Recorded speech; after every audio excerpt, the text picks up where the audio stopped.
Spoon gonna tell you what is happening in Morovia. Spoon gonna tell you what is happening in Africa. Just to spoon, you and no. The general cry for starvation, just to spoon. You want to get a news update, my brother, to spoon. You want to know what is happening, Morovia, to spoon. Politicians want to make their decision, just to spoon. You want to know what's happening in the ministry, to spoon. Yeah, to spoon. Yeah, to spoon. You from Funjama, to spoon. Yeah, to spoon.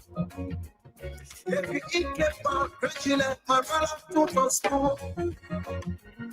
You got a Spoon TV, you got a Spoon Radio, to spoon. Yeah, to spoon. You want to get a nose update, to spoon. Yeah, Rastafari. Kilibamba, kilibamba, kilibamba, kilibamba, kilibamba, kilibamba. What I want? Yes, I'm Spoon TV. Yes, I'm Spoon TV. Spoon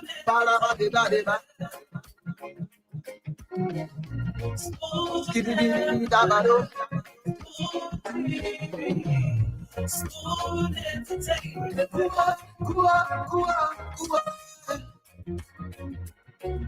Let's say go to there. Go to there. To the Spoon. Yes, information. To the Spoon. Let's Spoon.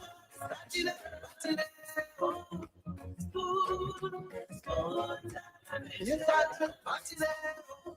Spoon station. Yeah.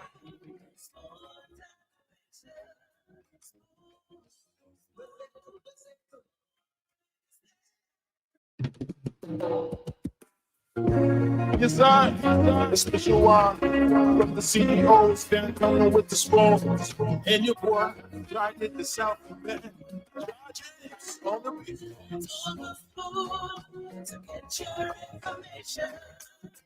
To the Spoon to be part of the action. Spoon television.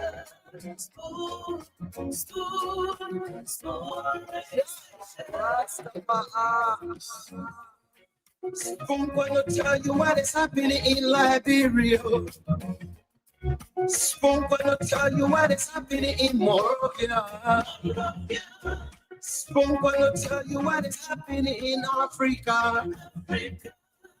Just to spoon, you and no. The general cry for starvation, just to spoon. You want to get a news update, my brother, to spoon. You want to know what is happening, Moravia, to spoon. Politicians want to make their decision, just to spoon. You want to know what's happening in the ministry, to spoon. Yeah, to spoon. Yeah, to spoon. You from Funjama, to spoon. Yeah, to spoon. Every Ikepa, Regina, my brother, to spoon. You got a Spoon TV, you got a Spoon Radio, to spoon. Yeah, to spoon. You want to get a nose update, to spoon. Yeah, Rastafari.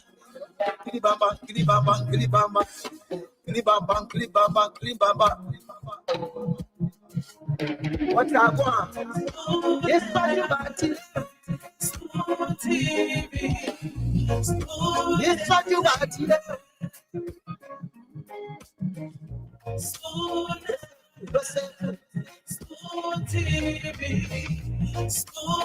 Ba-da-ba-di-ba-di-ba. Gidi-gidi-gidi-da-ba-do.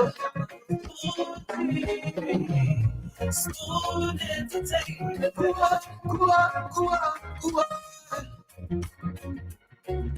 Let's say kua, kua, kua. Come to there. Kua, kua, come to there. Yes, sure.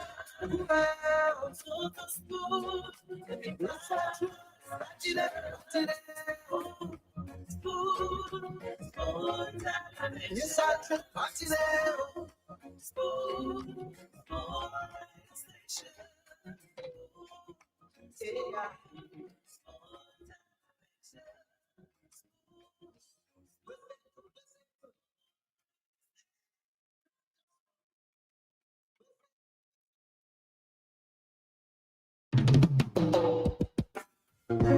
Yes, I. A special one from the CEO, stand coming with the spoon. And your boy, riding the South Bend. On the beat. to get your information. To the spoon to get my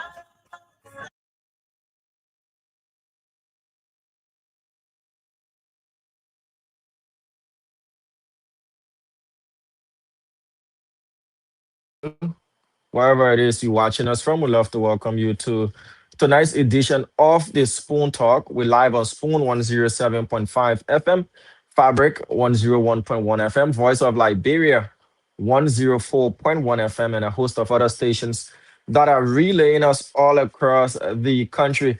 A lot of things happening in Liberia, I can tell you for sure. Beginning this morning, we received text messages, information filtering in that there will be arrests, there will be indictments. Subsequently, today, during the course of the day, the executive submitted the draft budget 2026 to the legislature through the Speaker of the House of Representatives as well. And President Boyka returned into the country today. Well, his press secretary has made it clear, very, very crystal clear, that look, whenever the president travels, he's not going to bring bags of money. You know, like he goes to places and they say, "Oh, President Boyka, let 5 million in the bag, in the duffel bag, you know, give it to your protocol people, let them put it on board the private jet or the commercial jet liner and bring it to Liberia." Or President Parker, yeah, 10 million, yeah, thank you for coming. You spoke beautiful English. So just go right there and take that $10 million, and take it to Liberia for your people. Kula Fofana, the press secretary, has said when the president travels, he's not traveling to go and bring money in bags to bring it to the Liberian people. So, in short, lower your expectations whenever the president travels. Well, that again has raised a whole lot of debates in the country. But today, others have dubbed this day Indictment Friday. A lot of indictments coming up, according to the chairperson of the Asset Recovery and Property Retrieval Task Force, Councillor Edwin Clark Mountain, saying that at least 40 persons have been indicted, two separate indictments. A second one involving the former Deputy Minister for Administration at the Ministry of Foreign Affairs. And one time, First Lady of the Republic of Liberia, Thiama Sawyer, was also indicted today, along with John Ubute of the MNDC and Edwin Pompon, said to be, an analyst from the Commerce Ministry as well. So a lot happening in the country. I know the panelists can just wait to get at it, to sink their teeth into it. A lot of legal debate ongoing. The chairperson of the Asset Recovery and Property Retrieval Task Force said that the former protocol told the president of Liberia, Nora Finabondo, and others are at large. And when I asked him what would they do to make sure that those who are indicted can face justice in Liberia, he said they will explore all of the opportunities available, including Interpol red notices, and they'll make sure that those who names in the indictment can face justice in Liberia. But have you noticed that this particular press conference coincidentally coincides with the president's return to the country? Well, Councillor Martin said, look, he didn't know the president was arriving today. Others have said the timing is just on point. Was it coincidental or it was intentional that upon President Barker's return to the country, we'll see all of these things happening as well. I see Boom Breaker in the background. How are you doing, Chief? It's good to have you on. Yo, what's good? Not What's much. good? Yeah, Diamond, that's good. Somebody, tell your man to stop talking in my ear. That Diamond's guy can give me a hard time. Man. Yeah, man. I talking to you, he jealous and he talking in my ear. That's what he's doing that for. But everybody boss man as well. The man talking in your ear. Not this No, I sport. let Darius business. But what's up, y'all? How you doing? We got a lot of stuff going on in the country, man. And I came early for us to discuss this thing. A lot of stuff going on. A lot of stuff going on. How you call it? You call it Indictment Friday? Yeah, that's how it's been dubbed. This 7th day of November 2025 is now known in Liberia And on the as 7th indictment. day, he rested. And on the 7th day, he rested. But there's no rest in the country. There is no rest. You're trying to put a biblical angle to it, but there is no rest. And on the first day, God created the heaven and the earth. I want to bring Pastor Chief Fubi Allen on as well. But on the 7th day, God rested. Are we resting like bro? There's no rest. Diamond, let's welcome everybody that joined the Spoon Talk tonight. It will be a wonderful show. I will not call the war that Akaris Gray and Glendy found themselves in. I know that Kwakoko, or how do you call the other word, or total terrorism, whatever it may be. Ladies and gentlemen, thank you for joining us. We're going to have a beautiful show today. Arrest. As a recovery saying that through Club Mountain, they got 40 other individuals that they will be arrested. Interpol have been sent up for so many people. Some names tonight. We'll call some names that you never heard from Club Mountain because you know what? We are digging deeper. We are going in too deep. Now, Jesus Christ said to him, move into deep. You remember the story about Peter? You remember that was bringing the right Reverend Fubi Allen, Fubi Harris, because you're not following me yet. So the story about Peter is like, but I know who's in studio. Here you go. Let's leave that one. The story about Peter. We on the radio, right? We on the radio. Yeah, we right? are. Yeah, we are on the radio. We are on the radio. The story about Peter, right? And Fubi, you know that. Peter said, Master, we have tried all night. We catch one dry baple. All night. Fubi. We catch one dry body. Then you want us to move into deep? Jesus Christ said, move into deep. Peter said, but Master, I am a fisherman. You are not. All night we try this thing. We look for the baple, we look for the body, we look for the traffic, nothing. All the fish check up. All the fish check up. Oh, you love a Bugai. Oh, we found it. You know the Bugai cry, the people cry, everything. All of them gone. Hey, we have found it. We can find it. Jesus Christ said, move in deep. You cannot get the best of the best if you are on the surface. For me, for you to get the best of the best, you got to move into deep. So as I recover, move into deep today. As I recover, move in too deep.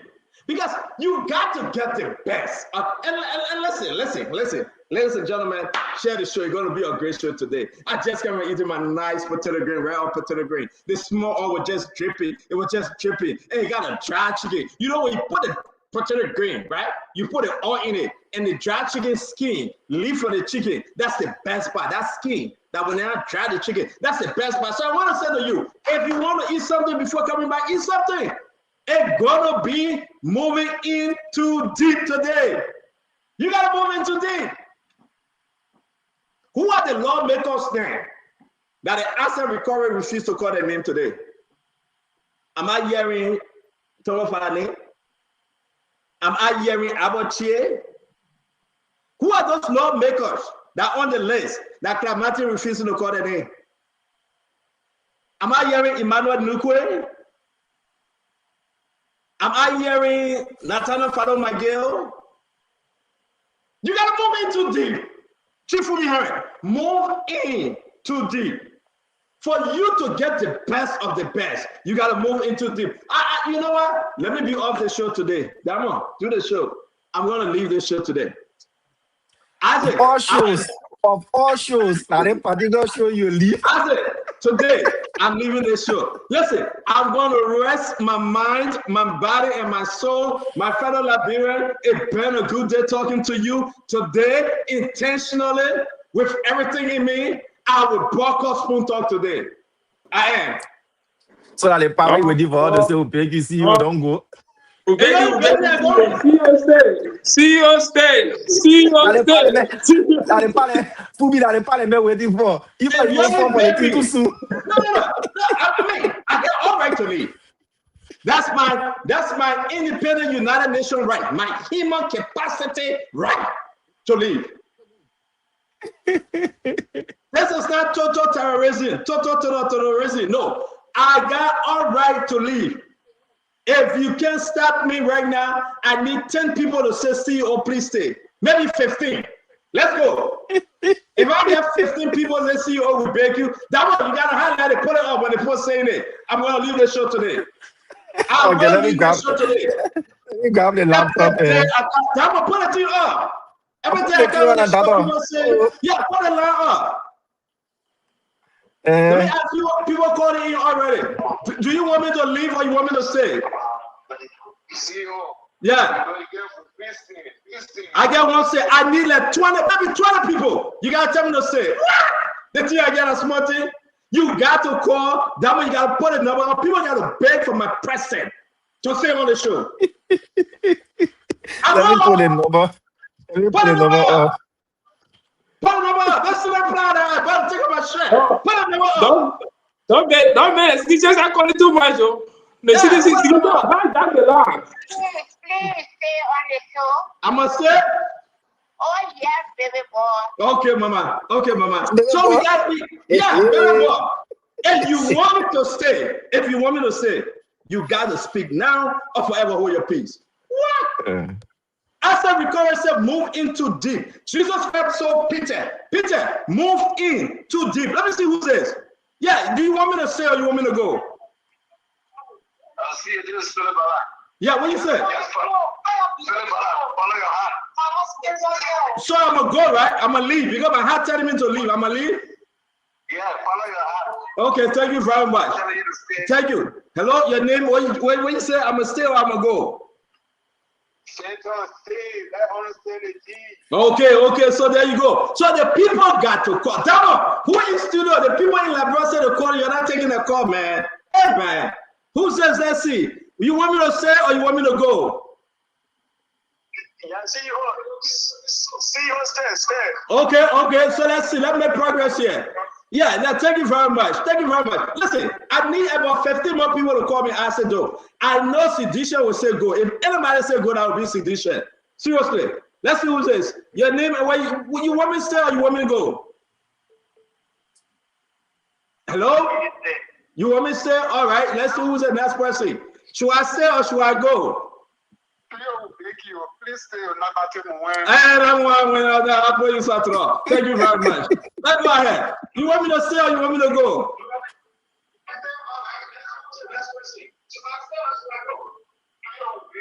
All right, let's take this other person. You want me to stay or you want me to go? See, we gotta stay, my man. Today the hot day. Look at Charlie, yes, the CEO. Listen, I will leave that show. If I don't call permanent people calling me, I will leave. You want me to stay or you want me to go? I mean, you can't hold the line. You call, you got to answer now. You want me to stay or you want me to go?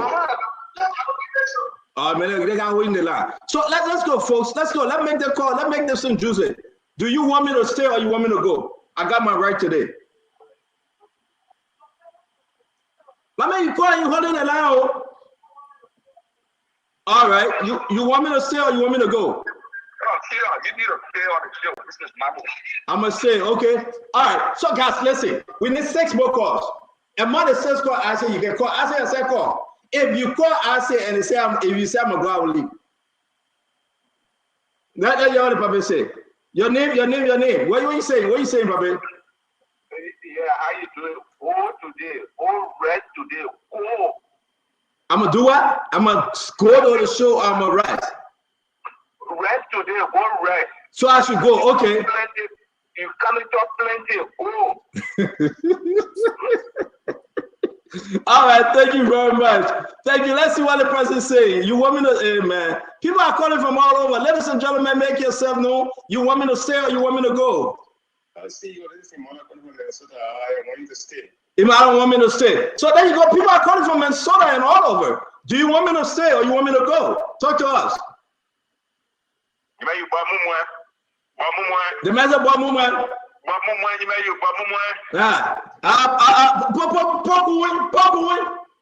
want you to go, brother. I don't want you to go. Stay there. They talk the tongue. You say, I don't Okay. All right. Thank you very much. We'll take the last 3. You want me to stay or you want me to go? see you. You gotta stay to pull everything else up, please. Okay, look. If Deep Carter say anything contrary to the truth, we're pronouncing persona non grata. If Deep Carter say anything to the truth, we were pronouncing flag the many, flag Deep Carter state, persona non grata.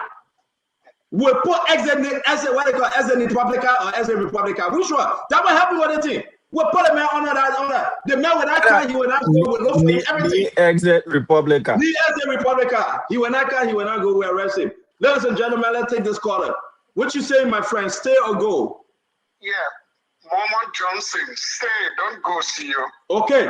All right. So we are getting there. Your name, where you joining us from? My name is Jacob Gossin from North Dakota. I want you to stay on the show and also got a personal and serious information to share with you. Text me, Jacob. Text me. You got my number already. Text me. Okay, I will text you. All right. So you want me to stay or you want me to go, my friend? Yeah, start on. I want you to stay. Okay. So everybody that say yes to you now, right? I'm a citizen, but I want you to stay. Thank you. You want me to stay or you want me to go? Green rest with me when need to digest. You can't go sleep. Oh, listen, no way. I can't sleep. No way. We have taken the last call, ladies and gentlemen, from D. Curtis. My man, D. Curtis, we just talked to him. We want to say to all of you, everybody that's saying I'm going to stay, I respect you. I respect you because you make this show to be one of the best. So I'm going to stay. I'm going to do it for today. For me. I'm going to listen to the people just for today, Tama. I'm going to stay because the people ask me to stay. I'm going to stay. I'm going to stay because this day has turned to be a historical day in our country. So all of you out there, share the show. Make progress. Invite somebody on WhatsApp, on YouTube. Share the show. Share the show right now. You ask me to stay. I'm asking you to share the show. And you guys calling continuously. Let's see who's this again. We gotta wind this thing down because majority can rule. Stay or go. She will stay. Okay.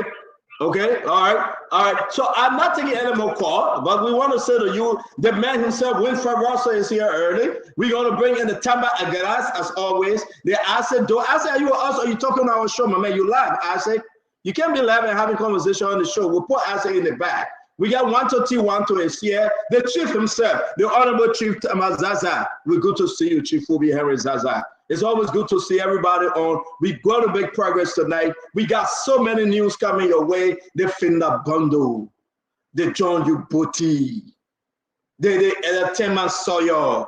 I'm hearing that they're going after Dimas Kamea.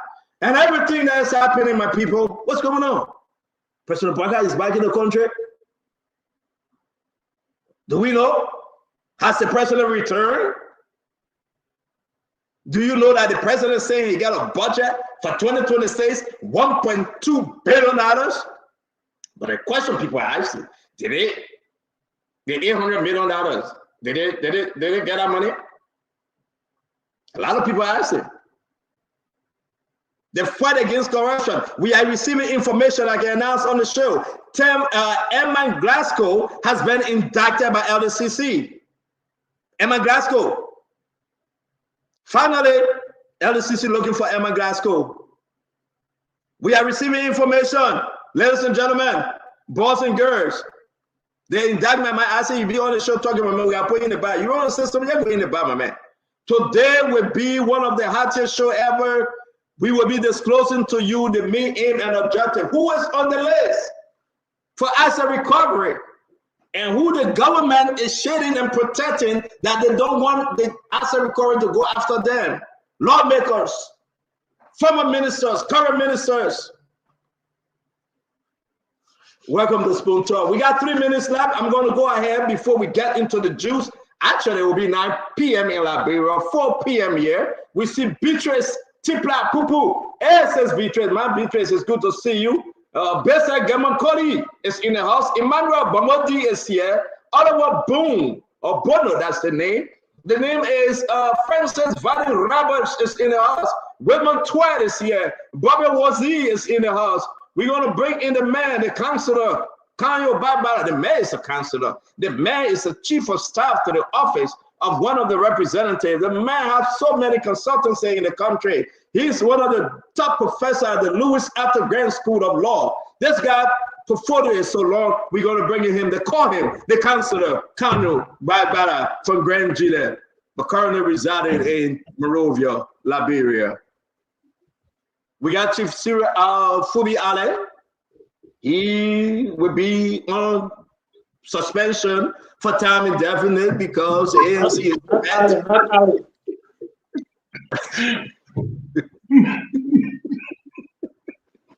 Not Ali, I'm not Ali. So you're not Chief Cyril Allen, man. I tell you, only Cyril Allen will know the man Chief Cyril Allen. Chief Fubi Harris, the man will be on suspension. We know that. We got Wanto the boy from Harvard University. Anything the begin said I research. The research that I'm laying down. I don't know what I AI or that Google, but what's going on? He didn't research you take a gift photo to go win this right now. The research you carry. We got Tama Agaras.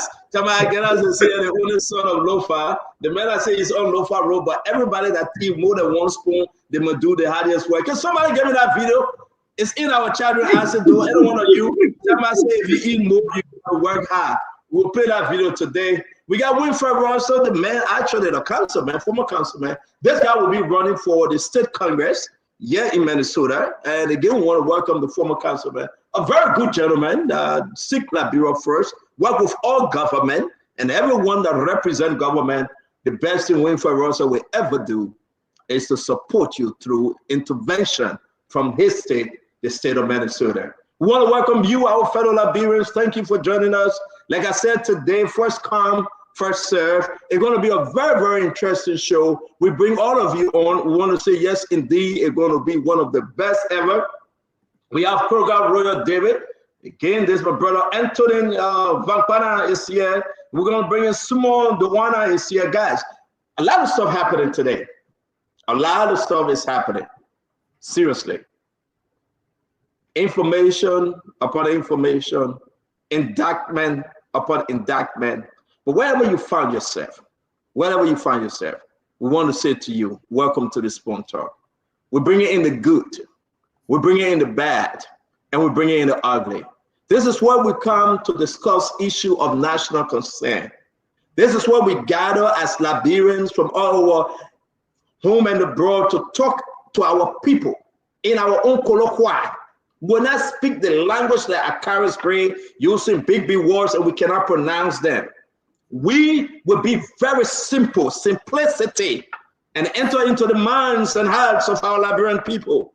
To Ome Pana, to Mawata, to Mayata, to Ome Pana, and everybody else, Pape Flomo, Pape Peter, you sit under the tree and you listen through the voice of Liberia, relayed by Sekou Sharif, through Spoon Network, Fabric, Super. Oh, again, we want to say welcome to the show. Because of you, we are here. We discuss issue. Today, the asset recovery brought forth indictment upon Gracious Ra and Finabondo. What say you? Today, the government, through the Ministry of Finance, submitted a $1.2 billion 2026 budget to the House of Representatives. Today, the issue about the rule of 300. Kev, if you're having a conversation, you'll get off the show tomorrow. You'll finish your camera, man. we got to be focused. It's a big day. No, that beg you, sir. We have to come to the place where we can understand ourselves as we discuss the issue concerning Liberia. So we welcome you. We're trying to take your questions. The country went dark last night, no LDC. We will be bringing Mohammed Sharif, the managing director of LDC, on the show in the next few days. We want to say congratulations to Josiah Jokai. Follow our page. He obtained PhD. That's in passing. We're going to discuss it. Today is the birthday of Mama Bridge Mensa from Bond County representative. She turned 50 years, so she says, tend to announce it. 5-0. Today, we want to celebrate Representative Mama Bridge Mensa. She's having a big party in Bond County. Joseph Boakai is back in the country, but what did he bring back? The President Joseph Yimam Boakai. And what did he say? We will be playing it. Ladies and gentlemen, let's get into it. May God bless you. May God keep you. May God bless our state. When we come together to discuss national issue. The Chief, Fubi Harris, you get 30 minutes, 30 seconds, my friend. Talk to us, talk to us. Well, I mean, what's on your mind? 30 seconds, just give us the topic that on your mind, and we'll move on. Yeah, so today is a good day, and we look forward to having a good show. And also today, I have our oldest uncle that passed a funeral service, and tomorrow will be the burial. So it's a good thing, but we look forward to having a good show. And I support all the breaking news, and the indictment is something good for the country. Thank you. Thank you very much, Chief Fubi. We're going to bring in T12. Let's hear you, 12. Yes, Tonto. I'm also extremely excited for today. Like you said, this looked to be one of the most exciting show, given the kind of breaking news nationally. I think our role here is to be able to have critical conversation, ask questions, and that's the essence of this discourse. I'm particularly interested in two issues today. One is the budget, which I'm looking forward to seeing how we can be able to have a conversation around the $1.2 billion budget, because the figure alone is quite different from how we can be able to have a discourse when it comes to economic perspective. Thank you. Also, which I'm also very excited to ask critical questions. Thank you very much, Isaac. Let's bring you in, brother Isaac Joe. Isaac, are you with us, sir? Your 30 seconds. What's on your mind? 30 seconds. Well, very true. 30 seconds. Rescue government could not collect 800,000, but they got a budget of $1.2 billion. I was thinking if the people walk from the back of their head or the front, what kind of people cannot collect 800,000, but then they add 500,000 more on it for the next year? I think the people are very, very crazy and funny.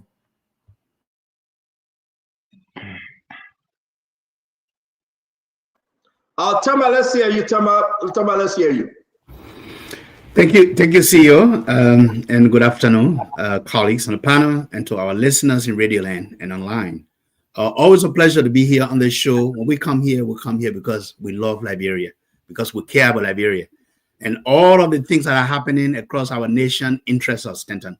So all of those topics that you shared today, we look forward to discussing them. But I just want to touch a little bit on corruption, the fight against corruption. You may not like the government of the day. You may be in the opposition. But when the government does something that is right, what the people are yearning for, you should give them or even acknowledge. Thank you. Thank you. That's the topic. We're going to get into it, Tama. Thank you very much. Brother Winfred Russell, thank you. It's good to see you. Let's hear you, sir. Thank you. And it's great seeing everyone, and welcome to all of those who are joining us by way of radio and TV all over the country and all over the world, for that matter. I'd like to say welcome to you all, and thanks for spending some time with us. I would just use my opening to again highlight the situation we have at the Monrovia Central Prison, and that we have a crisis there, and I hope that we can pay attention to that. I'm glad that we now have a budget that is sizably bigger than what we had before. Hopefully, we can use that to address some of the ills we have in society, like the appalling condition at the Monrovia Central Prison in Monrovia. Thank you. Thank you very much, my dear brother. I'm going to bring you in, the Councilor Bala.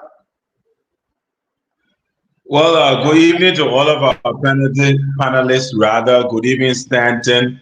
Mine is on the 22nd of November, we are formally launching the Centrism movement after months and months of organizing and planning.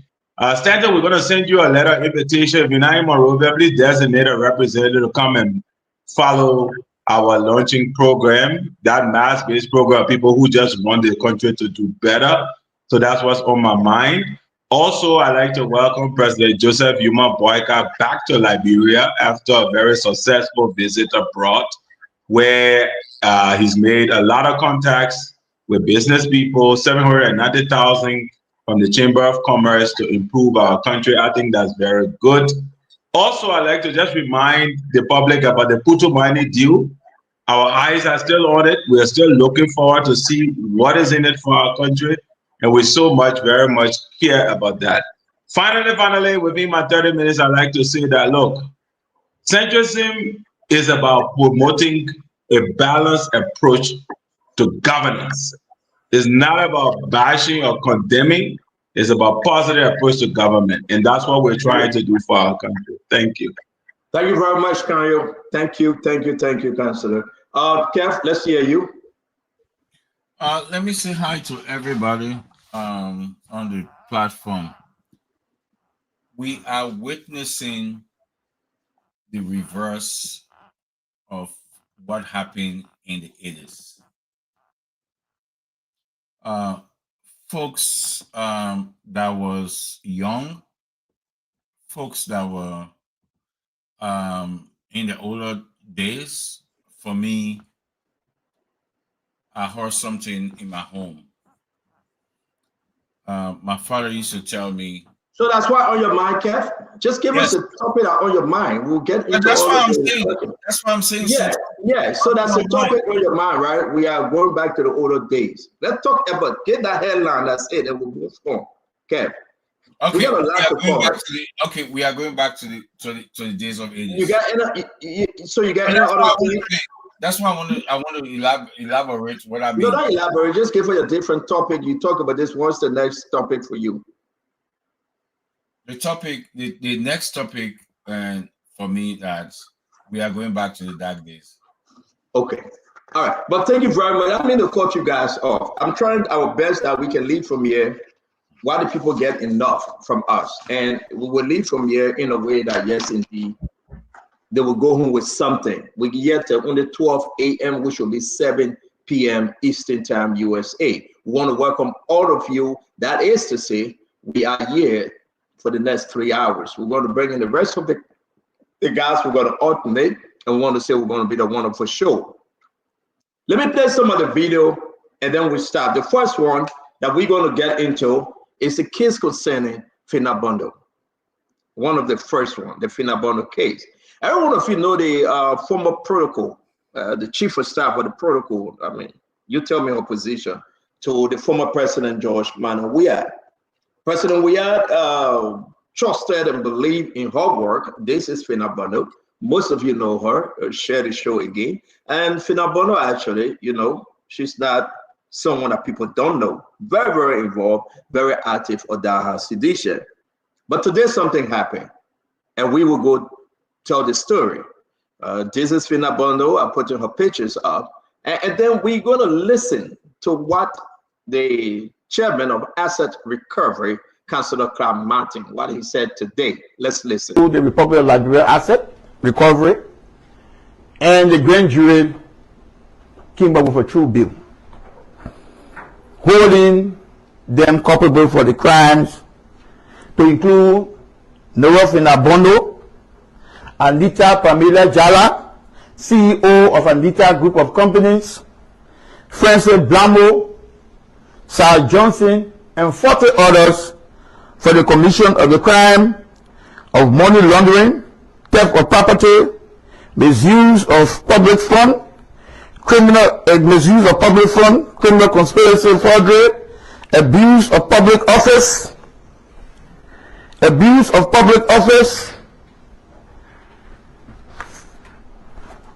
and violation of the Public Procurement and Concession Act, and the Public Financial Management Act, the PFMA law.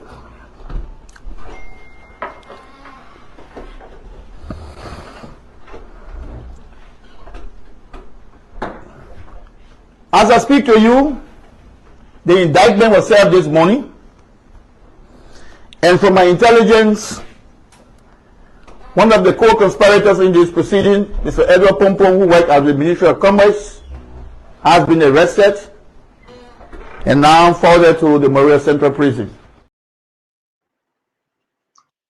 There you have it. Ladies and gentlemen, there you have it. We are talking about Finabondo. Finabondo, again, you know her. What's your take?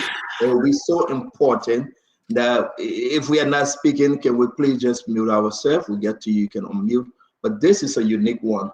This is a case that most Liberians were expecting, right? People were expecting this case to come a long time ago. It's the asset recovery debt. It's the asset recovery debt. People were asking that question.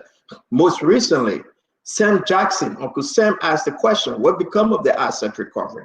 Now we are seeing something is happening. Fubi, let me ask you, what's your take? Listen to the video. The arrest of Pompong. They are looking for Finabondo. They are looking for 40 other individuals. From there, we'll talk about John Uboti. We're going to talk about Tema Sawyer. We're going to talk about those that actually, names that Clamatin didn't mention. We'll talk about it. Let's hear you on Fina. Let's take it piece. Little here, little there. We help serve our people. Ladies and gentlemen, you got to share the show. We are getting into the nitty-gritty. We are getting into the juice. Fubi, what say you? Yeah, so that's the first step. We all, said on the show before, and I've never doubted the asset recovery team. They were given a mandate, and the good thing is to go after people. We saw the issue when they started with the rice. People wanted to downplay and say nothing, it's just a cup of rice or best of rice. But we all defended the action of the asset recovery team. And when you work in government, not even government, when you work and your income cannot measure up with the wealth that you have, it causes people to raise eyebrows. And with all the different stuff being shown that Finabondo acquired and the kind of companies that she created within the short span of time, so we also need, as the case go on, we need to also see what were the assets she and her daughter declared before getting into government, and how they left government. Those two intervals and the gap in between there, how did they acquire all of those? So it's good to go through. Sometimes people also collaborate and work with people for different reasons. Reading some of the link that tag Tema Sawyer to the whole case, and a lot of people are still trying to check on Pompong. I know Pompong very well, and I want to see what actually is linked, but I'm still reading through the documents to see the exact stuff. But it's good for the country that we should go after people when you get in government. It's not about yourself, it's not about empowering or making yourself rich. Serve the people well and don't steal. Thank you. Thank you very much. Asa, let's hear you on asset recovery Finabondo. Let's take it step by step here. What say you? Well, Thunder, you asked a very good question about the issue. I see the government that is trying in every weak ways they can to divert the public's opinion on the president's return from Qatar for something that we call a cartoon case. Let me make a prediction. We have made countless predictions, and all of those predictions have come to pass.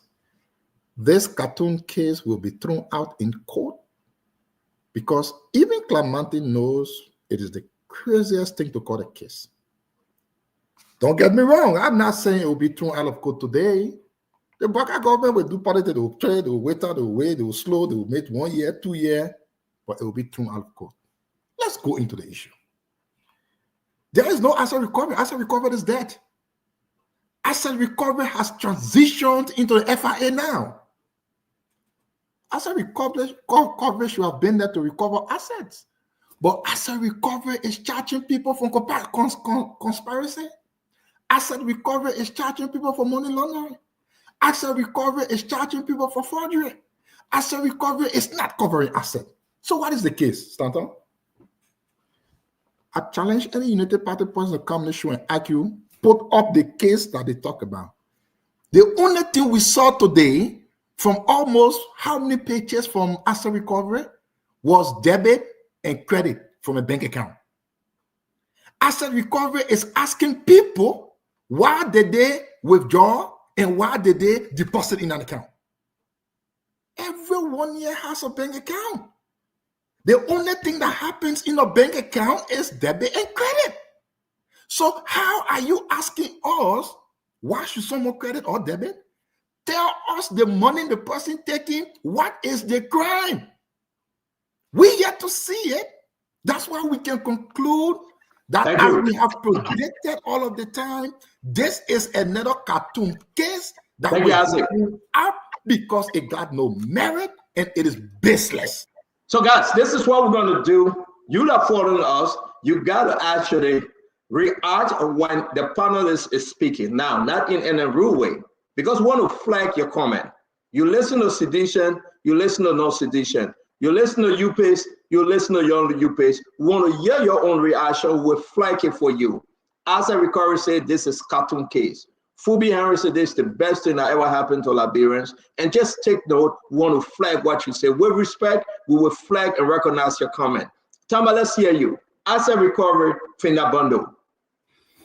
Yeah, thank you, CEO. Look, when we talk about the fight against corruption in Liberia, we always advocated that there should be no sacred cow. No one person should be targeted. No one group should be targeted. The second thing I'm going to say is that we as partisans, we as independents and partisans on the other side, we should give this process a chance to go through our judicial system. Finda Bondo is a big fish in the war against corruption and ending the culture of impunity in Liberia. And when you talk about asset, you have liquid asset and you have fixed asset. Money is also an asset. And I think the asset recovery team is trying to follow the money here through Finda Bondo's dealings, through the Anita company she created, and she involved over 40 other people according to this indictment. So I think this is progress on the war against corruption, Stanton. And I think we, at this time, as a public, should allow this process to go through the court system. But the caveat to the government is this. The government needs to move quickly with indictment and prosecution. These cases shouldn't stay long in court. They shouldn't drag on because the nation today, attention has been attracted to this big case. And we want to see, if you haul rope will haul bush. We want to see who is in there, who are the conspirators, and we want to make sure that they face the full weight of the law if they are found guilty. And this is a welcoming news for the government of the day, Stanton. Thank you very much, Tamar. That's my brother, Councilman Winfred Russell. Let's hear you on this. Thank you, Stanton. I think one of the things we see in the country is that we have what we call trust deficit in the country across the board with respect to corruption and the corruption that's been taking place in the country for a very long time. And there seemed to be no end and no solution to addressing corruption in the country. So this is a big deal. I think it's the first critical step to restoring public confidence in the government. And it just so happens that it's taking place under this government. And I think it's a welcoming news for a lot of people that this is happening. But you have to first charge the person, you do the investigation, charge them, and then you can recover the asset. Okay, so the asset, the recovery of the asset doesn't happen before all of those other processes take place. So we have to allow the judiciary to do its work. We have to allow the investigators and the prosecutors and everyone in the entire chain of the justice system to do their work. But I think this is a brilliant first step. in restoring public trust in the government's ability to address corruption.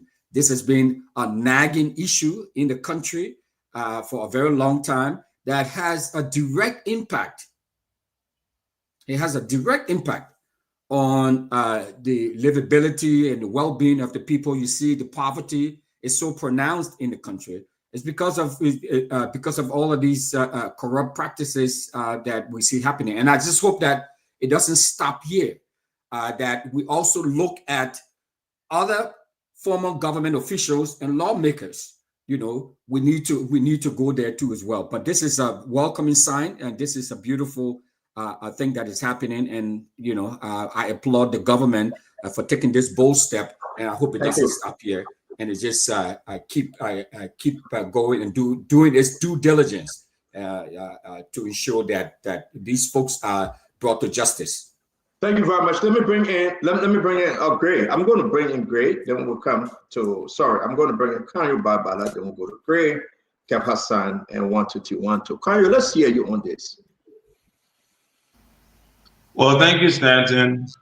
I mean, I'll preface my comments by saying that out of respect to President George Manneh Weah, I will not comment on the merits or demerits of this matter. However, I will comment on the mandate of the Asset Recovery Commission. I will also comment on the competency of Edward Clark Martin, who I worked with as Vice Chairperson of the Liberia Anti-Corruption Commission. I think it is a misconception or sheer ignorance for Isaac and whoever agrees with his rendition to think that AREP does not have the legal authority to investigate such matters, because it does. It's clear, it's in the mandate, it's very much there. All you need to do is to read it and you'll understand it, unless, you just don't have like the acuity to understand what these things are about. So AREP has the mandate to lead. The second thing is that, say what you may about Clark Martin, but he's a very voracious and experienced prosecutor. He's been in the courts. He was county attorney for Montserrat County. He practiced for a very long time. He knows what he's doing. I can say that for a fact. All I can say beyond all of those is that due process may endure, that those who are accused may have that time in court, that they may be given the opportunity to defend themselves, and let the truth fall where it may. But beyond that, I want to go into the nitty-gritty out of respect for President Weah, and that will be the extent of my comments. Thank you. Thank you, Councillor. Again, guys, let's get this. We'll wrap this. We'll talk about this. A lot to discuss as we bring in the former representative, District Number 8, Akaris Moses Gray. Welcome to the show, my friend. Thank you very much. This voice is a pure diversionary tactics, an act of witch hunt and selective justice. Let me repeat. Diversionary tactics, an act of witch hunt and selective justice. President Boyka came to the country with nothing to present to the Liberian people, so he doesn't want that conversation to go on, including those dangerous documents, financial documents, and submitted to the legislature that should be passed, ranging from the OID to the rule issue that we're just discussing, the $364 million United States dollars, so that these guys can pass it. These are diversionary tactics by the president. When I say an act of witch hunt, that be very clear. Clark Martin is fully cognizant of the fact that this entity, Anita Group of Company, is a fully registered entity that started as far back as 2014 and amended itself in 2021, 2022. There are documentary evidence to show that. He said the entity is illegal. But guess what? The current defense minister for operation, Orlando Dixon, who was the then defense minister for administration under President Weah, affixed a signature to the REST transaction as recipient. The then military advisor, who was defense minister under the CDC-led administration, retired General Zanka, who is now the military advisor to President Boakai, signed onto the document, the legal document of this agreement for Anita Group of Company to supply rights to the Ministry of Defense. Why only FINA? Why not the current military advisor to the president whose signature is on the document, on the legal document, and notarized by the government of the Republic of Liberia officially? Why not the current deputy minister for operation, Orlando? What happened to them? Is selective justice? Is an act of witch hunt, absolute act of witch hunt. It doesn't only stop there. What is so interesting and important to note that they are even going beyond retailers. People who took the rest on pay. I take the rest, I sell it, and I pay back. The Financial Intelligence Agency of the Republic of Liberia, under the act that created them, has a responsibility to deal with money laundering and also deal with dubious financial transactions at banking institutions. For the Councilor Candio to sit on the show and call someone they are speaking all of ignorant is not only a deception, we question his intellectual capacity and the laws. Thank you, Greg. We got to move on. Thank you. Let me bring it in 1, 2, 3, 1, 2. Let's hear you. Thank you, Stanton. I'm all for accountability process. I believe in the rule of law, and I think we should all be having an a perspective when it comes to corruption, especially if we love our country. But we are here to ask critical questions because there's a lot of things. I've taken my time to read through the over 30 plus indictment, and all we are here to ask is critical questions. What constitutes money laundering? What constitutes fair contractual breach? And what constitutes corruption within the clear mandate of the entire indictment? And that's something that we will see in the code of law. I appreciate Councilor Kanu Barbara perspective on praising Clark Martin, which we know he had a public dispute questioning a credential in previous regime. But what we are speaking about here currently, Stanton, is that if this is a fair and transparent process, let it be done in the code of competent jurisdiction. The idea of politicizing it as a persecutionary outcome is hilarious. This is not the process. You can't score political goal on just an alleged indictment. This government has had zero persecution since its inception. And the reality in this is because they have politicized every aspect of persecution power. Recently, I spoke about the indictment. There was a specific individual from the United Party, a family who just passed away recently.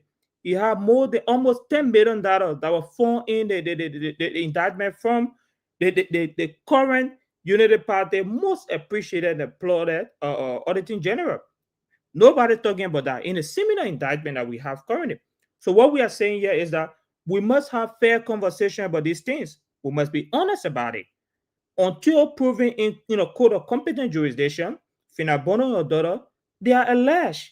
You can't parade and make it look and bully them all on social media on the basis of you're fighting corruption. And this is my point. And I disagree with the methodology in the process. Thank you very much. Kev, let's hear you. Let me say hi to everybody. Let me start with this. The first thing we need to establish, Clamati is a fraud. He is a fraud. That's the first thing we need to start. And let's clear the air. The business that Finabondo has is legit. So let's clear it. That is. CEO, can he say that Clamati is a fraud? Yeah, he's a fraud. He's a fraud. Yeah, he said it. He said somebody ignorant. Yeah, it's a fraud. Okay, so guys, let everybody speak on their own term with checkmate. You can come back to question him and listen. We will discuss the issue accordingly. He said Clamati is a fraud. Let him prove that Clamati is a fraud, and we will move on. Yeah, This is a political conversation now. Can you go ahead, Kev? And I'll repeat it again. Clamati is a fraud, big time fraud. Let let's get that out of the way. It's a fraud. Let's get it straight. He said the business is a fake. Under this government, this business will register. It's there. Let it check it. Under this government. So that made him a fraud. Number two, this company with Finabondo deliver the goods to the defense ministry. Let it check it out. The defense minister under George Manneh Weah is the military advisor to this president. His signature is on it. Made Claire Martin is a fraud. Thank you, Kev. Thank you. So I want to welcome Emmanuel George. Emmanuel from ANC. We want to say thank you for joining us. Let's hear you. We are on this indictment, which of course, listen, guys, we will discuss the issue here. But when you talk about Finabondo and this thing about how you call them, the Anita Group, or the asset recovery going after them, this is huge. This is big. And guys, please bear with me. When you leave the show and somebody come on, you will have to wait in the back. Because what we're doing here is that we want to rotate everybody, but please hold your position. Emmanuel, let's hear you. Let's hear you on this one, Emmanuel. Yes, Stanton. I've been following the conversation and the issue since today, along with the press conference. What we have is somebody here, printing something? Yes, my printer bringing documents out. Maybe I would speak after. Yes, speak after. Speak after. Thank you very much, my friend. So this is Fubi. This is Pompon, right? You say you know him, right? Yeah. Okay, so this is Pompon. They arrested him today. Claire Martin said it. I don't know your own take. Where you coming from? This is Finabondo, which you established, my fellow Liberian. Finabondo is not in the country. We are gathering information that she's on her way to Liberia. I'm going to leave that alone for a minute. We'll get back to it. But this is Finabondo. Finabondo, the former chief of staff, or the current chief of staff, or the protocol person, whatever position she may have then, whether she still possess that position today with George Manneh Weah. Everybody know Finabondo. Now, Finabondo's daughter, I'm not going to pull her picture up because, again, I respect family here. But Finabondo's daughter, my question is, Fubi, let's get into this thing now, right? Finabondo, she got a company called Gracious Ra. The company is registered to who? Do we have anything for Liberia to understand today? Who are all the share owners on that company? Listen, I want to hold seditions and non-seditions, UPAs and non-UPAs to the argument here. Finabondo get a company, Damaslanga. The company name is Gracious Ra or Anita Group, either one of them. Who are the owners? Can anybody tell me the owners of those companies? Can you show me the document? Who are the share owners? Dama, you or us, or you frozen? You there? Okay. Chief Fubi, you want to say something? Who are the owners? Do we have any documents? Welcome to the Claire Martin issue. Let's establish first who owned Gracious Ra or who owned Anita Group and Company. Is it a fair question, my fellow Liberian? Let's educate our people. Fubi, do you know? So what I'm reading here that the company belongs to Finabondo. Those she used her daughter's name to create it. Then the Gracious Ra, but I'm not seeing the entire article in corporation to know the shareholders. Let me hold you and you alone. Nora Finabondo, former Deputy Minister, Chief of Protocol. Francis T. Blambo, manager. That's the company now, right? Right, Tamba? Let's go around, right? Gracious Ra, Anita Pamela Jala, Chief Executive Officer. She's the CEO. And who is Anita? Who is Anita? The daughter of Fina. The daughter of Finabondo. So have we established something here that Anita is on the indictment because she is the CEO? Am I correct? Yes, sir. You 100% correct. So what's the problem here? Is there anyone arguing why Anita is on the indictment? Can we clear that out? Are we all clear, my fellow Liberian Damo? Is there any reason why she shouldn't be on the indictment? And she's not a minor too, so you can put a picture up. No. I'm looking for a picture. I find it here. You gotta give it to me. But is there any reason? I say, let's talk about Anita. Now we have established why Anita is on the indictment. So Liberian home, they need to understand that Clamati didn't just fall off from heaven and say, I will grab Anita's name. Have we established something? The reason why Anita is on the indictment? Is there anybody? Am I wrong? Yeah, there has been. You're right, CEO. I think as a CEO of the company, she has fiduciary responsibility because she is the CEO of this registered company. Thank you. Let me hold you that. Let me hold you that. Greg, you were saying something? The argument propounded is not on the basis of whether Anita Nim is on the company or she's the owner. Indeed, not to run away, she's the CEO of the company. I can confirm that to you 100%. But that does not presuppose that the indictment is legal, is bogus. Okay, so let's hold you that. Let's hold your argument. So great, let's hold you on your argument. The reason why I bring Anita up, because people say, why Damo? Why you put Anita on the indictment? They get it in Liberia. No, okay. No, Greg, hold on now. Greg, hold on, Greg. The people that are talking to us, the people that have been posting, why Anita's name is on the indictment is which on. Can we establish today that Anita name had to be on the indictment legally? You are the legal counsel here because she's the chief executive officer. Well, like I said before, I teach business law both at the undergraduate and graduate level. When we determine culpability based on corporate entities, there are levels. A CEO has a fiduciary responsibility to that company. So if there's malfeasance or probable malfeasance, misfeasance, whatever it may be, the CEO can be held liable if there's a violation of law, if there's a question of negligence or misconduct. I can say that for a fact. Because grounded in is there any objection here? Currently has spoken, Asido, Kev Hassan. Is there any objection here as to why we have her name? We got to move on real quickly.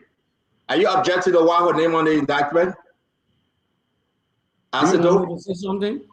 No, we're going to ask it though. You said something already. I just want us to pass this page real quick because the people need to. And I say why her name is there because the question was asked is who is the owner? That was the question, but now the question is why is her name there? No. I'm trying to say that the owner. Can you give us the business registry and see this company will register on whose name? Okay, can I tell you? I will tell you why. Let me come in. When her mother became an appointed official of government to avoid conflict of interest, like Dukley did at the NPA, was to relinquish her position of authority as owner.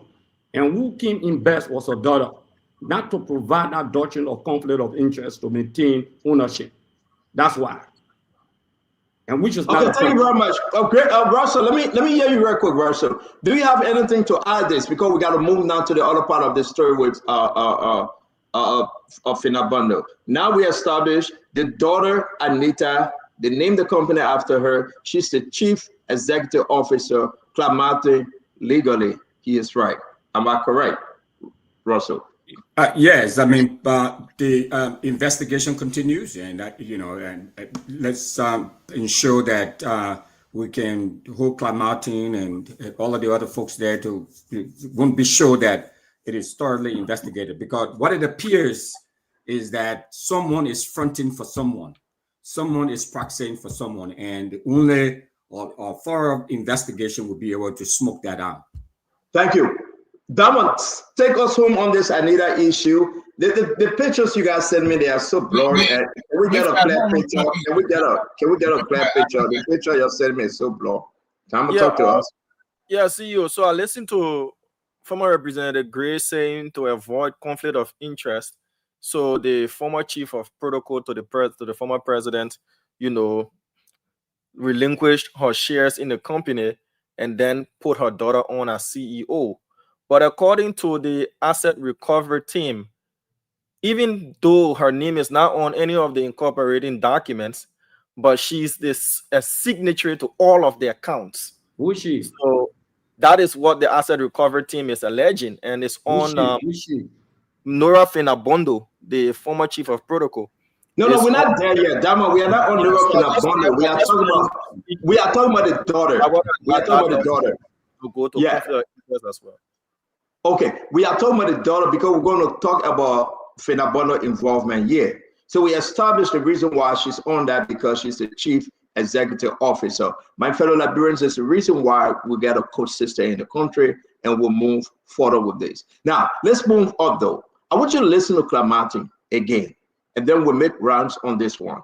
This is Clamati giving the breaking news on this issue with Finabondo. The Republic of Liberia asset recovery and the grand jury came up with a true bill holding them culpable for the crimes to include Nora Finabondo, Anita Pamela Jala, CEO of Anita Group of Companies, Francis Blamo, Sal Johnson, and 40 others for the commission of the crime of money laundering, theft of property, misuse of public fund, misuse of public fund, criminal conspiracy, forgery, abuse of public office,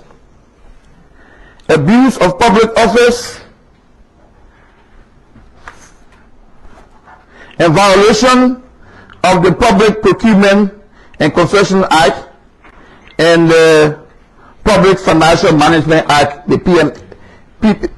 PFMA law.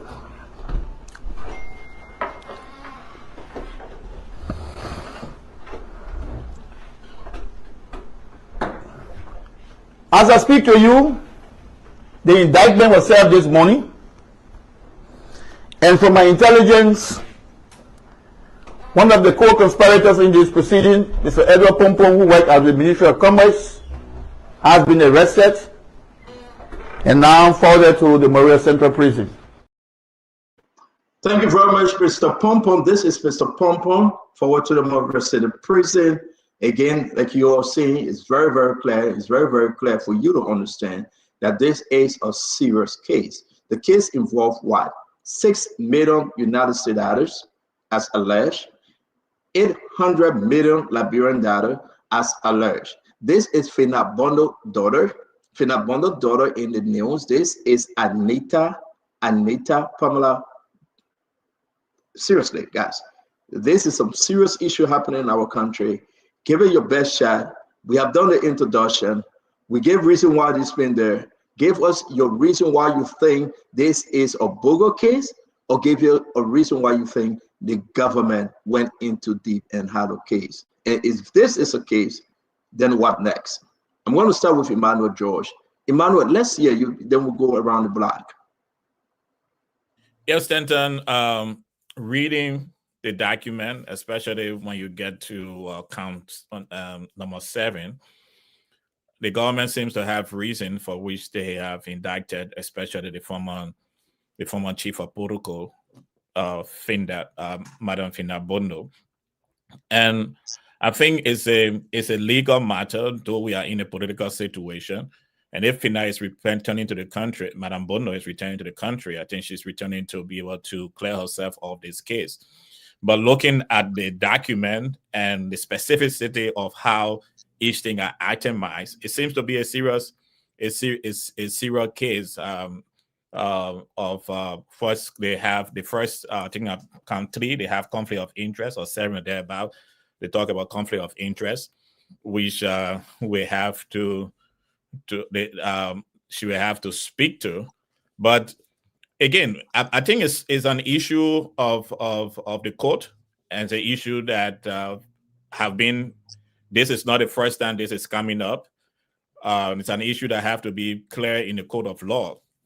But one thing that appears to be sure is that the timing of this announcement, the return of the president back to the country, it seems like the timing was to boost the president's strength on corruption, because last week we had all these conversation of the corrupt and perhaps at the level illegality of the Peviford deal. We had a letter coming out today from Honorable Musa Bidete speaking to the full 5G speed of which that document passed through the House of Representatives.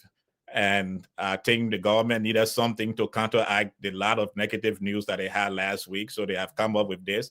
And it's a court matter. Hopefully, Madam Bono will come back in the country and they will be able to go to court and bring the evidence, speak against the evidence that are part of. But I mean, I think it looks strong to me, just reading the document. But again, it left with Madam Bono to get to the court of law and clear herself of this indictment.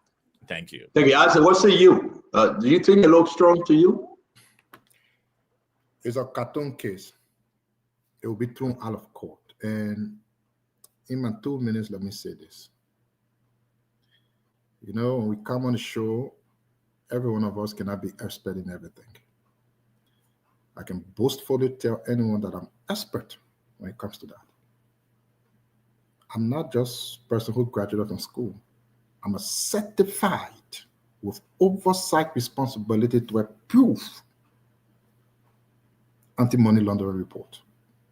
Can you? You are a baby boy. You are the only lawyer who never practiced law.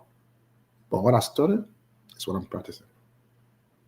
So when you come here to want to talk to Isaac, though, be mindful. Man, why you gonna be calling the man? It's okay. I call the papi. I've been quiet the whole day. Everybody talk. I beg you. But why you gonna be calling the man? I beg you. I've been quiet the whole day. We're not change this show though. Seriously. Yeah, but calling people near. We gotta stick on the topic. Great stop disturbing, please. We're not change this show. We gotta stick on the talking point. I say, let's go back to the conversation. So thank you. So, Kanye, you are a kid. Anti-money launderer is not to transfer money to someone.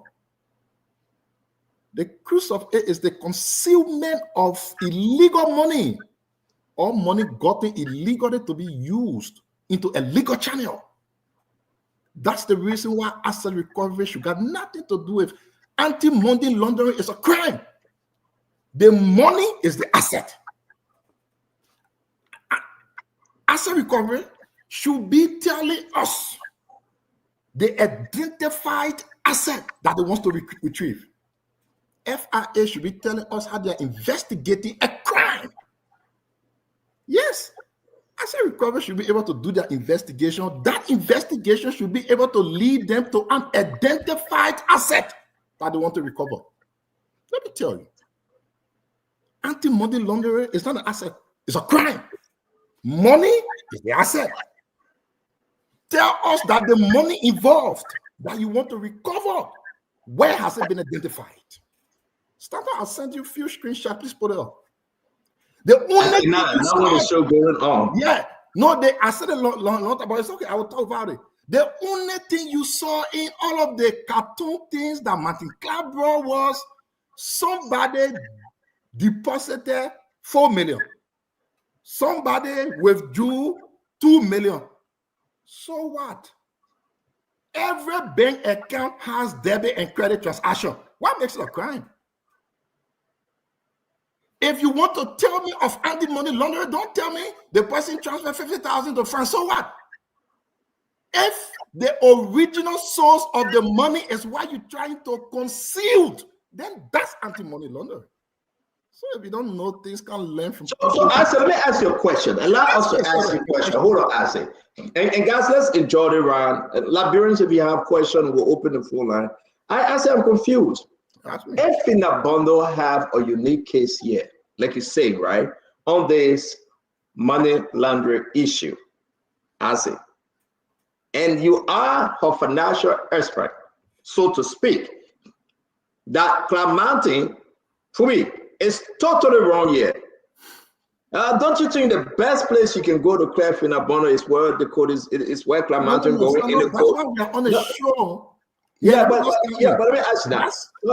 Let me finish though. Let me finish. Don't you think the best thing now that Phyna Bono said, I'm going to go to court because I believe that you're wrong. So that's what she's going though. I can confirm that Phyna Bono will be in library very soon. And I really can have confirmed, because it's still in discussion, that asset recovery could be sued for plenty of reasons. One, no, who shouldn't get to suing asset recovery? I'm asking you. You are making an argument as a financial expert here that asset recovery got no right to go into this as a money laundering issue. You are the best. You are the financial expert. Yeah, we're crying you today. But if everything you just said is true, Liberian people, Phyna will go to court. Case closed. So she will call Asedo on the stand, right, Fubi? And she will say, Asedo, can you explain asset recovery to Clementine and the prosecutors?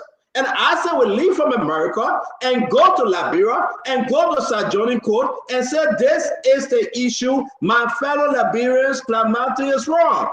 Voila. So, I agree. And in my minutes, I'm only providing education to the ignorant guys who want to call me ignorant for being very ignorant. Okay, thank you.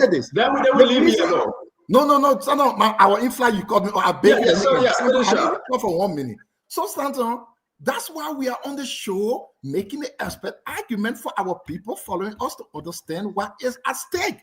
Stanton, what I'm saying, I have always called on this government, and we will continue to do, that the government should prosecute people for 16 billion and all of the crimes that they committed.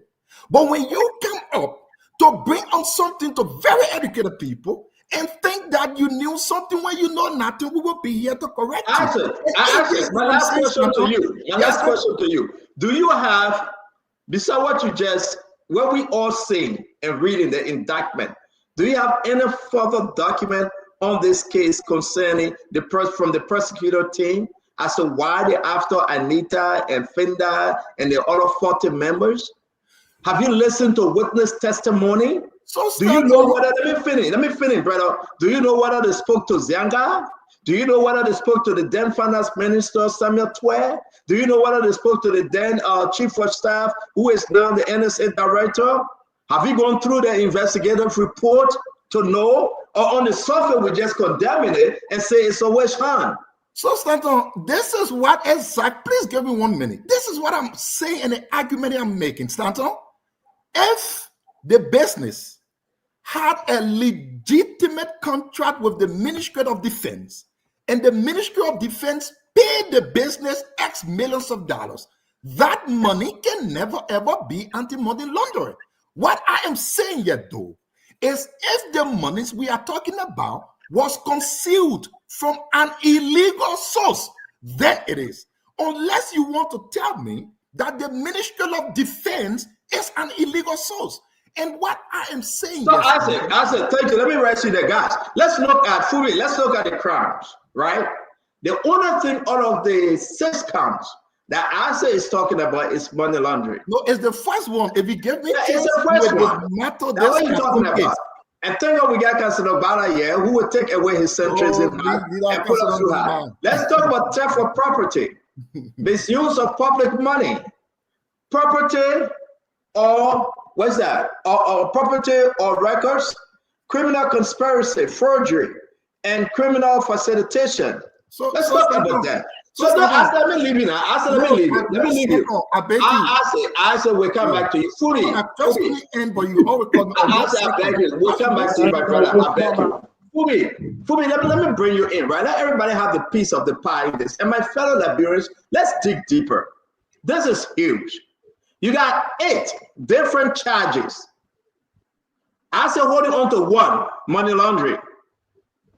But beside that, you and myself, maybe what I have, I will not show it because Clementine has to say it. They are going to court.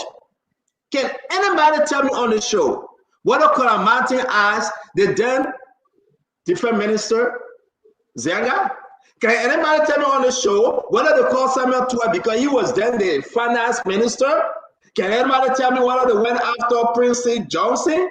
Can anybody tell me? So the argument that they only just talk to Finda and bringing Finda and her daughter in, I don't think we should hold on to that because this is over a year investigation. Fubi, am I correct? Yeah, no, CEO, you're right. And the first thing, look, Isaac, anti-money laundering is not a crime. Money laundering is the crime. So you probably will slip a tongue.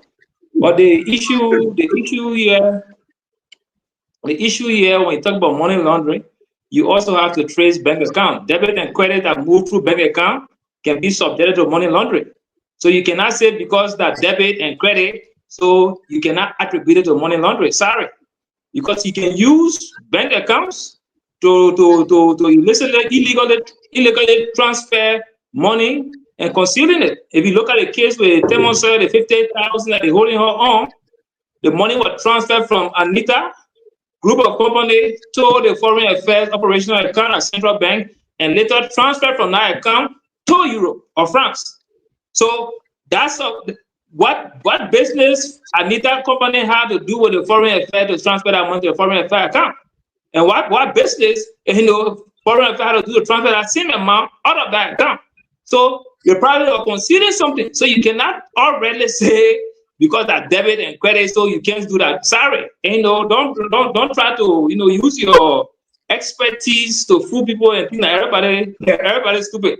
So we all not stupid and we all understand it differently. So and the issue here, so they got Clark Martin.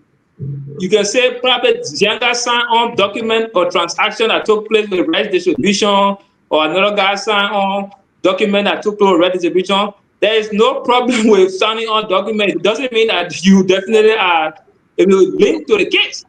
But you can have a wrong or fraudulent company doing business with government.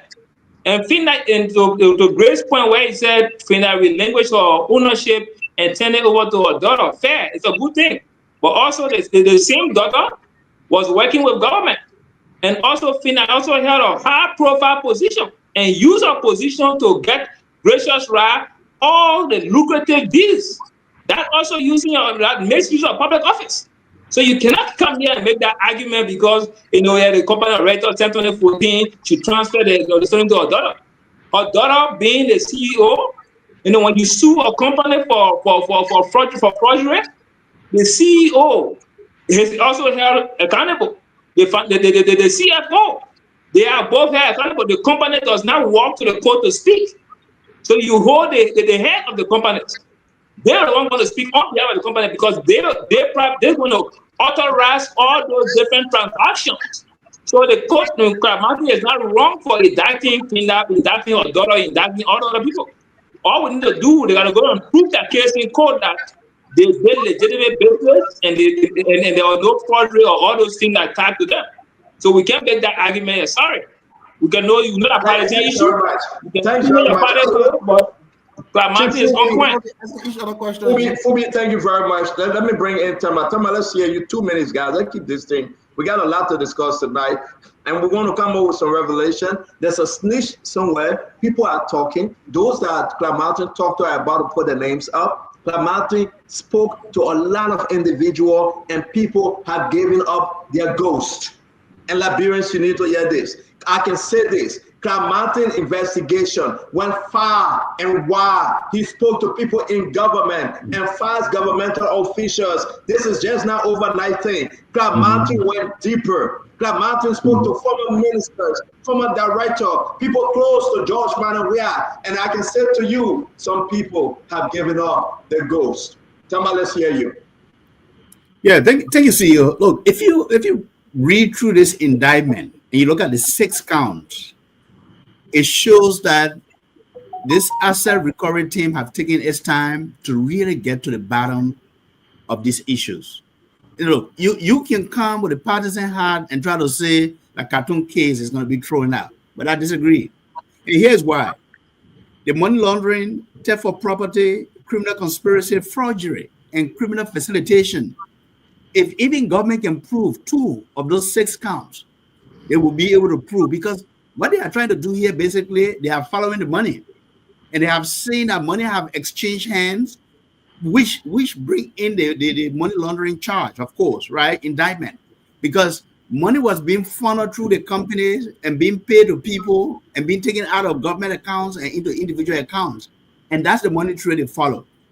The second aspect here is, look, even if you have a company and you are changing ownership, there have to be minutes that have been signed by the board to say, as of today, I'm divesting my shares or my ownership and I'm turning ownership over from Fina Bono to Anita Jala. Did they happen? Do we have those minutes? Or was this just a front?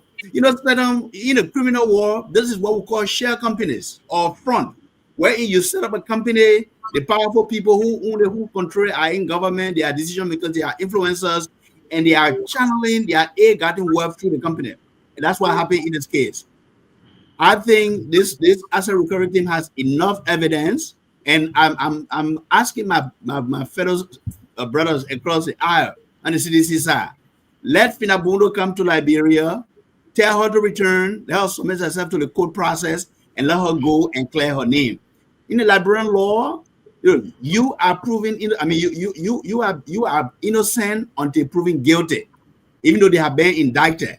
So let's give this process an opportunity to go through the court system. But I believe, Stanton, that this asset recovery team has enough evidence in this indictment to get a conviction. Thank you very much. You know, the definition of a money laundering and what leads to money laundering, right? We'll put it up because people are out there disagreeing with us. Yeah, you will not find one bank definition is saying to be money laundering driven, right? But we will put it up. And also, though, we got to understand, people are talking about it was overnight investigation. But I can say today, it wasn't an overnight investigation to bring Fina Bono in or the Anita Group of Company or Gracious Right. It was a long-term investigation. And this investigation went to Zanga. I can say to you today, anybody please call Samuel Tuer. Samuel Tuer was questioned. The former finance minister, Samuel D. Tuer, he was questioned on this issue, but as a recovery. And Liberians need to understand. Did Clive Martin jump on 1 minute and say, oh yeah, I'm going to arrest Fina Bono? People that were involved in the distribution and engagement of the Red Saga and the contract and the PPCC or the no objection, they were questioned. So investigation went wide and went all the way deep. Let's see how you roll. So we got to dismiss some of this thing, and then we'll conclude as to why is the way forward for asset recovery and this investigation. Russell, let's hear you. Now we know that names coming up. And Sedition should go by and ask Samuel Tuer. They should go by and ask people from the cycle, who did they talk to? And then maybe we'll get some clear understanding. Mr. Russell. Look, Stanton, the government, in as much as we may not like the government or some of the folks are in the government, that's a whole separate thing. But this government did a thorough investigation. Okay, this was not just by happenstance. It didn't just come out and say, okay, we are going to go and indict these folks. The government will not bring an indictment without an investigation. No matter how you feel about the government or how bad you think this government may be. So all we can say is that let the process play out. Let ensure that the government does its due diligence, and and let Miss Bondo and her daughter, let them have their day in court. Okay, but to come here and start arguing about what qualifies as, to start nitpicking as to what is money laundering or what is not money laundering, some sort of procedural matters. I it's premature, Stanton. Thank you very much. I'm sorry I'm losing you. We are losing you, Russell, and try to get out and come back in. We are losing you. Okay. Let me bring in Counselor. Counselor, we are digging deeper. We are moving deeper. The case is getting interesting. Let's hear you. Where we are right now, it is very clear that Clan Mountain went above, went beyond. He spoke to sedition and non-sedition, imposition and opposition, and he's making the argument here. Let's hear you, my brother. Talk to me. Well, thank you again, Stanton. You know, in the corridors of free speech, there are certain platforms that create a false sense of equalization. And Spoon, in doing his work, creates that where folks like Isaac and I can have a conversation on the law, whereas I am the expert, he is ignorant, but he wants to purport to understand things about the law that he doesn't understand. For example, we're talking jurisdiction.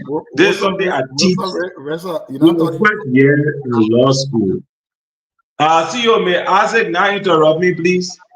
Yeah, but can we get rid of that ignorant? Nobody knows everything. You're not talking now. Can we listen? No, please don't condition my language. These are big boys. Kayo, listen. We can either use the word. Kayo, listen. Thank you. Kayo, listen. We can either use the word, right, to make our point. That's fine. But now when someone else uses it, then we come out and say it's wrong. So ignorance is accepted now, but not against female, but against our fellow male. So go ahead, Kanyo. No, I don't know about that. And I like the fact that you interrupt me. When Isaac called me a kid, you didn't interrupt him. You can take these shots. Let's go ahead. Let's have a good show, my man.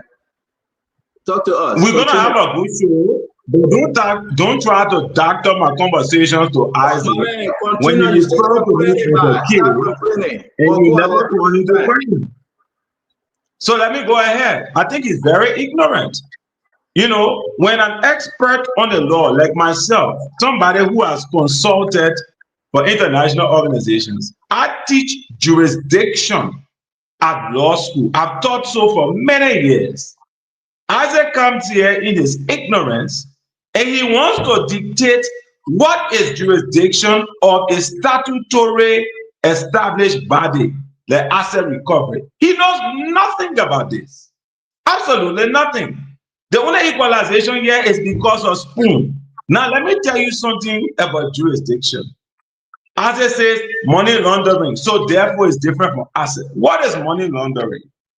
When you acquire proceeds, and before I said, you know, he's provoking me, I said, out of respect to President Weah, I will not comment on the merits or demerits of this case.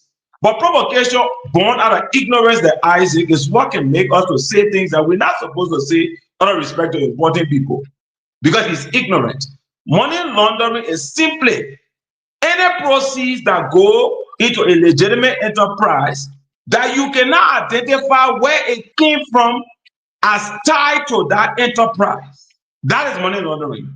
So if I get $10,000 today, and there's a company open that I have no tie to, and I put that 10,000 in, and that company cannot relate it to its business, that is money laundering.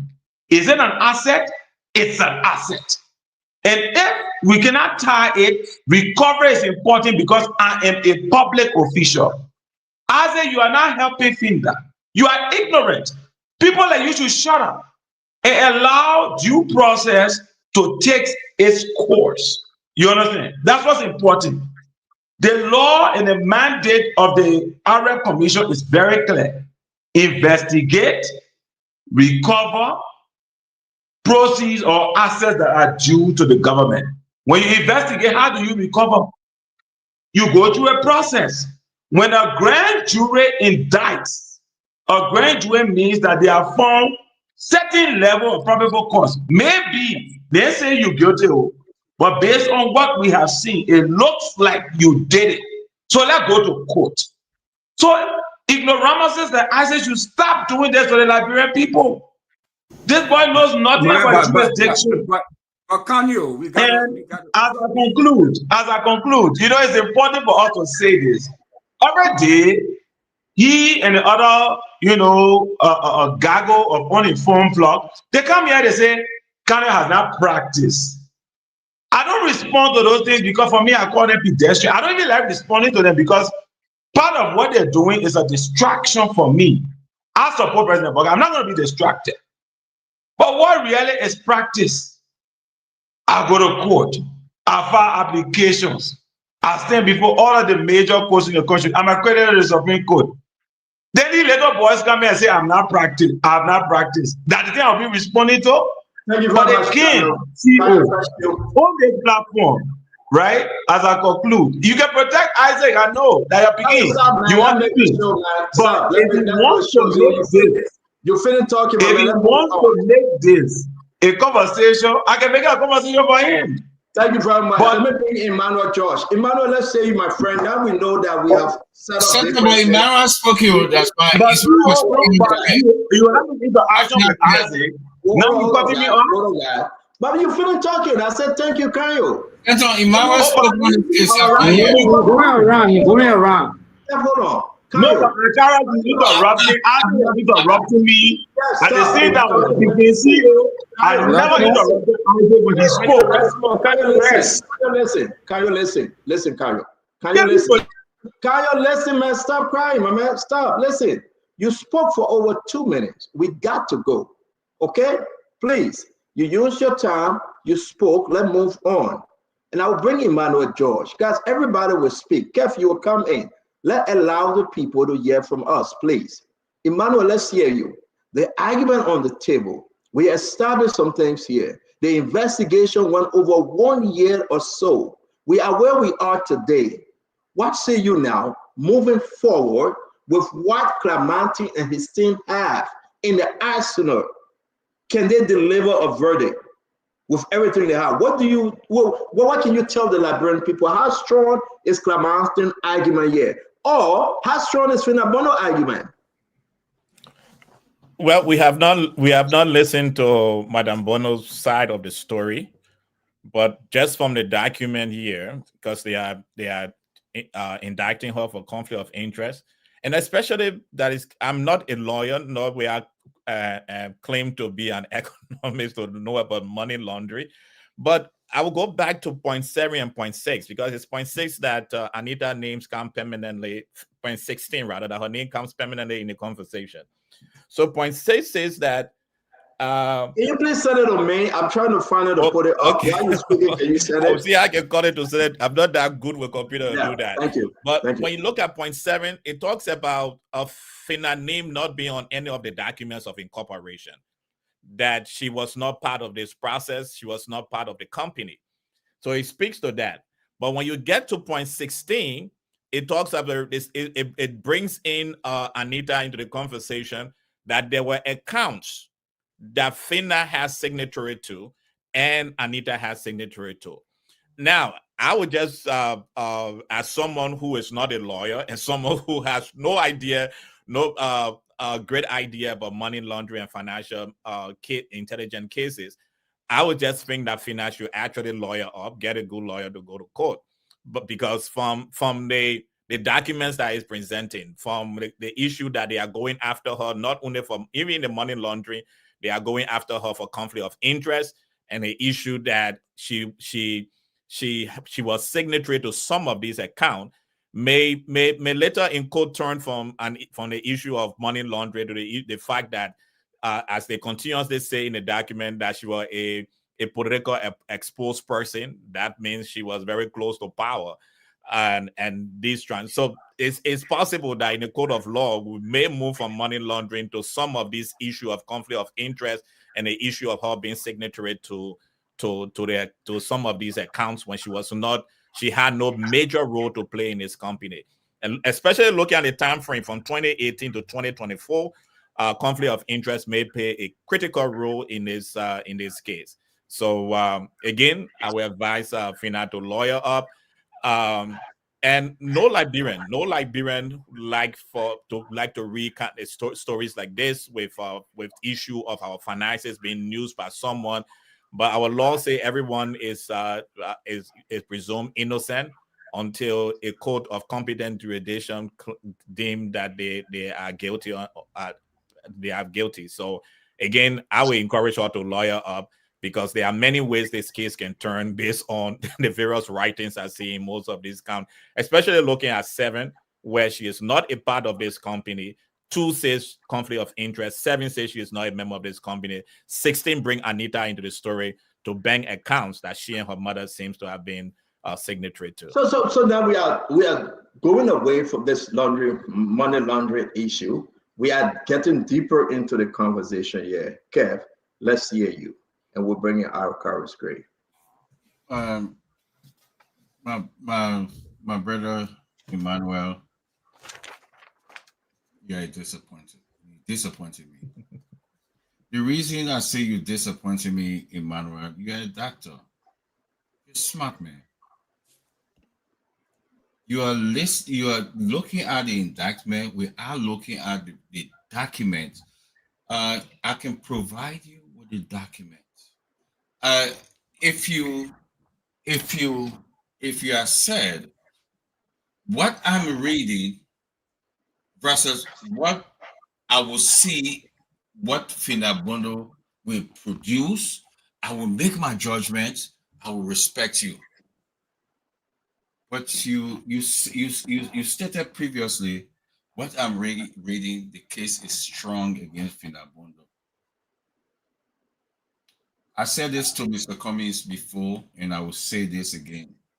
Fire people who will make you not be relevant in Liberian politics. Because this is a disgrace, Stanton. This is a disgrace. The reason I saying that, let's go to number 1. Martin said the company is fake. The company will register under the company renew the registration under this government. If it was fake, they should flag it. They should. You know, with folks like you, Emmanuel, that's a book guy. Intelligent guy, we call you all the book people. We'll speak to this to the Liberian people. It's a disgrace. It is. But make your argument, Emmanuel. No, Emmanuel, make his argument. Make yours. You just there to say it's a disgrace, but you're not telling us what makes yours stronger, Kev. What are you seeing from the document that you want to point out to? Emmanuel pointing out 7, 6, 17. He's making a strong argument. What's your argument? No, Emmanuel is looking at what the fraudster called himself Clamati is producing. That's what he's looking at. So show us something now. Show us something too. I sent it to you. You get it. Can you put it up? No, read it. Read what you sent to me. Put it up. Call your numbers. No, call the numbers that you want me to put up. What are you cutting from there? Okay, just say what you gotta say. I'll stand up when I put it up. I mean, Emmanuel didn't send me anything. He read it. He pointed to it. You are attacking Emmanuel and ANC. Talk your own. What do you think? Okay. Come on. Let me stand on. I sent you the document that the company is legit. I sent you the document that it was renewed under this government. You got all the document. I sent you all the basic. So is Emmanuel saying you are wrong? And those documents were wrong? No, Emmanuel is reading off the fraudster indictment. That's why I'm telling you. Are you going to call with Finabondo? Were you being in call with Finabondo? I hope she's not carrying you. Can I have my moment? But just get a minute. Can you interrupt the other people? Let me have my moment. The problem I have with Emmanuel, he's only citing what this fraudster is saying. What I want Emmanuel to say, what I'm reading, I need to hear from Finda's side so I can make my judgment. That's what I want. But let me continue. Emmanuel, you know what he said, which is personal? He said, the ratting yellow machine.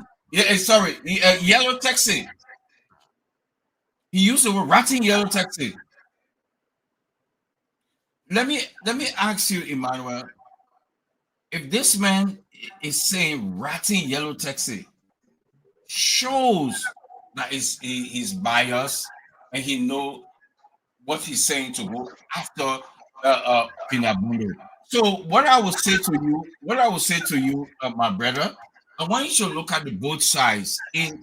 As an intelligent man like you make your judgment on the both sides. Listen, ask about the documents from Finabondo and the team and the government. And let me give you. It was 10 to 30 seconds. Let me give you this. To have your daughter name on the company is not wrong. Finabondo company was in existence before CDC came to power. Thank you, Kev. We gotta go. Thank you very much. Let's hold you there. Guys, ladies and gentlemen, I want to say thank you for joining us. We'll make progress in this conversation. I'm going to bring in Akaris Mose Gray. Your 2 minutes, sir. Club Mountain is on a pure fishing expedition. It lacks the necessary credential, competence, and calorie. This man ran after cars on a gracious ride. He got flogged like a market dog.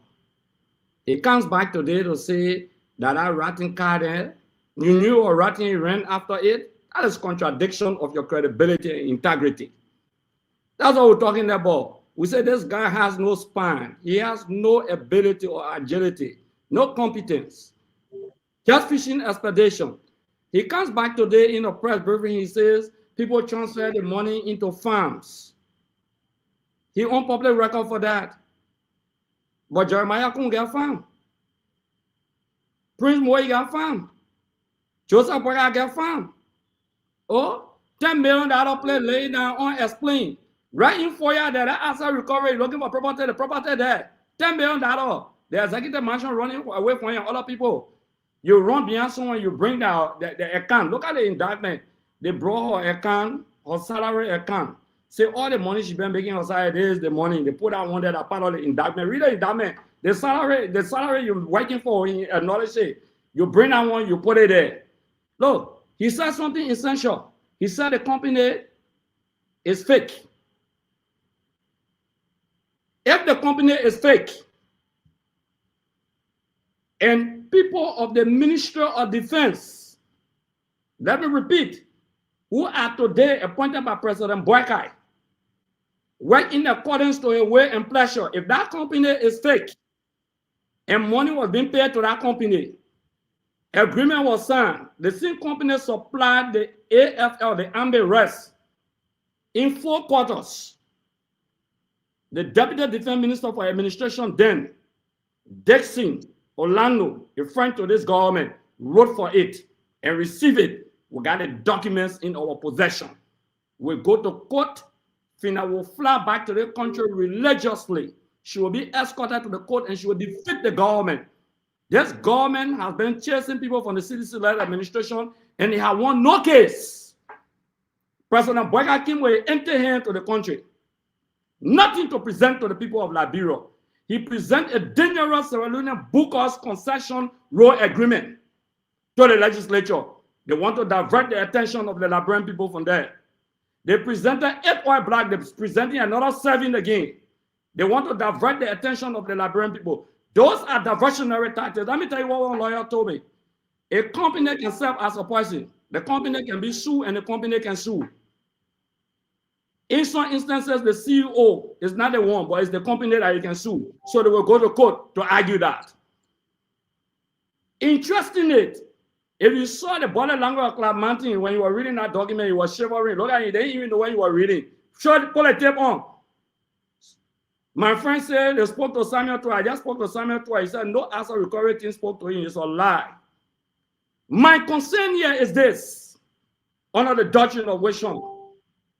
If the Deputy Defense Minister for Administration can receive the rest from the quote-unquote fake company, and the Minister of Defense, who is now National Military Security National Military Advisor to the President, can also affix a signature to that document to go into business with such a company, why are they left off?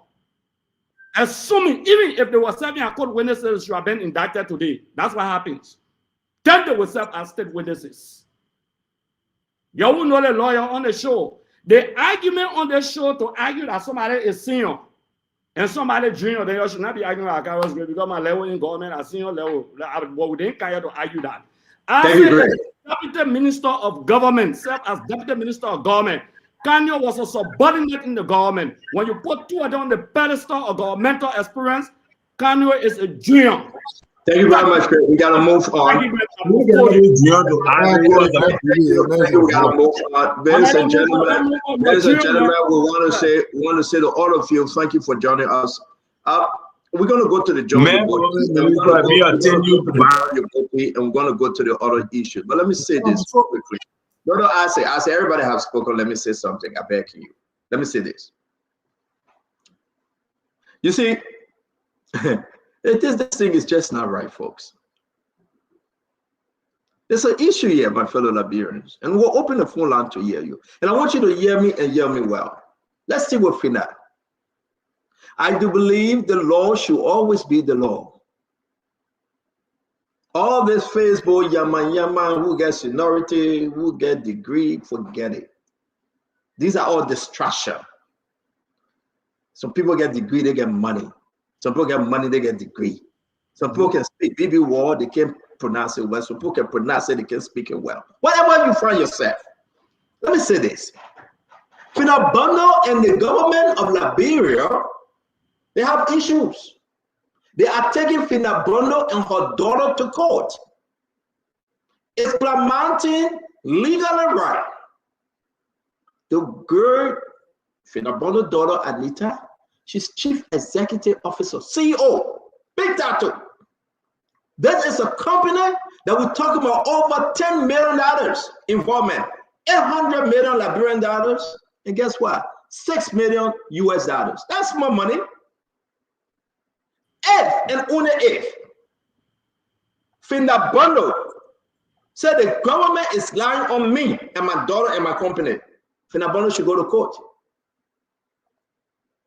And where is the argument?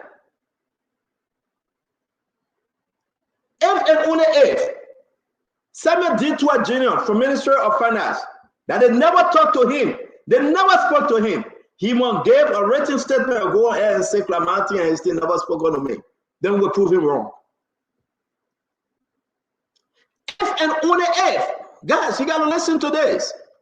If and only if. Y'all go record and play. Excuse me? So that the government go record and play. Excuse me. Let's not try to save our time to be interrupted. I beg you guys, don't interrupt me. If and only if, what we are saying, about Finabano's daughter, or young lady, graduated from the university here, that she got nothing to do with the business, Emmanuel George. Why people are afraid? I will walk in the court with P&D, and I will get the best lawyer, not Arthur Johnson, because everybody behind Arthur Johnson. All seditions that Arthur Johnson, the Chief Justice. Well, can you? Let me talk my own by begging you. And at the end of the day, to tell you the truth, we are here discussing issue that involve a family, a young lady. Did Finabano receive $6 million? My Liberian people, can Finabano confirm whether she received $6 million from that company, from the government of Liberia? Did Finabano receive over $800 million from the government of Liberia? Start off, can't get on my back. Let's stop the yama, right? About who know book and who not know book. I'd like to get in Zigo to discuss this issue. Standard who know book is material to this conversation. People who don't understand the law. Don't take my time. No, but you bring lawyer. I'll put you in the bag. You're interrupting my time. You don't do it. You work for your time, my man. If for any reason I found my brother Kev Hassan beating on Emmanuel George and I'm laughing, can't be wrong. Emmanuel George got nothing to do with your Finabano and the Liberian government issue. You should come up from the place of strength to defend and convince the Liberian people on the space of public opinion why you think the government is wrong. But you going after Emmanuel George, I just counting 6, 7 to 17. You wasting time. But the man don't know law. How you was discussing anything about you? So I want to conclude on this matter, and we'll go to the phone now. My fellow Liberians, the Finabono received $6 million. The Finabono received $800 million. Were it given to her legally? Can you tell me what a Finabono had business that received the money? Who all signed on the paper? Do we have any trace, any document that Martin can share and tell us? These are the legal documents. The money came from the ministry. You need to be speaking to a lawyer. You can't ask Liberian people who are laymen. You should have a standard of lawyers. All right, listen to me. This guy These are the people who will tell you. All right. This guy get will interrupting. Then who in there? When we're for him, we'll mute him. Then Finabono received the money. When she received the money, or the company now received the money, did they send the money to the CEO, Finabono's daughter? Do we have bank records that she received the money? When the money transferred from bank to bank? Don't give me your tabata. Can we dig deeper? Say we're not lawyer, but our parents are a lawyer. So where's the money today? Where was the last bus stop with the money? Which bank received the money last? Can we go to the bank and see how much Finabono took off from that money that I received? The cemetery gave Finabono cash, $6 million cash. Guys, not everything I love to you, that common sense. But one thing I will say to all my fellow Liberians, this is it. They allow the law to be the law. Let Finabono walk into that courthouse. Please, Finabono. Hey, Fina, don't take Arthur Johnson to be your lawyer. You will not win that case. That case will be postponed for 100 years. But let me leave my friend Arthur alone. I hope you can find a competent, good lawyer, not Arthur Johnson, because every sedition that they are being represented by Arthur Johnson. John Ubote will be represented by Arthur Johnson. Every sedition that Arthur Johnson will go to.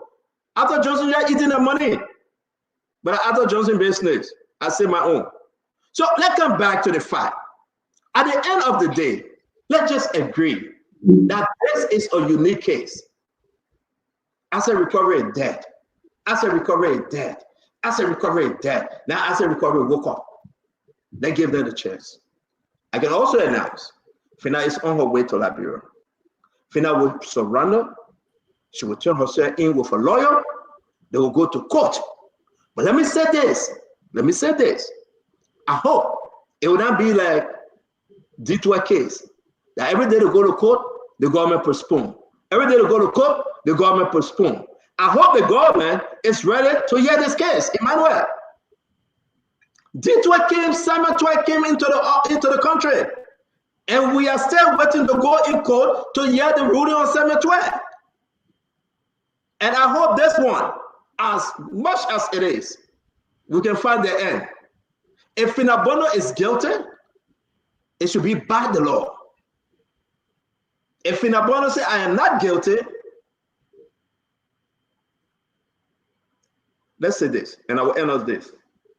Remember, guys, Senator Finance Minister, Councillor Bala, Senator was Finance Minister. If Fina received money, who signed on the money that Fina received? That would be Senator. You see, CEO, that's why I asked you. I said, this is a law. Thank you, Joe. You are making I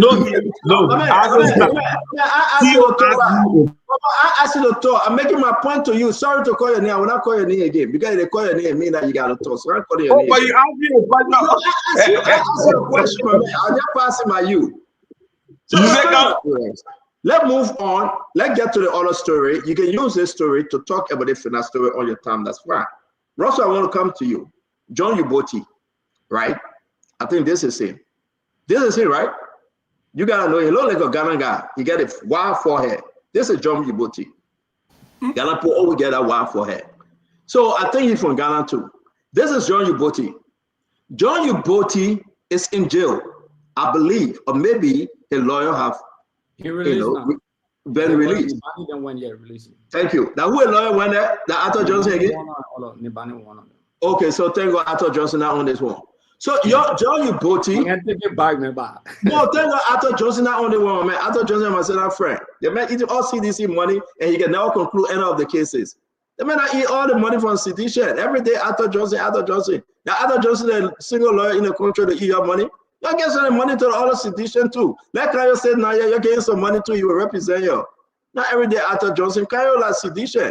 Getting some of the money. I'm not looking for guilt, man. I'm not looking for guilt. The man never argue a case in front of the Supreme Court or any court. My name is Bo. All right, so let's make progress. So let me play this. This is the video. Defendant here. I hope to get his name. This is Pampo. I want to play the video on John Uboti. I hope I can get that video ready. But you understand that he went to court. This is a big thing. And not only that he went to court, but the government, Asset Recovery asking the government to take away all of his contracts. To take away all of his contracts. But hey, what happened? You remember this case? You remember the case? The Minister of Foreign Affairs case? That John Uboti had that contract worth millions of dollars. Asset Recovery said the man cannot account for over 800,000. Is it true? Is it true? Let's listen to Asset Recovery. Clamante. Everything I wish to make sure that the work is done. I want to inform the press through this medium that contracts awarded to MDNC should be cancelled. Contracts awarded to MDNC now should be cancelled because MDNC has now been indicted along with its CEO, and awarding their contract by this government will arm them sufficiently to fight back at our process that we are doing. You cannot be under criminal prosecution and benefit from government. No. The contracts, all contracts awarded to MDMC should be reconsidered and cancelled.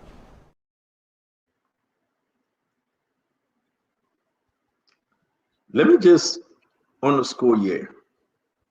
All contract. That's the recommendation they are making to the court and to the executive. Should be canceled. Then you ask yourself, how many individuals in this government that have been indicted still have contract with the government? Let me play this video. Defendant here. I hope to get his name.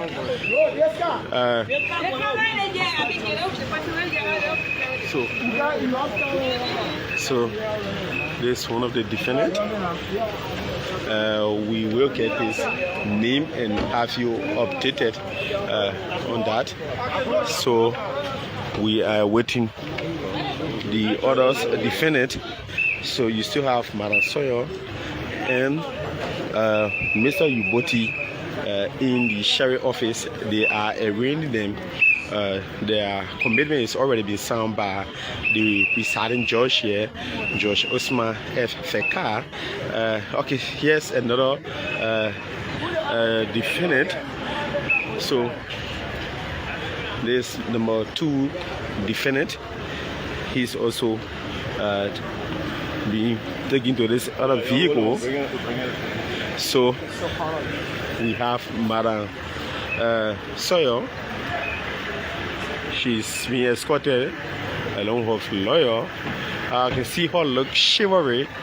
I don't know what she's telling her lawyer, but she looks worried. Also, her bag is packed. I can see a person from her house is holding her bag. So,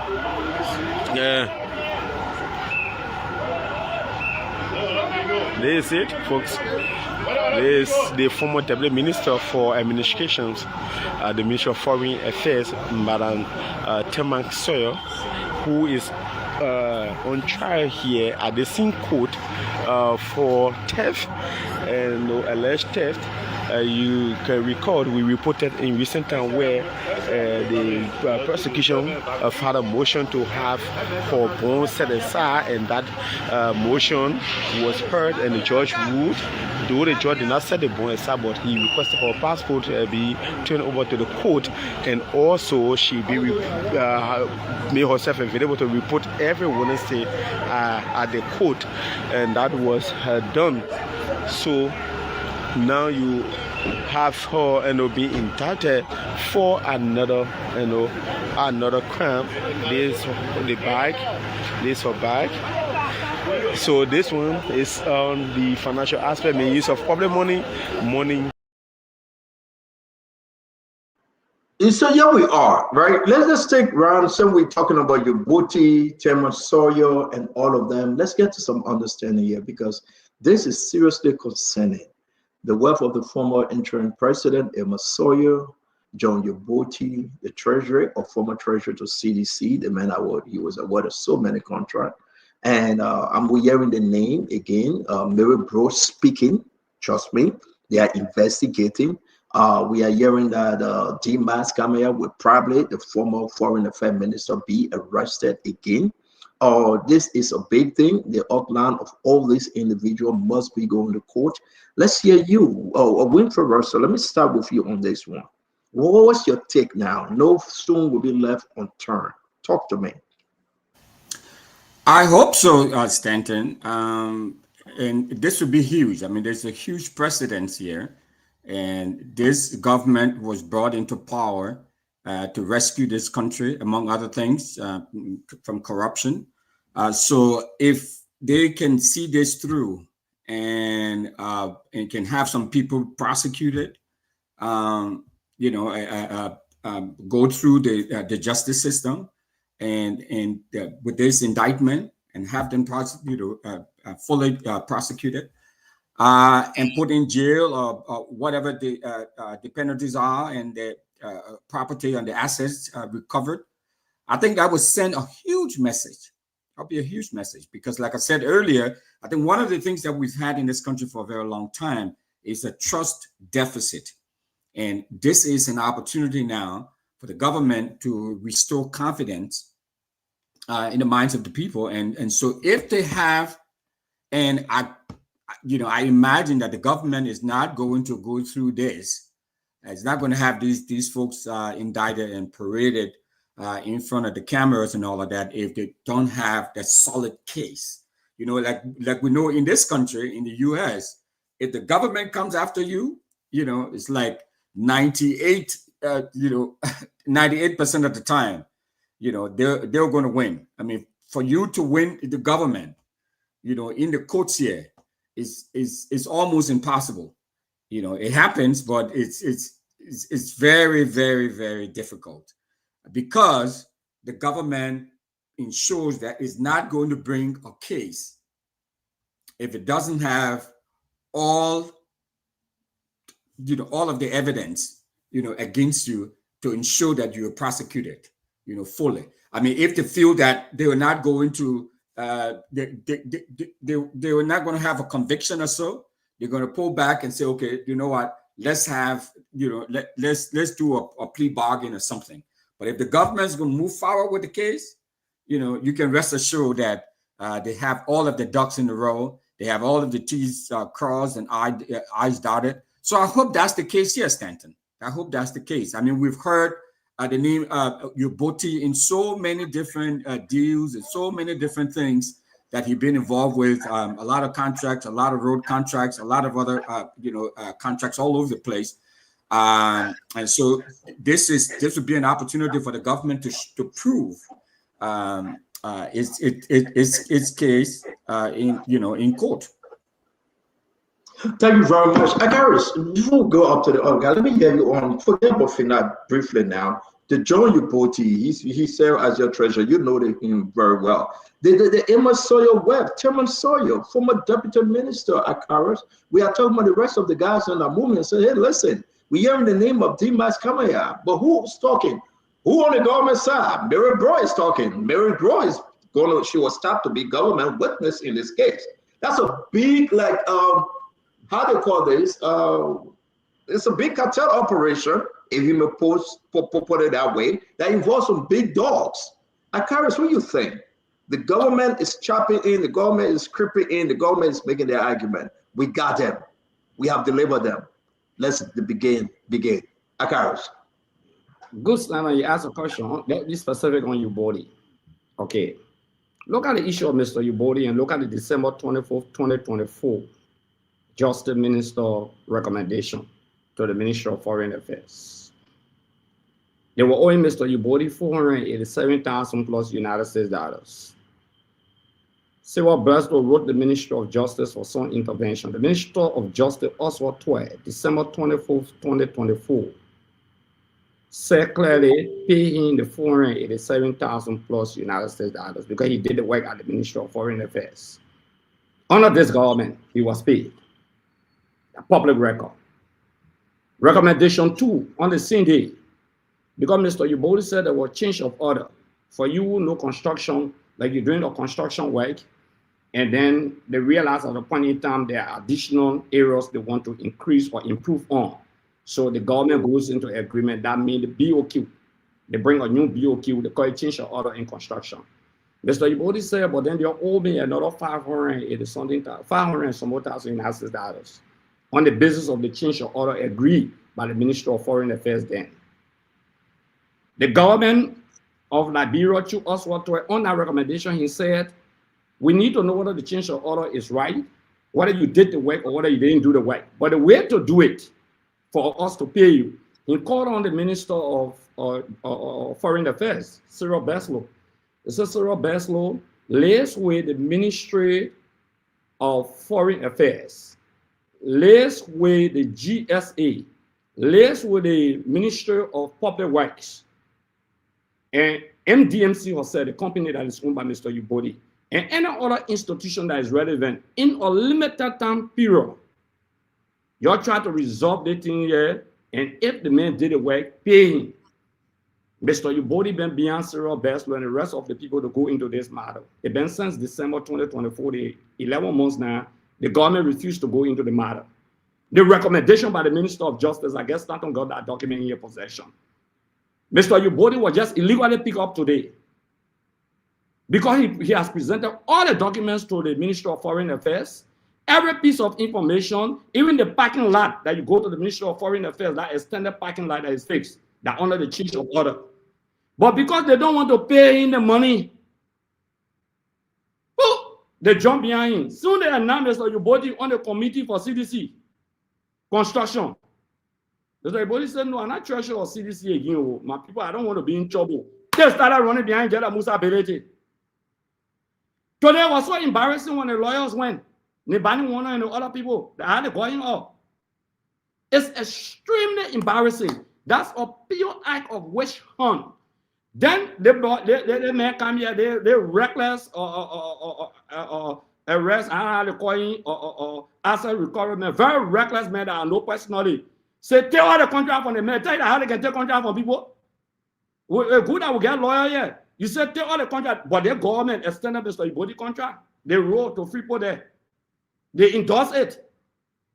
They said take all the contract for him because he will use the money to help the base CDC headquarters. That's the only reason they run behind Mr. Ubodi for. Nothing else. That is no. I will send a document in the chat room. I guess Stanton get all the documents to show the Justice Minister opinion. Oswald Tway, the current Justice Minister, 2 recommendations. Thank you. One, money, they pay the full money already. This government, then he said the man stealing money, but you agree that the man should pay. They should pay the man. They pay the man full money. The man second money now. They say you're investigate. You're look into it. If you're owing $500,000, if you did the work, pay the man money. The man say, but you pay my money now. That's all they running behind for. The other reckless, very reckless. Thank you very much. We're gonna move on. We're gonna move on. So Kanyo, it's 10:50 in Liberia, 550 a year. Your 2 minutes begins now. Let's hear you, Councillor.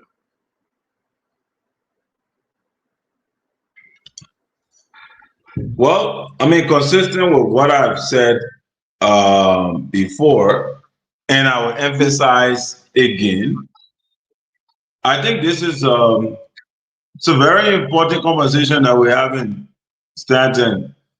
But at some level, maybe not today, sometime in the future, you probably need to convene a panel of lawyers. And it doesn't need to include me. You probably need to convene a panel of lawyers or people who may be independent, maybe lawyers and financial experts also, who may be independent, drew from different sides of the aisle, to have a conversation on this matter. I think it's very important. Because when we have this kind of conversation and it's only seen from a political lens, and people are just throwing out stuff out there, the public depends on this medium to get valuable information, to really understand what is going on, and sometimes to get expert opinion.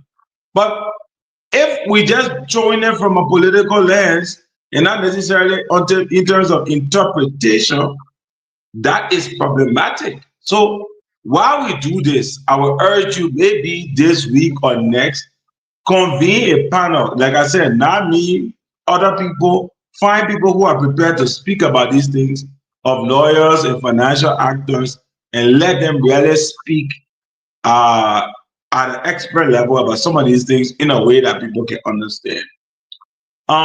Beyond that, like I've said, I'm all for due process. I'm all for people having a day in court.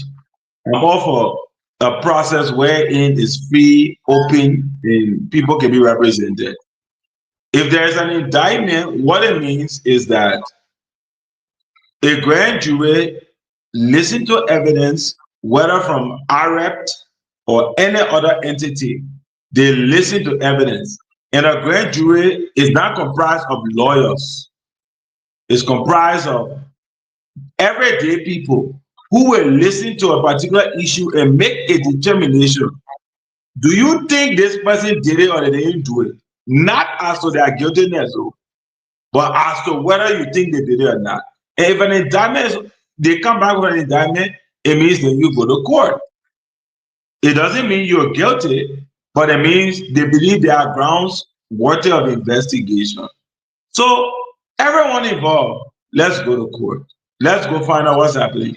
But it's a disservice to certain people when you have people who don't understand what's happening and they just make reckless statements. It undermines the credibility that appears to be coming in defense of these people.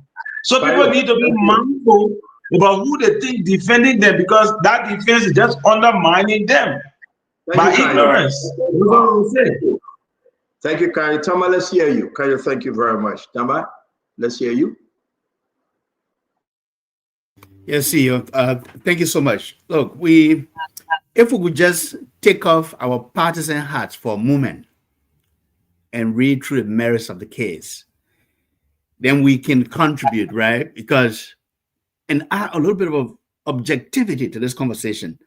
When you look at the indictment, Gray was talking about, you know, the indictment having a component of FINA's bank account balances. That's a simple lifestyle audit. When you look at FINA's bank accounts before she became Deputy Minister and Chief of Protocol to the former president, FINA has $7,000 in her bank account, according to this indictment. When you look at all of FINA's earnings for 6 years, 7 months when they were in power, FINA earned a little bit over $312,000 over the 3 years in salaries. Now take her little investment in her Kobo shop she had. If you look at what FINA has acquired over the 6-year period and you compare her earnings, you cannot justify the acquisition of almost, I'm not sure, several millions of properties. I've seen the photos in the indictments, different compounds, different estates. And I'm not sure what other investment they have discovered with her or assets. when you look at the evidence, it's pointing to the mere fact that Fina and co plus these 40 people in this indictment conspire to steal from the government. And they succeeded within 6 years. They moved money through accounts, they moved money through the ministry, through their personal accounts, and through their business accounts. And that's how they were able to acquire some of these properties. Let us, for once in a lifetime of this nation, let's allow the rule of law to take course. Because you see, Liberia, and when I saw the budget of the government today, the $1.2 billion budget they put out, I said, great. Because Liberia is not because we don't have money, we have resources. But these leakages that are happening across the ministries, across government entities, across state-owned enterprises, where you have cartels in place and they know how to siphon money out of the system. I mean, these people are experts at it, Stanton. They have been doing it for 180 years. And Fina and Co just had an opportunity to do this for 6 years. So for me, this is eye-opening. The fight against corruption must be holistic, but we have to start from somewhere. Look, Fina should come in the country. She should come in the country. She should submit herself, and she should go to court and clear her name. She's presumed innocent until found guilty. But it is my hope that this government can also move the needle, prosecute these cases, get some wins, get some successes, and reassure the Liberian people that the Unity Party, GMB government is serious about fighting corruption, about ending the culture of impunity in Liberia. It may not be 100%, but we'll have to start from somewhere. Thank you, Stanton. Well, thank you very much. Just a second. Can I ask a question before? Just a question. Just a question. 10 seconds. Kev, I'll say, let you, my friend. After I say, we'll come to you, Kev. Yeah, thank you. So earlier on, like you said, we can use this time and mix everything up and then go forward. Earlier on, a better Phoebe tried to correct me, which I appreciated. If I did say initially that anti-money laundering is a crime, that was an error. Of course, you caught that. Thank you so much. Money laundering is the crime, not the anti-money laundering, which is against the crime issue. But look, I know we had our brother candidate talking, insulting me. I'm not going to insult you. I know you are a little clown. I'm not going to insult you. You are one person that your better controls. What I would do is to teach you, because you are a very inept lawyer who doesn't understand anything of law. So I would try not to insult you. If you were a person of integrity who better doesn't use them, we have conversation. But for you, anywhere, your better takes you there where you go. So let's come back to the issue, my brother. Stanton, you are not a lawyer, but you seem to be teaching kind of some law. Asset recovery is to recover assets stolen from the government. Stolen from the government. Recover it. That's why it fall.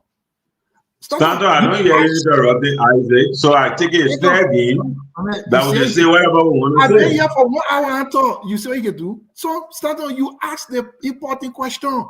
No. If the government says Fina Bono got 6 million, the question is, was there a public money entrusted to her that she misuse? Or did her company receive payment from a government entity to which she did not perform the job? Those are the questions we should be asking.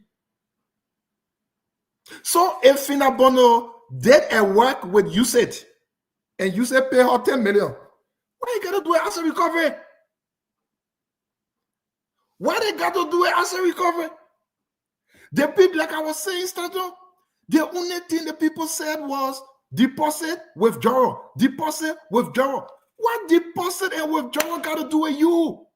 Unless you are telling us that the money's being deposited and withdrawn came from a government entity to which the job wasn't performed, then we are having conversation. We thought that's how a quote-unquote lawyer should be thinking. So, Fina, in your bank transaction, you get 6 million transaction. Okay, so what? Sekou Dukle was just on the show and said he invested almost 6 million here in a company. So when Sekou Dukle can invest 6 million, you think no one else can invest 6 million? Only because a bank transaction shows 6 million. So what? Was the money? No bank transaction even show 2 million. Yeah. So they say, and then they say, Huge transaction, huge check. So what? That's what I kept saying. This is a cartoon case, and this case will be thrown out. The government will play politics, delay, go back, and it. But let me quickly on the John Uboti issue. Stand on. We said this thing. These are small things that people say we shouldn't talk. Stand on. Aka's grace started in. And I beg you in the name of Jesus Christ, amen. The little screenshot I sent you, please put it on. Mr. John Uboti was paid by Joseph Boakai government. My people, let's read this. This came from President Joseph Boakai's Justice Minister, Minister Twe. Based on careful review of the laws, facts, observation, discussions had with pertinent individuals regarding the civil works contract executed between Ministry of Foreign Affairs and MDMC, we are recommending the following. That Ministry of Foreign Affairs proceed and pay MDM. This is from us for Twe, the Justice Minister of Boakai. We will have lawyers. You can take it down. Thank you. Some people, I only believe that asset recovery is lazy, that they don't have simplest of the time to connect the dots. Had asset recovery maybe contacted the Justice Ministry, contacted the Ministry of Foreign Affairs, they only have come up with a cartoon case. What you are seeing was not written by Samuel Twe or me. It was written by President Boakai, Justice Minister, my people. He instructed the people to pay the man because of all of the investigation they've done. Lawyers will not understand this one. And you don't want us to come up and say, oh, no, my people, this don't make sense. You come and say Fina Bono God will thank you. Your time is up, Isaac. We got to move on. Deposit, we agree. The question is, we got to move on. Fubi, can we bring you on? Fubi, let's bring you on. Let's hear you before we go to Mr. George and Kevin Hassan. Yeah, so look, because the Justice Minister ordered or instructed the payment of John Uboti doesn't mean that it's not possible that he committed a crime. So the Justice Minister was not investigating crime. He was not investigating crime. So let's move that on there. Asset recovery is investigating crime. It's a different. It's a different. I can't know. Don't do that. You're talking about the step. The profile complaint. Hey, man, keep quiet about. The Justice Minister was not investigating crime. The Justice Minister was not investigating crime. He was not investigating crime. So you cannot use that and say asset recovery cannot go after him. If you raise an issue for payment and the Justice Ministry fee that you gotta pay, you can pay. But when you have a asset recovery team going investigating further and identify that there's an issue, the asset recovery has the right to do that. So you gotta let it go through the case and let them deal with that. So the Justice Minister issue was not about investigating whether a crime or crime was not committed in the process. So let's leave that other topic. So the issue here was like you saw with Madam Sawyer. I earlier stated, funds were moved from Gracious Right, the Anita Group of Company, to the Foreign Ministry, and from the Foreign Ministry, the same amount from the Foreign Ministry to France for accommodation. Why didn't they use the money directly from Gracious another group of company to France for accommodation? But they had to pass it through the Foreign Ministry accounts. And she was the one that we used to sign up. And Fina Bono also serving government. And she gave for the other 100% the shareholding into the company. And her daughter became the CEO of the company. And she used her influence in government to grab many lucrative contracts to that company. And you kept here saying listen, the allegation is on Gracious Ryan. Let's forget about the other one that we don't have anything on. Right, Fubi? Then we cannot say in so many lucrative contracts. We shouldn't go there because the conversation at hand and what asset recovery talking about is this issue of $6 million. And as per the indictment, let's speak to it, please. Yeah, because the guys were here talking about rice, the defense minister signing, the other minister signing. That's the influence. So we can rule it out. That's the influence that you use for authority in government as chief of protocol to the president to ensure that Anita Group of Company got lucrative contract with the government, and many of the money you start moving through the account. So you invest in money laundering, investigating the tracing funds. How the funds got here, for what purpose it got here, why it moved from this point. So the issue Tama rate also lifestyle audit. You work in government for 6 years. This is the earning that you got in from government for 6 years. And after 6 years, you have acquired all of these properties to your credit. And we saw this huge flow of money moving from all your banking account in and out, in and out. So you can't say you can't say government has right to go after money laundering investigation. She can go to court and prove herself innocent. That's fair. Thank you. I think the only person that I'm not spoken that kept her sign, Emmanuel George. Emmanuel George, hold on 1 minute. Let me bring you on first, and Kev Hassan will close this round. It's very important, guys. We want to go to the phone line to ask our federal librarian what to make of this case, this indictment. Now, so many other people are pending. Now, if you listen to Clemente, other cases that involve lawmakers, when he get to them. But what we are hearing that some senators and representatives, they are cooperating with government. So the government is saying, don't touch them. Is there selective justice? Now, we're going to call some names here tonight, as per our findings and our sources, Emmanuel. They have other individuals. If you talk about the property of Gracious Ra, if you talk about the amount of money that was siphoned to them, if you say these are illegal, we have lawmakers today. They have the list of them that have sealed indictment. But the government saying, no. Don't go after them. They are on trip with the president to the UN. They are on trip with the president to Europe. They are on trip with the president of China. So don't go after them. They are working with this government. It's a selective justice there. We will play Martin. Leave that for a second. Let's close up on Finabando, John Yuboti, that of Tema Sawyer, and Pompon, and all of them. And look at Mary Bro. She will LDC. Our report, our sources are telling us that she is fully cooperating with the government of Liberia. Maybe that's a plea deal, but let's hear you, Emmanuel K. G. George. Yes, Denton, thank you very much. Let me first of all start with my dear brother, wonderful friend Kev.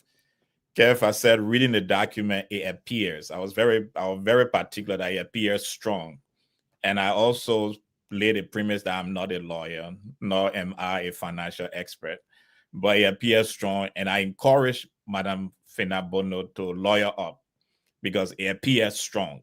So all the other document, I've not read any part of the document. Maybe it's there, and we can point it out. That says that what you are alluding to.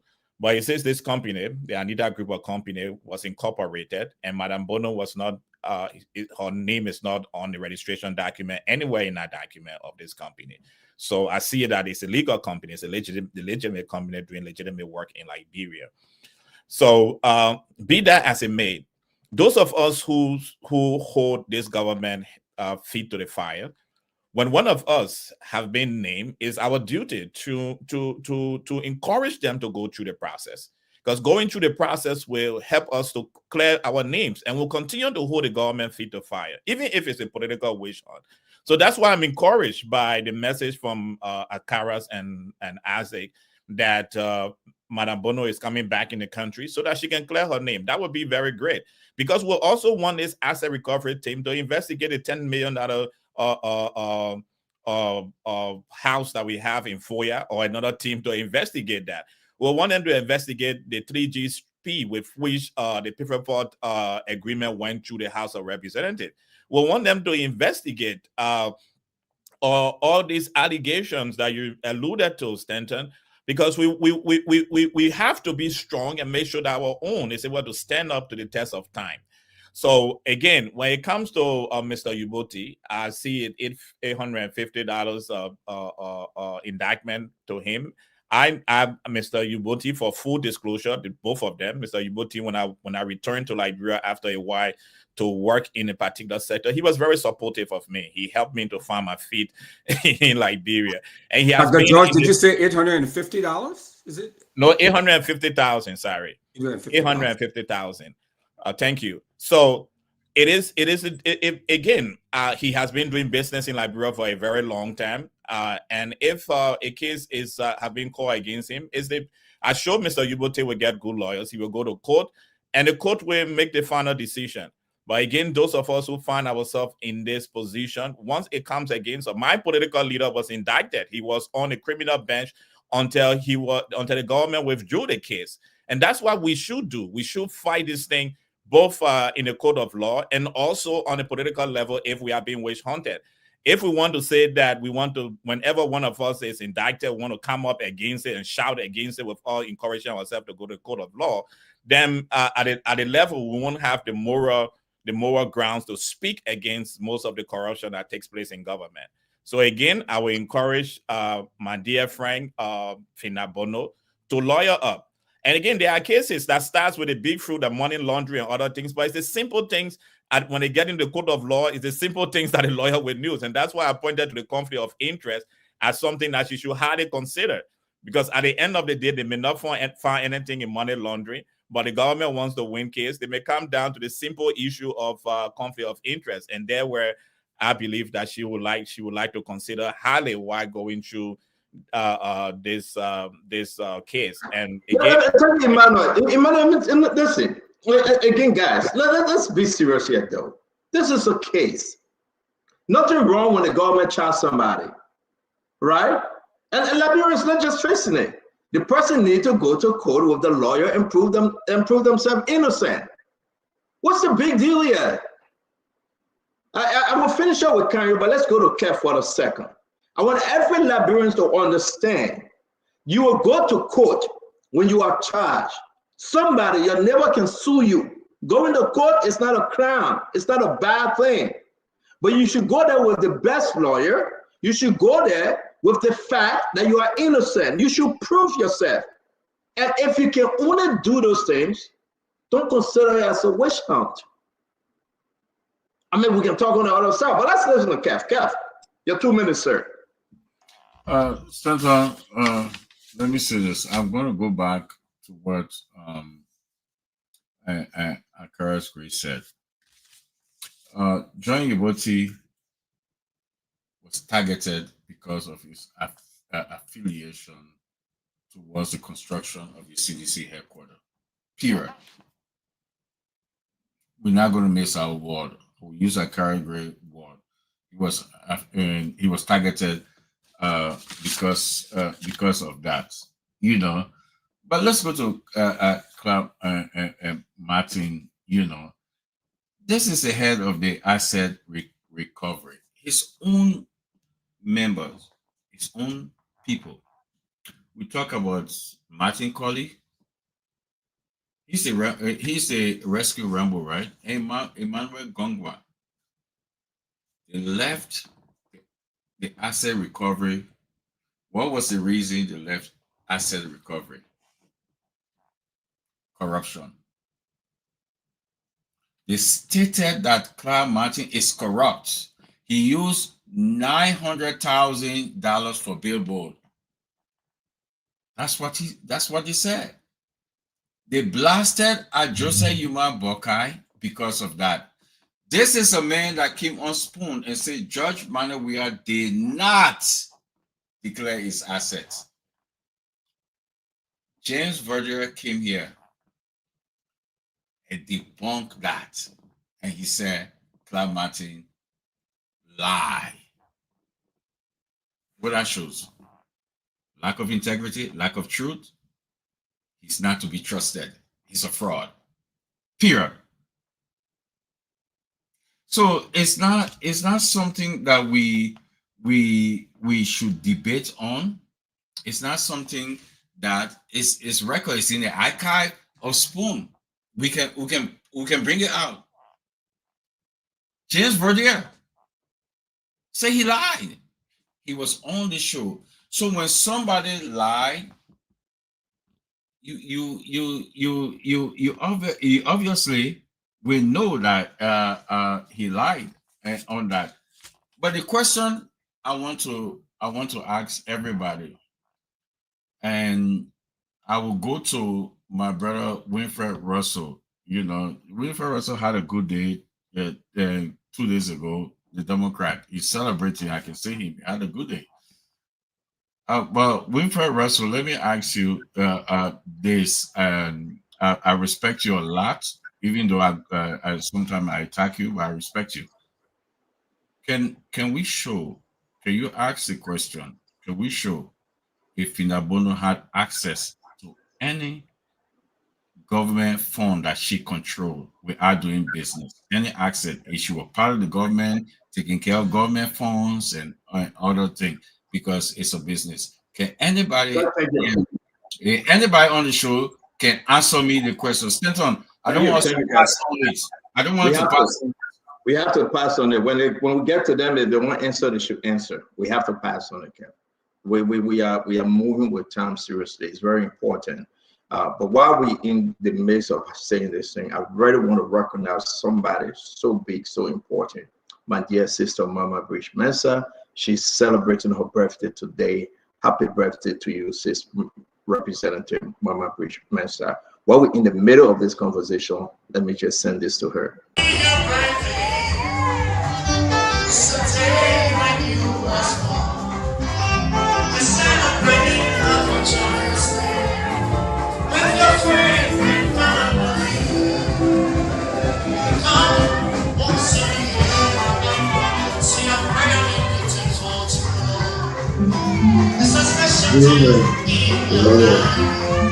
Celebrate the song I sing for you.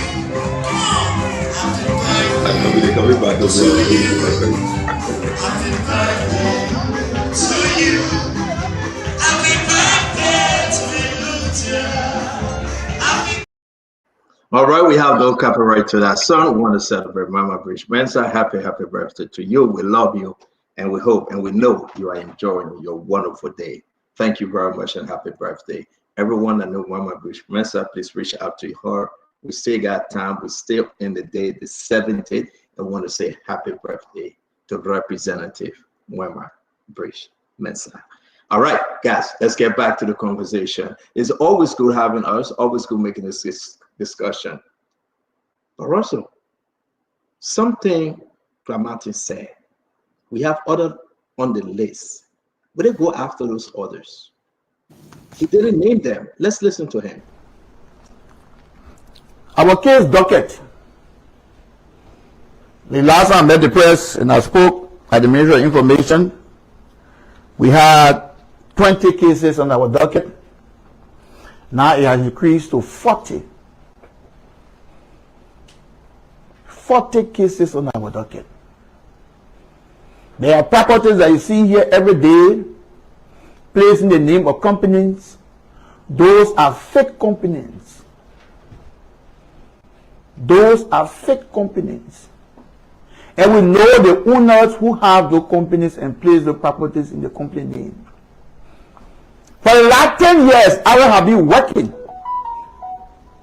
We have collected evidence back to 10 years on movement of money and construction of properties.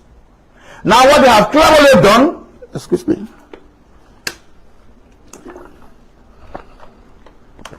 what they have cleverly done is to move suspicious money into farmland and acquiring big properties in farming.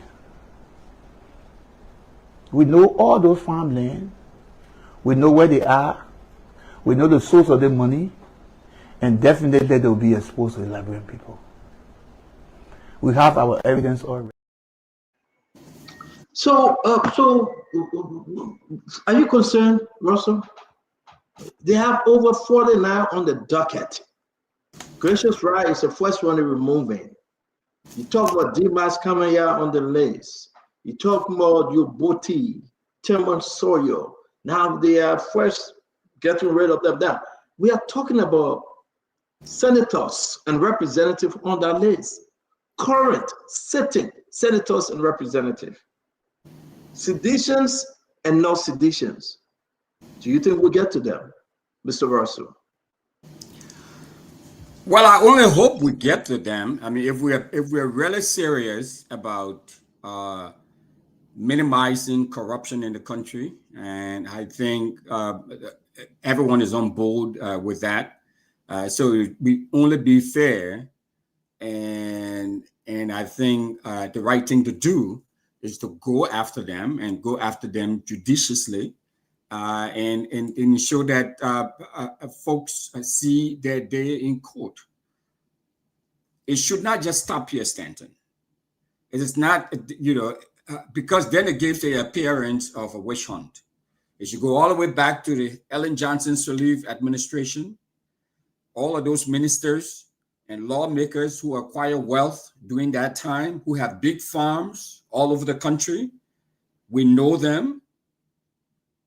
And so we need to go as far back. So if he has 40 cases on the docket, I hope it's not just 40 cases from the last government, but from the government before and this present current government. We've talked about a lot of corruption here that's taking place the year and now. So I hope those 40 cases that he's talking about include some individuals, lawmakers, government officials who are in this current government. And if their hands are caught in the cookie jar, they should be brought to justice, they should be exposed, and they should go to jail. But we have to start from somewhere. I agree, I get that.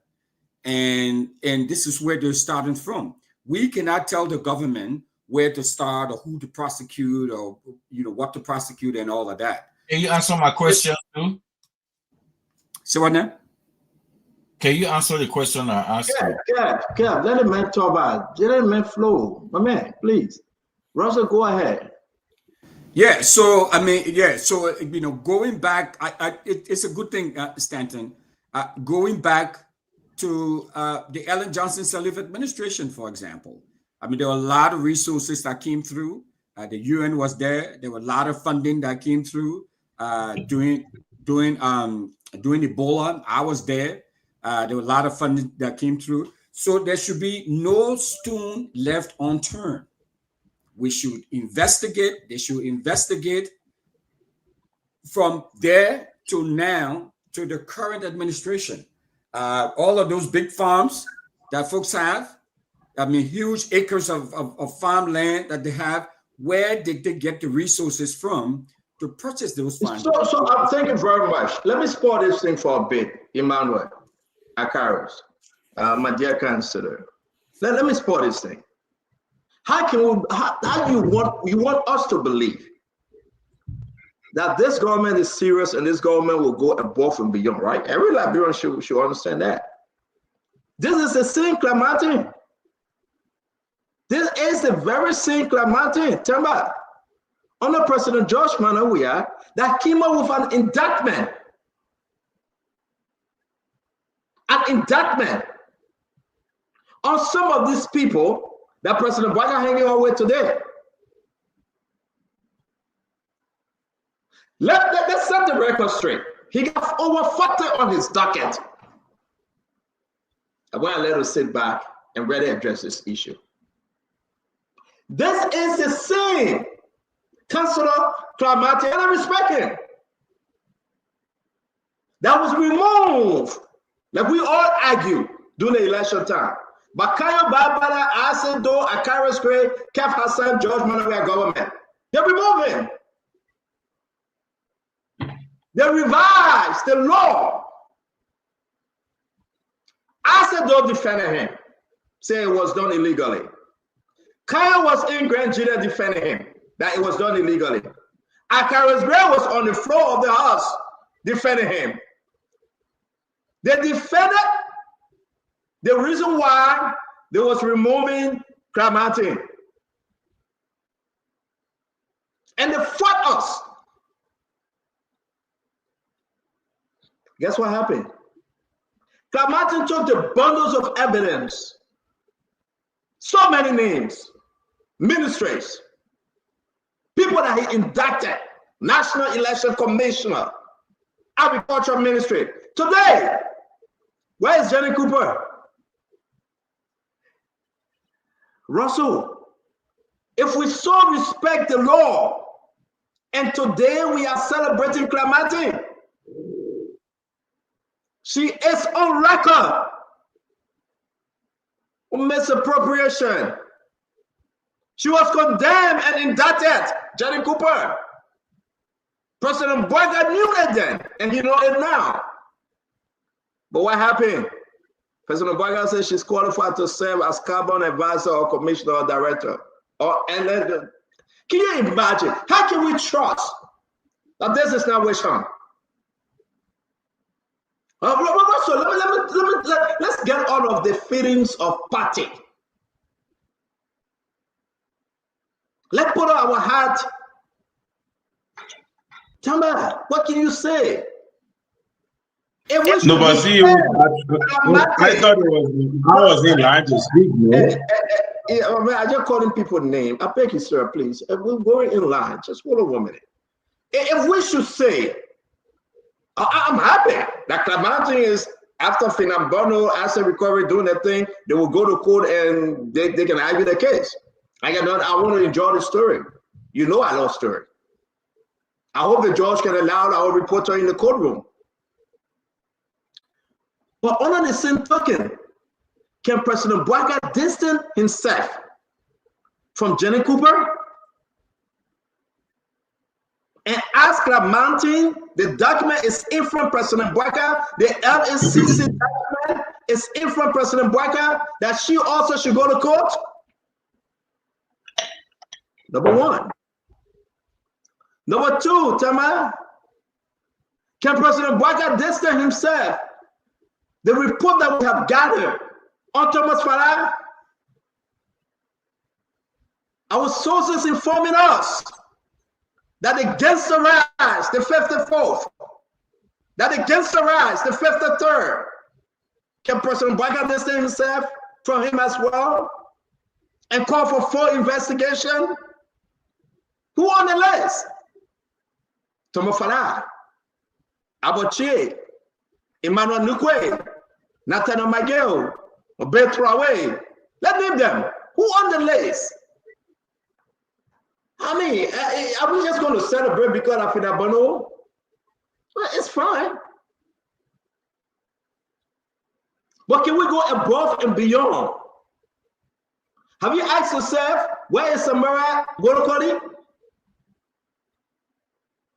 Are we cherry picking? You talk about Marshall? Can we ask in this government today, who is from LTA building a 5-star hotel just in the split of a year in this government? Which one the commissioner from LTA that building a 5-star hotel? Can President Boyga, can the asset recovery question their income? Oh, we'll put a hotel picture up? Or we're with the next government, then we come and say we'll take the hotel from them. You got 5 commissioners at LTA currently. Which one of them building a 5-star hotel? I will not call it name, I'll ask them to call their own name. So in less than 9 months now, they get money to build a 5-star hotel. I mean, this is what we do. We come on the show, we go out there and gather information and buy information. Do you want us to go after Cooper Cry? Cooper Cry, you know how many say he charged him a work permit? We have documentation that Cooper Cry, the allegation, he charged the Ghanaians $7,500 for work permit. We'll bring it on the show. Will President Boyka fire him? Councillor Cooper Cry, Labor Minister. He went into the Senate and said he charged this amount. The people got documentation recording 7,500 for work permit to come and do RT job. The people got to say they will pay their staff, and said they'll get a 1,500. They van. Do you know the company Cooper Cry working with to bring in non-national to work? Can we dig deeper? I want to be religious. Can we go in deep? Come on. Jesus Christ told Peter, go in deep. But guess what happened? When Peter went in deep, what was the result? If you are religious, answer me. When Peter went in deep, sometimes you go in deep, you get a double-double. Can asset recovery go in deep to get a double-double? When Peter went in deep, the net was breaking. You had a kuta, you had an anaconda, you had a snake, you had a scorpion, you had a booger crab, you got a shark, you got a whale, everything they call it. The net was breaking, and they look and say, come and help us. People are coming from all over the hell. Can asset recovery go in deep without fear, without favor? Don't stop joking, man. And that's what we do on the show. If President Joseph Yeman Boyka, my dear uncle, Joseph Yeman Boyka, who are championed for and celebrated and beg people to vote for, can come up with one case on this woman, Jenny Cooper,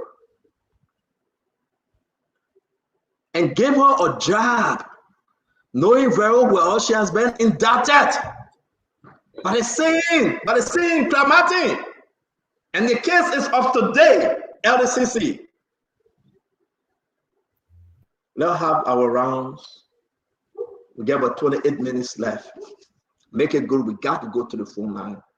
This is to be continued, my fellow Liberians. Thank you for hanging out with us.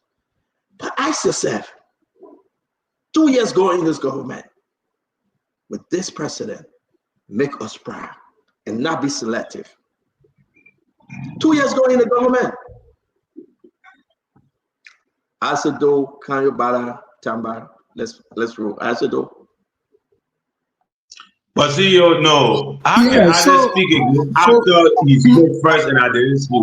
You want to speak before me? Go ahead, speak before me. After Yauka. No. Kanyo will wait. Thank you very much. So let me continue from there. I said we on a new topic. Kanyo will wait. He patient. He's a lawyer. He will come in after you. Please go ahead. No, but as a God CEO, you need to speak again first before you come. Yes, that new topic. You will come in after him, sir. Thank you, sir. But you read it, baby. I don't know. Like, Tama, hold your peace, my friend. Leave I say alone. Go ahead. You big baby. What are you crying, man? You complaining? Answer that, CEO. Yeah, man. So we. I see you, oh baby. So you like to protect your baby. Oh, they started can you complaining? Hey, can you? Let me be a member, brother. So, Stato, it's like we are in a cycle discussing the same thing from one point coming to the same area. You said it right. Madam Jenny Cooper was indicted. She's in the government with President Boyka. Let's just not go to Madam Jenny Cooper. Boyka's military advisor was the former defense minister who signed a contract with the very company that Boyka's asset recovery said London money. What kind of contradiction are we living in? So President Boyka hired someone who gave illegal money to a company that his asset recovery is charging. And look, Jefferson Chelsea wrote something very important, and I just wanted to go through the main points. Very, very important. He said, number one, nobody knows who did what. The indictment only said, and so you co-defended this, you deposited 5 million, you withdraw 2 million. So what did he do now? Defendant F, you withdrew 200,000, you deposited 3 million. Okay, So what did he do? What is the crime of depositing or withdrawing? That is a business account. So if, for instance, the defense ministry roll a check to the business for supplying the defense ministry rice, and someone deposited that money, so that crime? Jefferson Jesse said it. Nobody knows who did what. What is the crime? And then he came to say, all store facts, rightly. Because most of the transaction happened in 2014, 2017. Why you get to do it finna being in government 2018 now? He went down further to say money laundering labels without proof. Like I was saying, he's right. To have a suspicion of money laundering, the source of the money must be in question. It means you are using a legal means to channel illegally gotten money. Meaning, for instance, you sold drugs, which is illegal. Now you took the drugs money and deposited it in your bank account.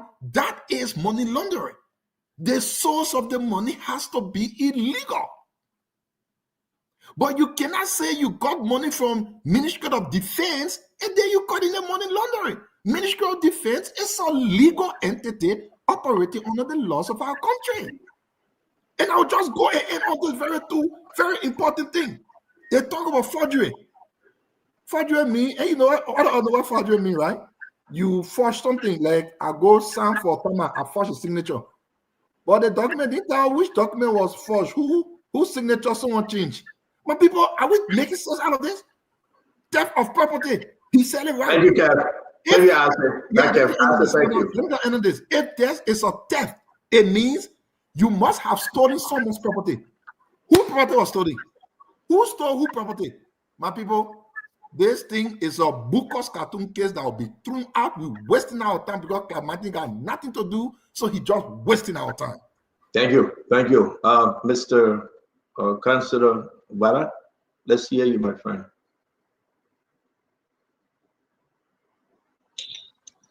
Thank you, CEO.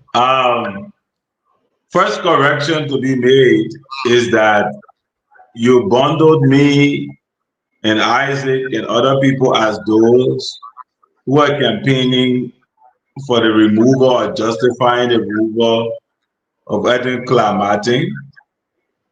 I think that is incorrect. At no point in time did I do that. As a matter of fact, at the point in time when the LSCC Act was restated, leading to the removal of Edwin Clamartin, I was vice chairperson of the LSCC, and I was also effectively to be removed.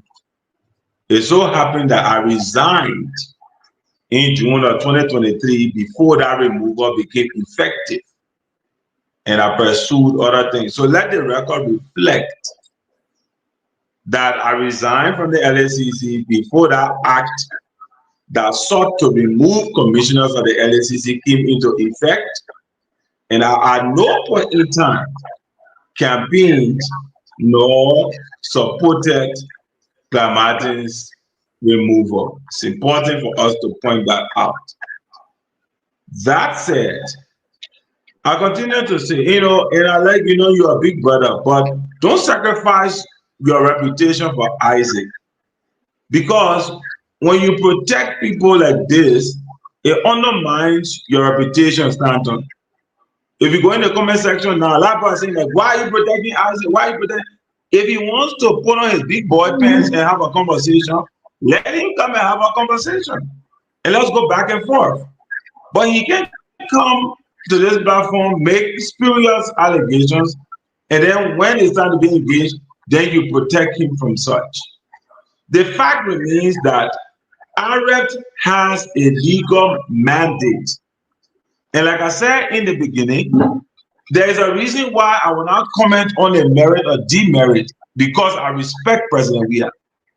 But for somebody to insinuate that AREP does not have a mandate means they don't understand law. And that's why I encourage you, Stanton, it doesn't have to be me. You may need to compile or bring together a panel of lawyers and to discuss an issue like this so people can understand Exactly. Especially your listening audience who trust you and respect you. Is there a mandate or there isn't a mandate? Beyond all the pedestrian, throwing of, dirt here and there, but people want to learn, people want to understand what is going on in the country. And I think that's what needs to happen. Finally, I think it's a disservice to the conversation when we have a current issue and we then elect to say, oh, but what about all of the 6 million other Liberians, right? Because ultimately, you particularly, you beat on Joseph Boyka, you said the reason why you, Costa, and others supported him was because of accountability. When we challenge his 42 years of experience and say we want to see what he can do, you, Costa, and others said that 42 years of experience will bring results. Now we are with you. We wanted 42 years of experience to bring results, and this is what the result looks like. So to start going back and say, okay, beyond the time he was in charge, why aren't we talking about those?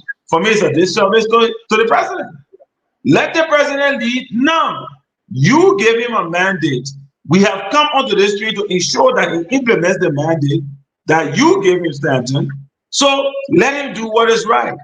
And I guess continue is that, look, Spoon is Liberia.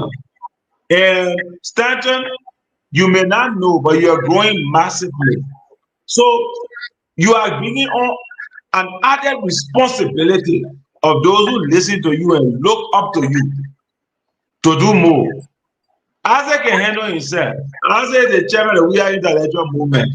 He can handle himself. Don't protect him. Let him be. Let's engage, and you'll be all right. That's my own boy. I'll rest on that. Councilor Konyo Bala, thank you. We'll just leave you alone. Let me bring in Tamba. Tamba, go ahead. Thank you, CEO. I'm not going to get involved in the squabbles of former partisans who used to be in the same party. Kanyo, I respect you, and I knew your dad, man. Let's always keep it professional. Let's always put Liberia first. But let me just say this on Clark Martin. First of all, elections have consequences, Stanton. When the people voted President Joseph Jomo Boakai into office and rejected the CDC second term bid, they were sending a message loud and clear that no more will we allow a presidency to be given the opportunity to come and transform lives, and then you drop the ball. Instead of focusing on the people's task at hand, you focus on enriching yourself first. You see, leaders don't eat first. Leaders eat last. So first of all, let me congratulate Clark Martin for having the courage and for being bold and steadfast in his mandate given to him by the president. He's showing that he's fearless, and he's bringing this indictment. He's doing investigation with his team, and we should applaud him. 180 years, Stanton, Liberia, we are crying about corruption. When I just take us back to 1980, when the military guys came on the stage, Samuel Doe and the PRC executed Liberia's best and brightest without due process. Without due process. And we are saying today, we believe that the rule of law, despite the fact that it's being challenged, but it's being strengthened by the mere fact that people of influence and power are being indicted and let them come and have their day in court. We need that. It's going to strengthen Liberia. It's going to strengthen our democracy. And then finally, CEO, I'm not going to take 5 minutes like Kanyo. When we start the fight against corruption in our advocacy, we've always said the fight against corruption must be holistic, and there must be no sacred cow. Now, I don't know Jenny Cooper's story. I don't know what happened with the status of her indictment. But what I know is this: if we put Liberia first, no matter what your connection to the presidency, people who are being indicted should first be able to go through the court, clear their names before they can come back in government to serve. That should be the norm. That should be the norm, period. People who have been allegedly involved in corruption and they have cases on the docket, let them go through the court process. And this is our appeal and our call on the presidency to rethink some of these appointments. There are tons and a lot of qualified Liberians out there. If you just ask around, there are qualified Liberians who can come and help you to continue with your arrest agenda. But this fight against corruption must be holistic. It must not be about one person or one group of people or former partisans of the CDC only. It must be holistic. Thank you, Stanton. Well, thank you very much, guys. We'll go to the phone line after Akaris Gray. We're back. We must go to the phone line. Akaris, let's hear you. Let's listen to the Liberian people. We'll spend the rest of the time with them. Before we do that, Gray, let's send a shout out to our friend and our own brother, the Dr. George. This is a happy birthday time for his daughter. Emmanuel, take it away now. This is your daughter. She's celebrating her birthday. Take it away, sir. Yeah, I want to wish Akula Musukula George a happy birthday as she stays out there at the University of North Carolina. Wish her blessings and her friends, but she have fun. Wish you a lot of wonderful life, young lady. Baby girl, love you. Have a good evening. Happy birthday to you. Is it UNC Chapel Hill or Wilmington or UNC what? Greensboro. Greensboro. Okay. Yeah. Happy birthday to you. We wish you Godspeed. We wish you Godspeed. We wish you long life. We say happy birthday to you. Thank God in heaven. You just don't look like your dad. You look like your mom. You're beautiful. God bless you. Did you say Musu? Did you say Musu? Musukula. Our family. Yeah.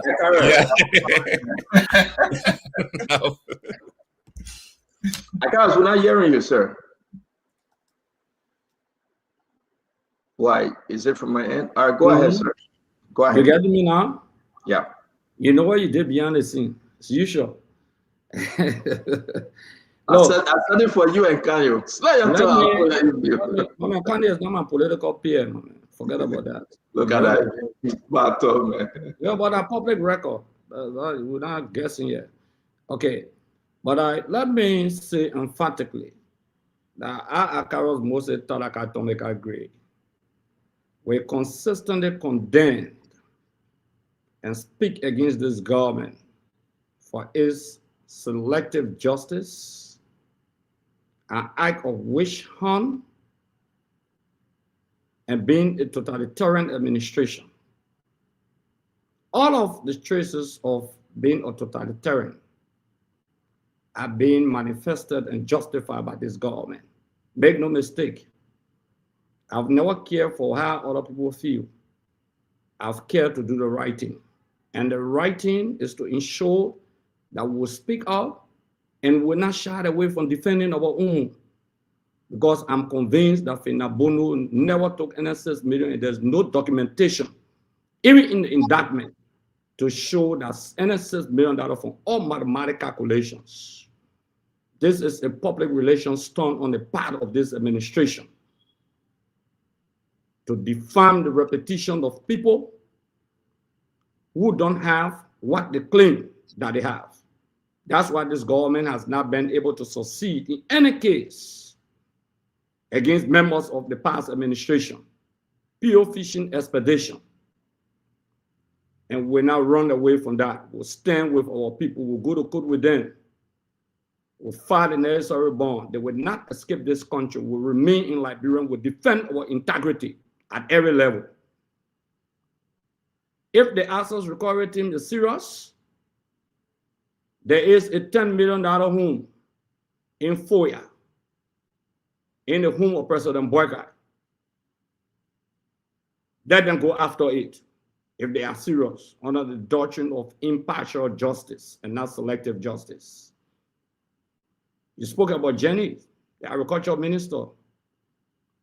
Yes, Club Mountain went after her, but guess what? Club Mountain today cannot speak. She's the darling girl to President Boyka.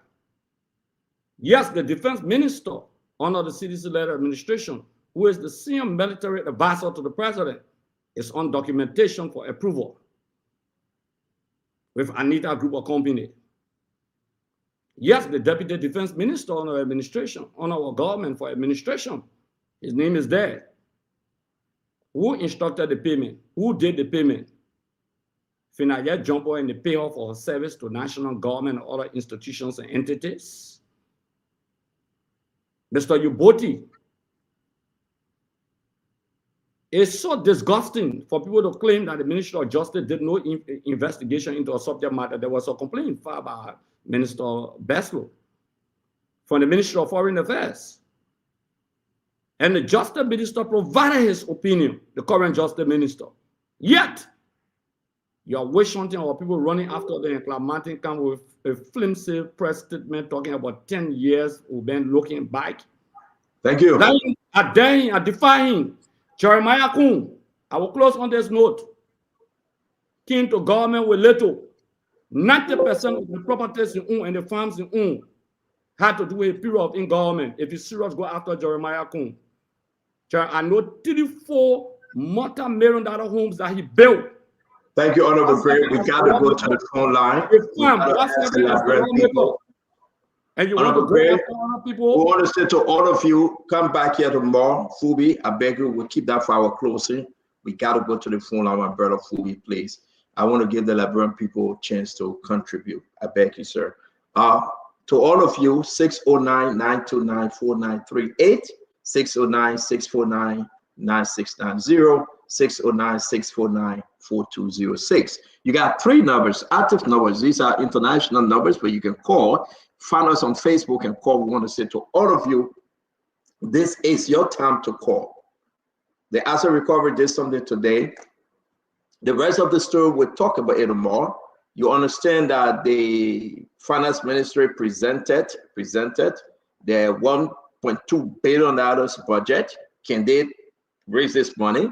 $200 million already for this year coming from Masala Mita. It was signed by the president. We'll discuss it more. Nothing will not allow us to skip that. I also want to say to you, just imagine Gafwan is talking about this. Let me also remind you, tomorrow maybe when this man is on, he's not busy. He will come, Ahmed George, to talk about this event for the Monrovia Demonstration Elementary School. And again, we just want to say to you, a lot of stuff is happening in our country. Are you ready? President Barker returns. We will dive into it as well. But the issue today, the breaking news today, what you say? Talk to us. John Yuboti went to jail. Chema Sawyer went to jail. They are waiting for Finda Bundle, whether they want to arrest her on the airport, whether they will not arrest her on the airport, and again, she will go to court, whether this government intend to put her in jail. That would be so interesting. You just got to stay put. What's your take? Emma Glasgow. Tomorrow we will be discussing Emma Glasgow. Emma Glasgow was indicted from fishery. On what? I will be giving the story tomorrow. I'm hearing that Emma Glasgow will talk. I'm hearing that a lot of stuff happening. But guys, this is so interesting. When you talk so, you talk so. My brother Kayo Baba said, we'll go get a lawyer. My friend, we're doing this thing with our lawyer. We want the presidency. A lawyer can, they will come. Then can will make our case. The Liberian people learn simple English and common sense. But you have a show. But lawyer can talk simple English. But my work can talk. If you take out the centuries in hat, you will be simple English man. But right now, he can be attacking me. Who did he be protecting him? I know this begin why you see behind him. They got a stake right there. Ladies and gentlemen, we want to say it's your time to call. Make it interesting. Let's hear you. Your name and where are you joining us from? Hello. Your name. Where are you joining us from? This is Andrew Wamplo. Andrew Wamplo, talk to us. Mr. Wamplo, talk to us. Thank you very much, Kevin. Hello. Mr. Wamplo, you're wasting our time. Talk to us. Get to it. I'm sorry. Okay, start on. I just want to give my opinion on this whole issue of this asset recovery stuff. Quite frankly, the last time I posted on my Facebook page, I strongly feel that. Hello. Mr. Wampler, I will have to leave you. Check talk. Hello. Okay. Clamati, I believe that Clamati do not have the balls to head that difficult as a recovery team. I said it before, and I'm saying I'm very emphatic. As far as I'm concerned, Clamati was one of the players. One of those used by these same people that you want to investigate today. You were one of those used by them to get other people. So thank you very much, Mr. Wampole. We'll send the link. You will join us tomorrow. Thank you. I beg you. You got only 30 seconds. My friend on the 9690 line, talk to us. Hello? Yes, talk to us. Your name, where you joining us from? Okay, my name is Lawrence Snowden, and I call you from Minneapolis, Minnesota. Talk to us, Lauren. Thank you very much. First of all, let me say thank you to the CEO. And CEO, I respect you so much, not because I'm calling on your platform, but what our country needs today is people like you, a person like you, somebody like you. You know, the difference between you and Yeke Koluba is that Yeke always using abusive languages, and you don't. But I love people who look in the faces of those leaders they made and speak the truth. And those are the kind of people our country needs. Our country doesn't need a person who is the current, we can describe them as current Kekula Poto of our time. Thank you. Is where they go. We don't need people like that. Thank you, Lauren. I beg you, just 30 seconds. I beg you, sir. Let me take this other call in just 30 seconds. Yes, sir. All right, your name and where you joining us from? On the 4938 number, your name? Hello, my name is Olivia Elliott Wright. I'm calling you from Franklinton, North Carolina. Yes, ma'am. Talk to us. Because, Akara Spray and others were saying that this government would never go after anyone from the previous government. I dare this government to go after anyone. Now the government is going after people in their crime. What do they really want? The asset recovery to act or not act? That's my question to them. Thank you very much, my sister. Let me take this one on the 4206. Your name and where you joining us from? Jerry, talk to us, my friend. For an opportunity, the people that marginalize our people in LRB, right now, I pray that what are the government staff for beyond info? Let me say congratulations to the asset team. Some of the people were selling mechanic, some of them were selling cold water. The king, the government decided to steal for our people, and then when they ready, they say, look at Ghana. Now our people start pressing in the federal country and build enough pressing center for the people. Thank you for the opportunity. Jerry, thank you very much. Again, Jerry, thank you very much, my friend. Thank you. Let me bring you in. You that joining us from the 9690 number, talk to us.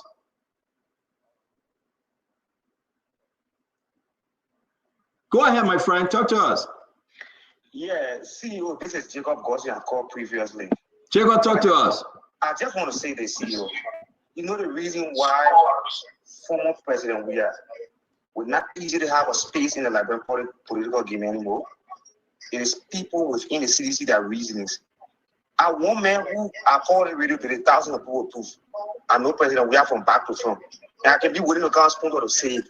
Because I work as public relations officer for the Magdalene Foundation for more than 5 years. If you watch the Liberia Peace Longent, I the one said President Weah the microphone. I've been around, I understand CDC, I know CDC. But I think it is about time that we forget about the politics, we fix the party, go back to the people the error we made, and reconsider this. People that ask them who do not understand nothing about CDC, come to the radio and speak out garbages, defending things that so thank you very much. We can bring it back again. Let me take this one. Your name and where you joining us from? Your name and where you joining us from? That's sorry, Gate. I'm Stephen Gordon. I'm calling from Delaware. Stephen, talk to us. Yeah, thank you for the conversation. But I just want to to commend the asset recovery team. You know, CEO, we all supported the government. I get a question for you. What do you really want for Liberia?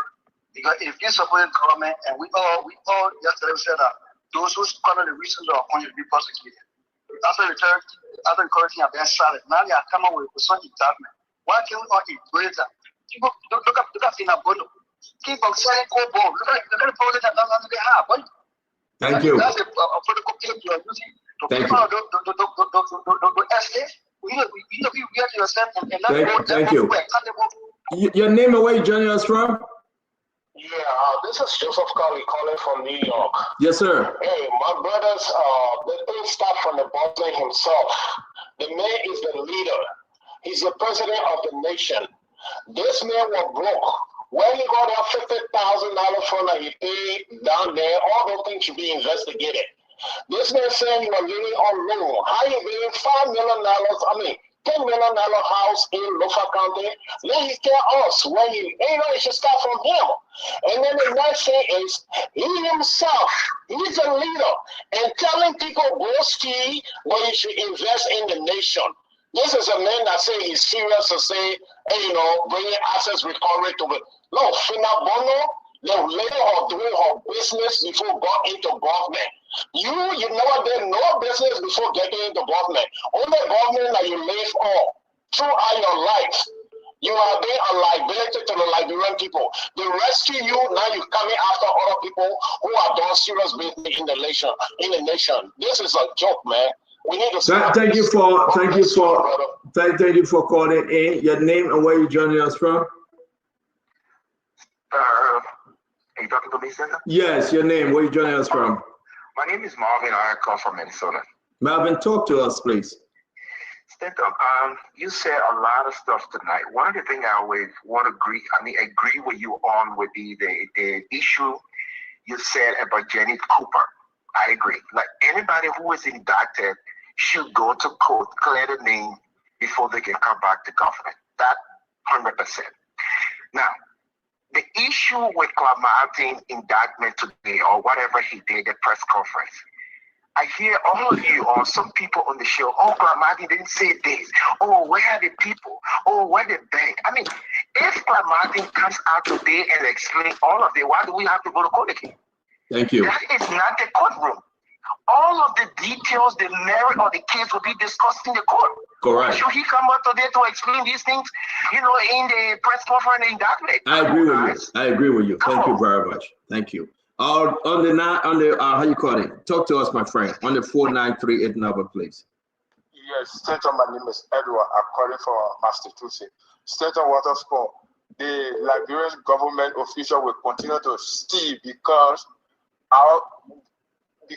if the government cannot put stop to the usage of the US data, let all government officials continue to take pay in the Liberian data so that our country can be developed. The stealing continue in our country because of the use of the US data. The people steal every single day and nothing can come out of it. Thank you. So that's why the people stealing. The government put stop to using the US data. Thank you. Every government official take pay in the Liberian data. Thank you. Let me hear you on the 9690 number. Go live, talk to us. Your name and where you joining us from? My name is Melvin George. I'm calling from Minnesota. Melvin, talk to us, please. Yeah, I just want to know what Border had before coming in the government. What Border had before coming in the government? Oh, what the president had before coming into government.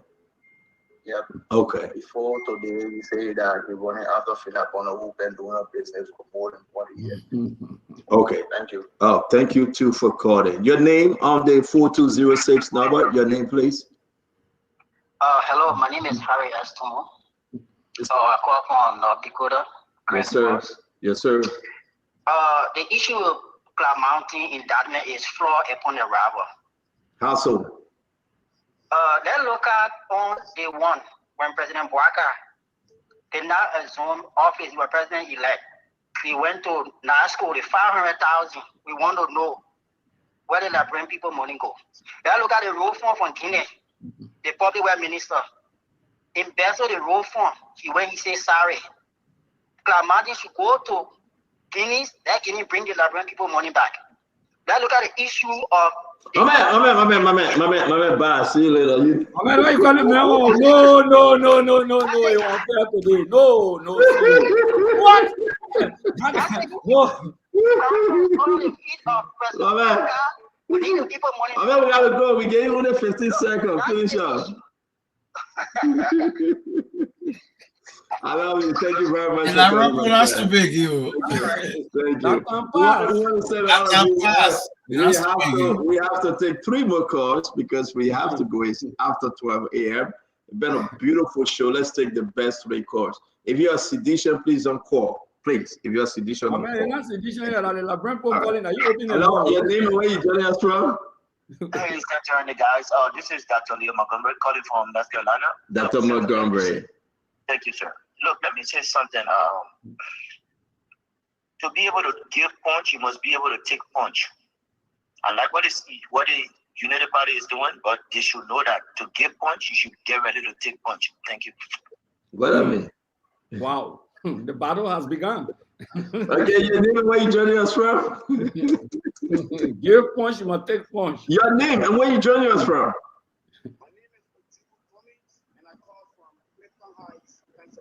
Brother Ojugu, talk to us. Yes, when we are talking about corruption, I think we should be holistic, impartial. I mean, Sinabondo being indicted is a good thing for everybody. Let them come with their evidence. However, can somebody give me reason why Patrick Woolsey is still passing around after treating our brother, sister, mother from Ghana the way he treated them? Thank you. Thank you very much. We'll take the last guy. If I continue today, then people express the anger. So, guys, I don't trust these guys and telling the people that the call. Recovering Raleigh market. Hello, your name, and where you joining us from? Yeah. This man from North Carolina. Emmanuel, talk to us, my friend. You know, I am so excited about the news. We're at Calgary, seeing a lot of things. But the thing is that, when CDC came to power instead of then auditing any government, that was the route they used to sell to the presidency. Just a boy that I open like that then way. I'm sorry, I'm not saying it in a derogatory way, but they probably that I see in the route I'm taking, like we'll see what will happen at the end. Thank you, Stanley. Wow. Let's see. All right, so I want to say we'll stop here. Join us again tomorrow. You have the time to call. We're trying to squeeze in your 10 minutes that everybody can call. I want to say it's been a beautiful show, though. Tomorrow we'll talk more about this issue. What a day today. We woke up with breaking news. President Barker came back to the country with what? My sister Kula said the president went on a bilateral relationship. The president has a reason. Kula is my lawyer. Let me just announce to all of you. Maybe you don't know. Kula, that's my personal lawyer. But let's listen to her briefly while we close the show. Public, that when a president travels, it doesn't mean you're going to a place to bring bags of money and say, oh, we're coming back with here is 5 million in this other bag, here is 10 million in this other bag, let's distribute it. That's not how it works. When you travel as a government, as a president, you engage in key partners. I just talked to you right now about the president's engagement in France, meeting the president, and his engagement in the UAE. Those engagements will yield fruit. In fact, they're talking of employment opportunities where young Liberians can travel to the UAE and get trained. So, guys, and then let's come back tomorrow. So, the president bring anything back? As simple as it is. I know we spend all of our time on this thing. Simple. He brought goodwill. Yeah. Depenitize. One more minute to close, man. 1 more minute. Yeah, 1 more minute to close because after 12 a.m., my fellow Liberian, my own Uncle Joe, my own papa, he wanted to find, right? He signed an agreement with Assala Mitar. Liberia should be getting $200 million from Assala Mitar. Assala Mitar said, Liberia, you don't have to go to France to sign that money. But beside that, you want the UAE, right? But the president now want to wait. Okay, the press secretary, my own lawyer, my own sister, saying that we should wait. But Ghana didn't wait though. Ghana put out their own. Ghana said people come to reform our military. Ghana said we're getting the X, Y, and Z. President Barker said, "You're chill, my children. It will come later." they're preparing the package. They continue coming. You remember they continue from Dallas, Texas? During the election time, the medical contingent that were coming, did they reach? Only President Braga said it. Kev, did they reach? They continue to reach? We still waiting for that continue, right? During the election time? No, Kev, I'll call you in the one. I'll call you in the one. Kev, I'll call you in this one. So the issue is that the continue is coming. The same President Braga go, that Winfrey also, he parking the 3, 4, 5 continue to go to Labrador. So we got to continue. I want to say to all of you, it's been a beautiful show, guys. Don't be a best station to me. I here to turn my own and have fun and go. The Liberian people will decide. People going to bed hungry today. They will decide. Don't sit out there and say, you know what, it's okay, the country will build the skyscraper, will build the road from Monocama, will bring the Sierra men again, 6.364 million. That's your business. The people got to feed that the things prices have come down. Senator Jeremiah Kuhn on the inflation committee. Have you heard anything? No, seriously. Since they put the vice president on the inflation committee to bring prices down, have the vice president reduced the prices? This is what we're talking about. Let's speak truth to power. Let's hold our government officials responsible. I'm not talking about the house Delon building on Marshall Highway. I'm not talking about it. Don't say I saying it. I didn't call Delon on the show. If Delon building a big mansion on Marshall Highway, not me saying it. The person from LTA that building that hotel, not me saying it. You will ask the LTA commissioner there. They get Ben Fofana, they get Clarence Massacre. What's the other guy name? What's the other guy name? Patrick Honda. They get the other lady and somebody else. Go ask them which one of them building hotel. Go ask them. Why the people going to bed hungry? In 9 months, in 1 year, they're building the mansions. I didn't tell you anything about Cooper Crowd charging $7,500 and telling the Liberian government he charged only $1,000 or $3,000. I didn't tell you anything about that concerning work permit. Our sources are speaking. Listen to them. These are allegations. But next week we'll put the story up with President Braga Friday. Spoon Talk will host a gentleman in Nigeria. First of all, on Sunday, we'll bring in the Sa'ase Nyenembo.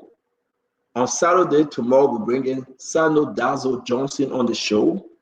On Sunday, we'll bring this gentleman to talk about what is happening in Nigeria and the instruction that were given to Pentagon from President Donald Trump, how serious they are taking those information.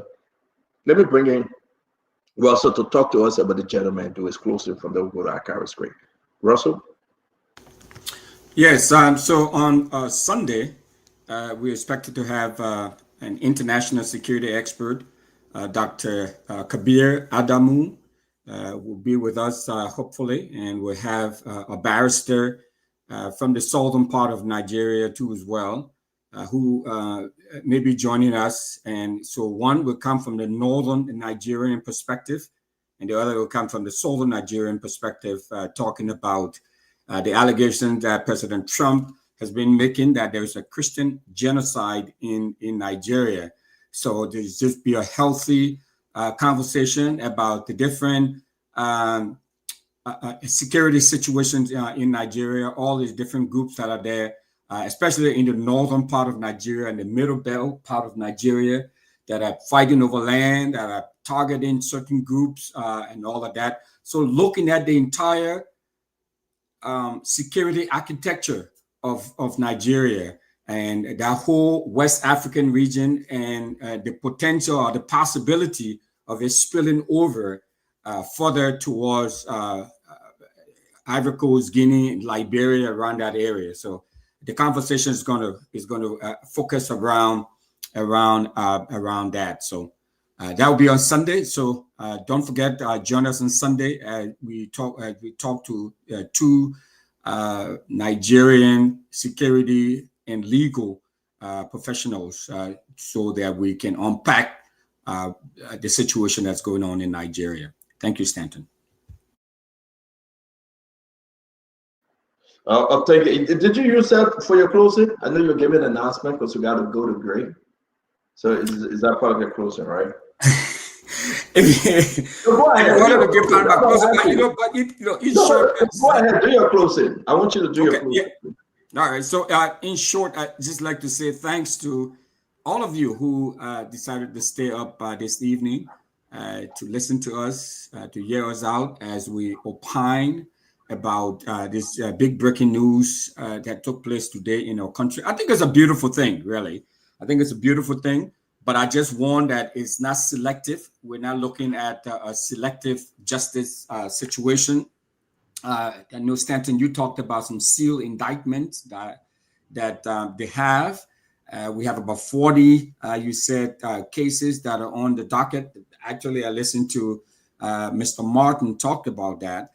So that's a good thing. We just hope that it's a fair process. That a lot of people too have talked about why didn't George Weah administration audit Ellen Johnson Sirleaf government? So trying to make the case that we shouldn't go that far. But I would say no. It doesn't matter when it happens. If it's happening under this government, and this government ran, on the promise of coming to turn things around and clean house. So we've started from here. Let's do that. But that doesn't mean that we should not go all the way back to the Ellen Johnson Sirleaf administration. Those officials who were in government, the land that they acquire, the properties that they acquire, many of them are in office now. They were in the Congress. Let's investigate all of them. Let's investigate all of them. So thank you again. And thanks for the opportunity to be in your homes. Thanks to you all, and especially to all of the callers who called in today. Thank you. Wow, seriously. Thank you very much. Akaris, Tombika. Yeah, as the display of misinformation, the Unity Party-led administration was indeed audited. The GSC has all of those audit reports. Yeah, those are reports available through the GSC. From Weahtown all the way. From Ellington all the way to Weahtown, even up to 2023, 24. Yeah, audit report of 2017, 2016. Probably people don't even know about this. Okay. The next thing here is that, look, I will talk about FINA. There's a tendency in this country where people just see people and just speak because they want to speak. They just speak or gibberish. I've known FINA from elementary to junior high to high school and to college because we live in the same terrain between Capitol Bypass and Perry Street. Before, many of you who talking and just commenting loosely in the public glare, I'm not talking about on the show. FINA has served in the protocol department under President Taylor as far back as 1997. Probably many of you don't even know this. She graduated from the University of Liberia with a bachelor's degree. Under Judy Bryan, she worked in the protocol department during the interim administration. And then President Sirleaf came to power in 2006. She was there. She voluntarily resigned and went into her usual business of Anita business. She went as far as River G. She's been involved into this business, this rice business, petroleum product business, mining business for a very long time. Before serving in the protocol office of President Weah. That's just a little gist of FINA that you don't know. There is zero document of all of the accounts that have been placed up in the indictment. It doesn't show any $6 million. I challenge anyone to do the mathematical calculations of public document that they have provided in the public glare. There's no argument, there's no $6 million United dollars. It's a fallacy, it's an overstatement, and that industry is criminal to demean and define the reputation of people when you have provided accounts with money attached to some of those accounts when the total calculation does not even reach $3, $4, $5 million. That is very wrong. We spoke about selective justice. And I'm glad that people are talking about selective justice. That's where we come from. That's where we call a witch hunt. Fina will return to the country. She will face our accuser. She will never escape. And the government will be defeated. This government has no case, no evidence. But the callers, see, you are taking attention to the callers. If you listen to the callers very well, it shows that the Liberian people are not stupid. They are not gullible. They don't just consume. They are questioning President Boyka $10 million property that the executive mansion said they know nothing about, but they're running beyond after other people. Yes, they are concerned about the $500,000 that were taken to buy a car that the president and his children riding today.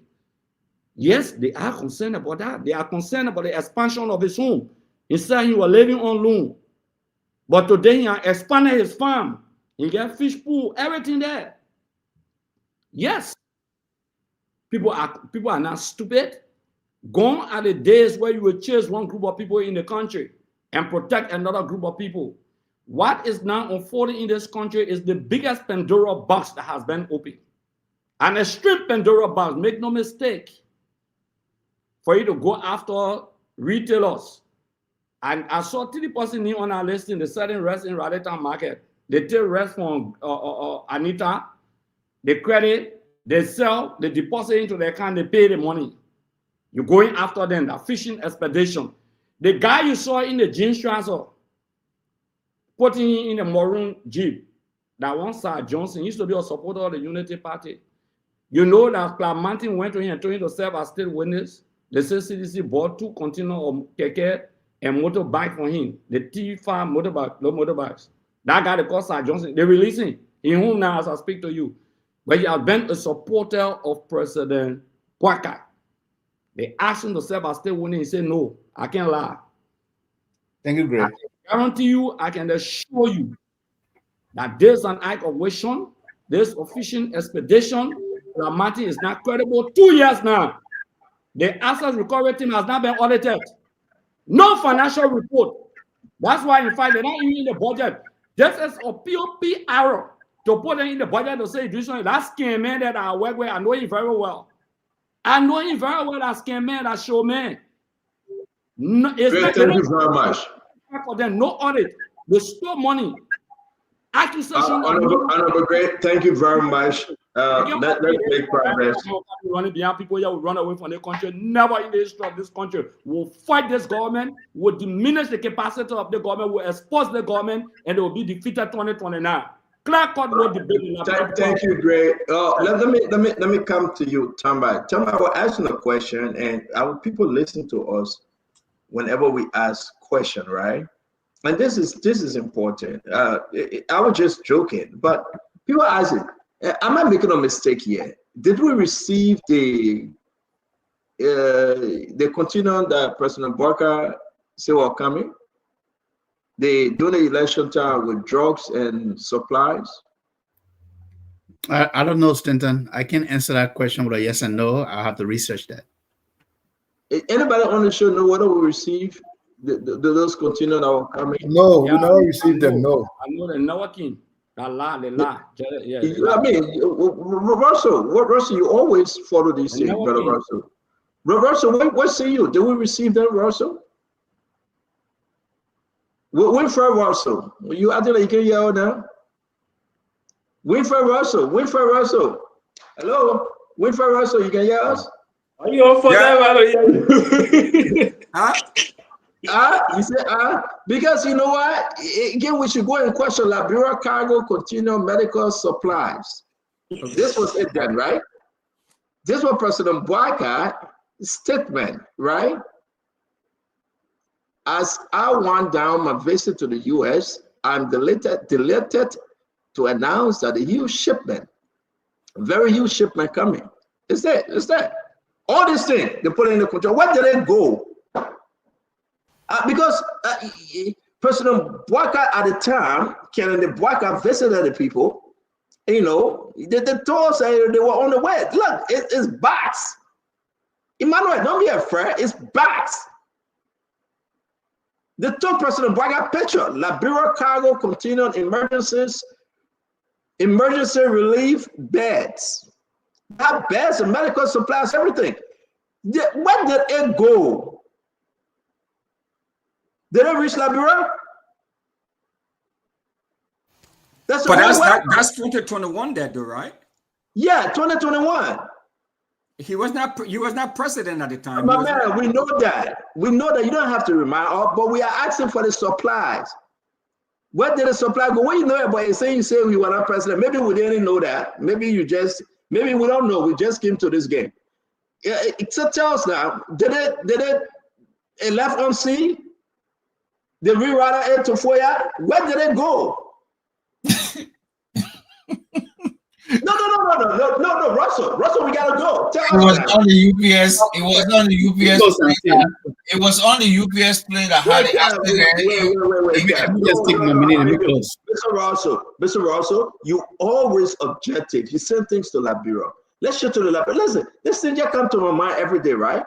This is it. Emmanuel, Liberia cargo continue medical supplies. Hey, President Bouaga shaking the man hand, the white man hand. His friend. Hey, at the time, he was Kennedy Bouaga, Vice President Bouaga, right? Former Vice President Bouaga, Ambassador Bouaga. They talk in the second look at the warehouse. We'll give you anything you want. If you can only bow down and worshiping. They were talking to the highest mountain and showing the entire word. And said, we'll give you everything, anything. And they took President Bouaga all through. Is that their picture? Ambassador Bouaga at the time took picture. Take another picture. The puppet did. What you want? And the puppet said, as I wound down my visit to the US, I'm delighted to announce that his shipment, blah, blah, blah. What happened? Where are the Liberian people donated materials? Winfred Russell. Is Diamond still at the station? What you want to do with that one? Because yeah, that was close to me. Wait.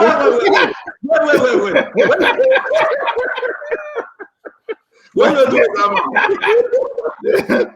Because I asked about Diamond because I was asking Diamond a favor. Yeah, why? Because I want if Diamond could go to the John F. Kennedy Memorial Hospital tomorrow. Those items are supposed to be there. Oh, wait. Listen, when for people respect you on the show, don't do that. You think we wake up this morning just to upload picture? You just think that we just get and say, ask question? Nothing to JFK. Don't do that. Nothing. So we want to know though, right? We seriously, Chief Fumi here, where are the Liberian people donated supplies from Dallas, Texas? Where are they? I didn't follow that stuff. So I can't speak to it. I said though, where are the Liberian people donated supplies from Dallas, Texas? Where are they? I don't know about you, Enzo. My man, no.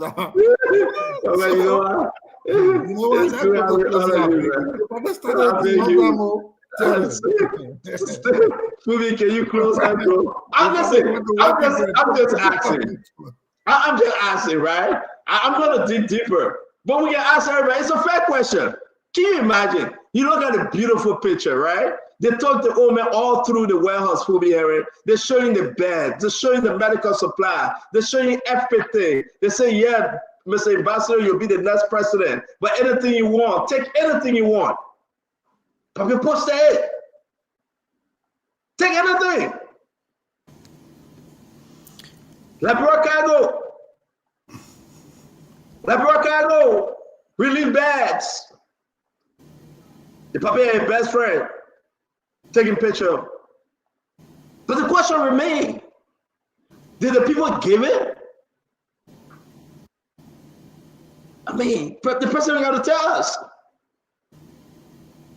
And that is, if they give it, whether we can believe that it's sent to Liberia, then where is it? Where are those many 44 continue? The many big. Now, Skipper, let me ask, did it go to his foundation? Look, now, for full disclosure, I know nothing about this. I mean, I was just joking. So folks, you know, they get all these sort of crazy ideology about what happens and what don't happen and all of that. But I was just curious. I was just inquiring. Say, okay, if you don't know, just stop talking. Because when we ask I don't know. It's the first time I'm seeing it. It's not from Minnesota. Yeah, but guys, right? Let's face it. Let them be serious. And I know everybody, we really want to know, right? This is only fair. Because so we're in the asset recovery now. Can we recover those assets? Are they assets? They are assets. Wilfred is from Arizona. It's when he went to Arizona. Oh, he went to Arizona. Wait. I'm asking a question. I want the people there that know how to do this thing. Are those things assets? Can somebody help us tell us? Can we claim it now and say where are they? Can Crab Mountain investigate it? I mean, it left on the water, it went to Nigeria, it went to Sierra Leone. Let's read this. Let's read this. As I wound down my visit to the US, I am delighted to announce that a huge shipment of needed medical supplies and modern equipment is on its way to Liberia. Hey!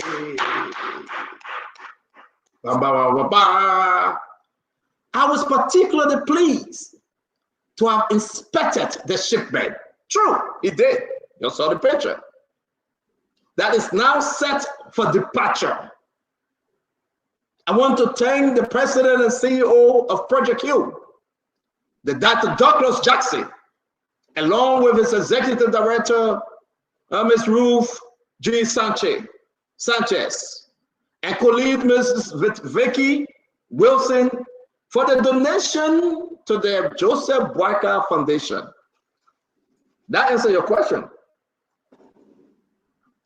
Since 1987, Project Q has been delivering life-saving medical supplies and equipment to hospitals and clinics in 135 countries throughout Africa and other parts of the developing world. It is my hope that upon arrival, these life-saving medical supplies and modern medical equipment will help to benefit our people who are in dire need of better healthcare across Liberia. In everything we do, let us always think Liberia, love Liberia, and together build a beautiful Liberia. That I want to eat our head. That I love Liberia thing. The spoon helped to ship this. No comment. But we asked the question. Mama said what I said. But we asked the question. May God bless us. I beg you, don't ask it to that question.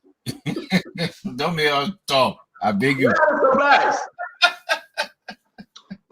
Guys, it's been a beautiful show. Chief Fubi Harris, let's hear you. It's a good show, and it's good that you also cleared that point with Canio. I know they say you gotta bring professional, bring lawyers. Even you bring 50 expert lawyers here, they will all disagree on different issues. Even that why in the court they don't stay on the same side, so it will make no extra difference. But on the issue, look, the asset recovery team is doing a good job. And, you know, we can spin it all the partisan way we want to spin it. And, you know, Finda Bono, yes, you can say yes, she had her Anita group of company ever since in River G and blah blah blah fair.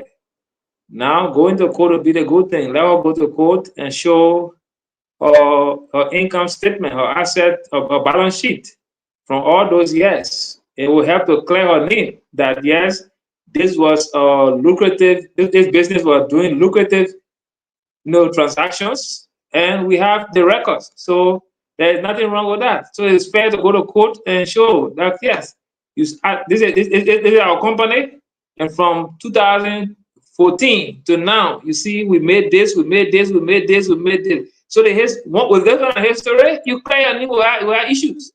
But the bank, the chasing the money and tracing the money is also something that the government is going after. And one clear case there is the scenario they gave with Madam Sawyer, with the 50,000 that left from Anita Group of Companies to the Foreign Affairs account. That got nothing to do with transaction between the two entities. And the same amount left from the Foreign Affairs account again to France for accommodation. So why did Anita Group of Companies give 50,000 to Foreign Affairs? For what reason? And why Foreign Affairs transfer that same money out of the account? So probably there's some dubious transaction that you're looking for a route to pass it.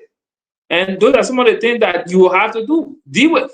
And FINRA also, with our position in government, she will definitely have a lot of things to pass through, because she has influence. Being someone who has the ears of the president can easily influence any other minister or administrator to sign up on issues to get things done.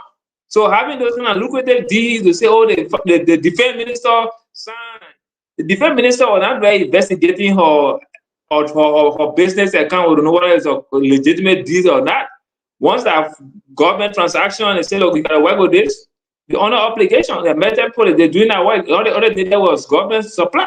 So we cannot be here trying to say because they sign and they sign for rice and they sign for this, so Anita Group of Companies was doing all the right things. Anita Group of Companies might have been doing the right thing or the wrong thing. Her daughter was the CEO. Her daughter also serving government. She herself serving government. And they use their influence to get a lot of stuff going through. So investigating and tracing people, nothing wrong with that. So all the people that they indicted, they will go and clear their names. If you whatever role you play, you send 5 million here, you took out 1 million there, you took all those things, they trace in the fund. What kind of legitimate? And like one of the callers said, Clark Martin will not come and give you the detail of the case in one press conference. That's where the court is there to clarify all of those things. When you go to court, then they will tell you the in and out. This is the reason why the in and out are going through. These are the fraudulent activities. Because of this transaction led to this. This transaction led to this. This transaction caused this. So FINRA will just, her lawyer and their team can go there and clear her name. But we understand the partisan nature. You guys have to defend your own. And everybody will defend. So politics will not move from this kind of stuff. Once they take your brother to court, I don't care how you support the government, you will stand on your brother's side to some extent. And that's the issue here with sedition. Now FINRA is close to George Weah. So when FINRA is going to court, all sedition feel that George Weah is under attack indirectly. So definitely they will come to a rescue, and they will have this kind of program against us. Thank you. Thank you very much, Phoebe. Emmanuel George, stand by. Let's see you guys. Oh? Yeah, man, let it come later. Can I go for you guys? Emmanuel, go ahead. Good evening, viewers and listeners. Thank you so much for being a part of the show for our full hour. It has been a great conversation with Chief Henrys, Axido, Taba, and Kev, along with Stanton. And thank you for being a part of this conversation. Look, in Monrovia tonight, Musu's son, Papi, is going to bed on hungry stomach because she cannot afford 3 square meals a day. Perhaps he ate only breakfast this morning, or he had only lunch. School fees are coming up she cannot afford. She have to either walk from office to office or beg in the community for support. But we have situations where millions of dollars, thousands of dollars is being funded and being misused by people of trust. Today, the Assets Recovery Committee indicted some of our leaders, but this have to go to court. Because according to our law, everyone is innocent until proven guilty. And I believe and agree with that. My political leader, Mr. Alexander Cummings, was accused of fingering documents. He went to court and sat on a criminal bench.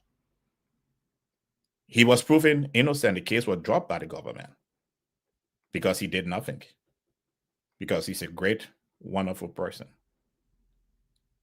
We have a lot of issues in our country. $363.9 million agreement went through the House of Representatives with 4G speed. This has been brought up by Honorable Musa Bedete in a letter to the Speaker. A document that did not have the president's signature. That is serious. We also have the $10 million mansion that no one in government seems to understand how it was built or where the funds came up. That is also serious. We have to be serious in our country. We have to be serious to lift each other up and lift our country to where it should be.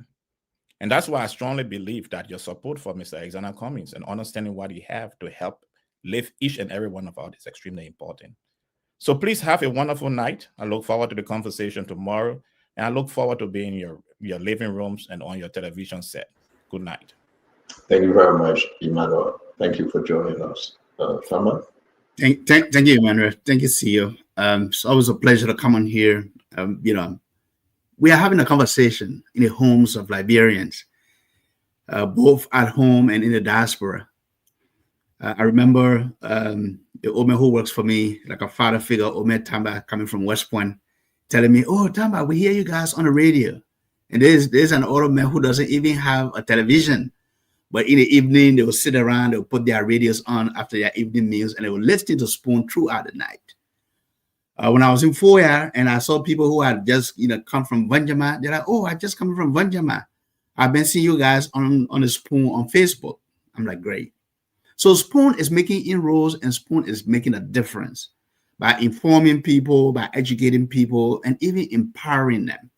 So this is why when we come on the show here, we have to be factual, and we have to try to be as objective as we can, despite our own, inherent biases. That's what we call unconscious bias in the human resource profession. Everyone has a little bit of unconscious bias.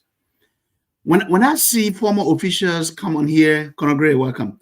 When I see former officials come on here and just spew nonsense sometimes, excuse me for my French, and sometimes even utter threats, you are no longer in power.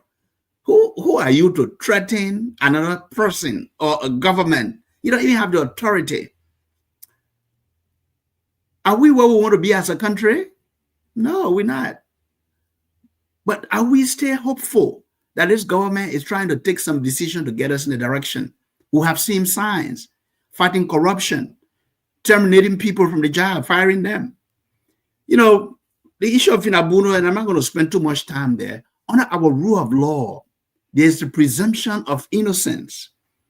Finda and her co-conspirators have been indicted with 6 counts. They have the presumption of innocence. They are still free people. They just have to go under the rule of law, go through the court system, clear their name, and regain their freedom. But if you run from the law, it presumes that you are guilty. And that's why they have to understand. And then finally, the lessons here. A mother, a father figure, Yoboti, Ms. Shalif, Sawyer, Finda, being arrested and paraded. I know Finda hasn't been arrested yet. Given our culture, our traditional culture, it's a shame. It set the bad example. If you have children or grandchildren, it messes with your own mental psyche. And this is a lesson for people in government. If you are in government, come to government to serve, not to steal. Don't come to government to try to just take whatever you can get your hands on. There's a cartel in the Liberian government system, whether you like it or not. And this cartel benefited for years without government catching them. And now we are catching up to them. So it's better good show, Stanton. Always a pleasure to be on here to contribute, man. About Liberia. We are passionate about our country. Thank you. Thank you very much, Tamba. It's good seeing you. Isaac? Look, my boys, I'm coming from UAE. I am coming with my swinging hands. I'm not breaking nothing. You're getting gear. I went to France. I went to UAE. My whole hands empty. I'm bringing fire for the people of Liberia. So to avert it, you'll come out with asset recovery case. President Bwaga reached in Liberia by 2-3 o'clock in the morning, Liberia time, on Friday. On the very same Friday, asset recovery came with a Khartoum case. Asset recovery could not come with the case on Thursday, on Wednesday, on Tuesday, on Monday. The only day asset recovery wanted to come with the case on Friday, just as President Bwaga landed with his swinging hands. Next to that, what they're talking about is, listen, boys, you go and give the budget 1.2 billion. This year, they couldn't collect 800,000. But then they went and added almost 500 million more on the money. So, you know what? This year, since we didn't collect 800,000, next year we collect 1.2 billion. What kind of finance people there? What the whole country upside down, no head, no tail? Just like the brother said. How many people are going to bed hungry today? How many families are now worrying about paying their rent? How many rescued children are still struggling to get the first little job and help themselves? The only thing the government believes in and they think that will help them will be propaganda and just playing politics. Go in the market and ask the market women how their businesses are coming on. I challenge media guys, go on the street and ask the motorbike guys how they do it. Go at the schools and ask the principals how many students did not return to school this semester. Oh no, the government said they would play propaganda to run the country. We've been talking about Fina Bono, a lady who at least started her business from the 1990s, around 97, 98. In Liberia, I used to buy a cheque somewhere behind the health ministry. The lady started with a cheque.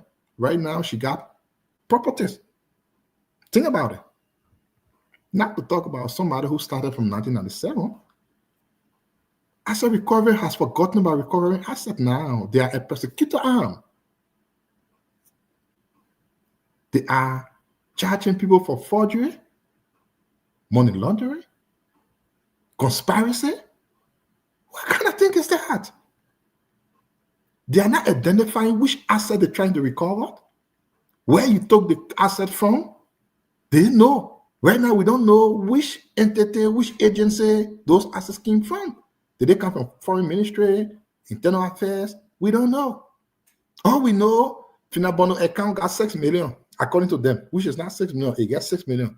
Over 2 years. You know what? It made a business that's selling rice when I get 6 million transaction in their account in 2-3 years. 3 years. Sekou Dougle came on the show and said he lost 1.2 million. His personal money, he's saying he lost it. Their business almost 6 million. But then he tell you someone that's selling rice. 2 years, 3 years, their business transaction, debit, credit, it cannot be 6 million. You went to Djibouti. You say, oh, Djibouti, you didn't do the contract. But then your administration approved the main payment. The reason why we are discussing this is because the government wanted to divert the attention of the people on the return of the president, and they keep asking the question, what did the president bring? Stanton, let me end quickly here. You listen to Kula Fofana. You know what she told us? She said, oh, the president can't with anything. The president didn't go to bring bag of money. He can't with nothing. No, the point said the president should bring bag of money. They say, what the president brought? Tell us, did the president bring cash in that money? He's talking about ship coming, like the medical team he was coming, and somebody told me, very credible person, that those medical supplies were actually directed to Freetown. The picture he took with the school over there, they said, there where he's sending it. Imagine. Kula Fofana on the press conference to tell that when the president go, he bring back of money. No, Kula, we didn't say the president will bring back of money. We said what the president bring. Did he bring Kenny Kato? Did he bring Kenny so we can have Kenny enjoy it? Did he bring water, 1 little sack of water? That's what we're asking. It doesn't have to be money. Oh no. What are we expecting from the president's trip? Thank you, Isaac. Isaac, thank you. See that the government has totally lost focus. Thank you, Isaac. The focus that the government think they can ride on is to play propaganda, is to lie, and think they will always go through. Isaac, thank you very much. We gotta go. We are We not gotta worried go. about a bundle because we know it's a Bukos case, a cartoon case will be. They allow the others to close very Be quick. articulated strongly in the public, and you will be shocked that it's a pure reciprocity of quid pro quo, clear.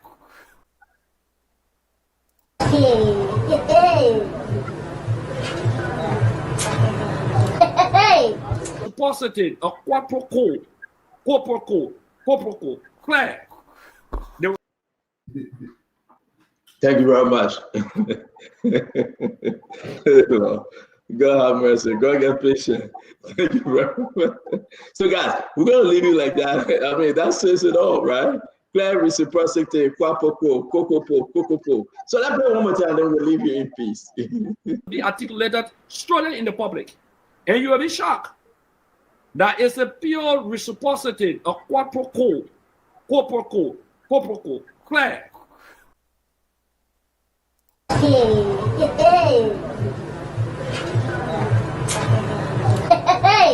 Reciprocity of quid pro quo, clear.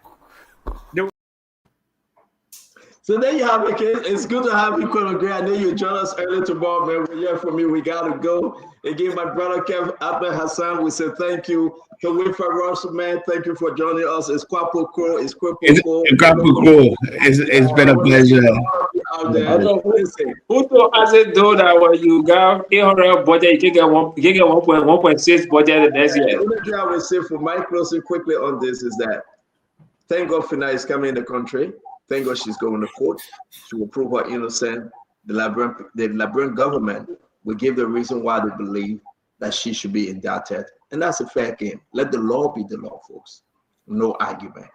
And we'll see you guys tomorrow. Thank you, Conor Gray. Thank you, Fubi. Thank you, Tamba. Kefiko, as always, man. See you tomorrow, Fubi. Thank you. So you guys, we're here alone. Thank you for always giving us your time. I just want you to enjoy this and just tell me whether this is even, you know, better off than the other video. So listen to this. I'm about to be a great show today. We're so happy to have you. We grab from every angle. Wherever you're joining us from, we say thank you. You know, it's 8 minutes to 8 here, 8 minutes to 1 a.m. Tell us whether this is Quapoco. Be articulated strongly in the public, and you will be shocked that it's a pure reciprocity of quid pro quo, clear.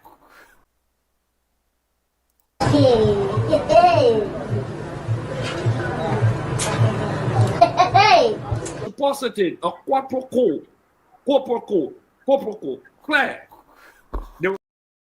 So which one is it? No, I'm confused. I got 7 more minutes to chill with you guys, right? If you want to go, you can go. But if you're hanging with me, that's fine. Can you call me and actually tell me what really Honorable Gray was saying? Is it Quapoco? Is it Cripoco? Is it, what kind of call is it? No, seriously.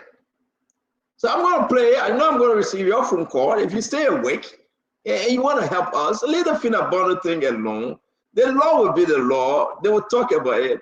But let's hear you. Those of you that stay hanging with us, even that one person.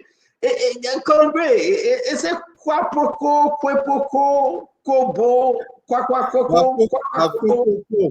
No, it's quid, Q-U-I-D, pro, quo. Listen, I want to hear from the people, man. Let's listen. What do you think? Yeah. You can't get tired. No, I can never get tired. Talk to me. But call it to me, man. I want to hear it. Wait, I mean, what's that?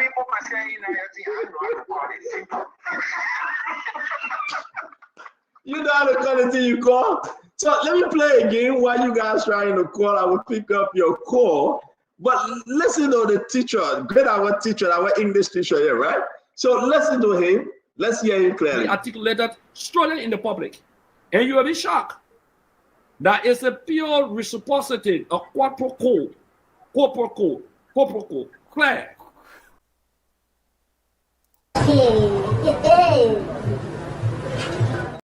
So your name and where you joining us from, please let us know. What you make about it, man? Talk to me. Hello? Yeah, hello. Yeah, talk to me now. You live. I will come back to you, my friend. You got to be fast. Talk to me. Your name. Where you joining us from? Hey, this is Mohammed Sharif. Calling from Bali. Somewhere else we know the show hand, right? You don't want to play for the other game. I know you very well. But man, so how you call the thing now? Kwapoko or Kwepoko?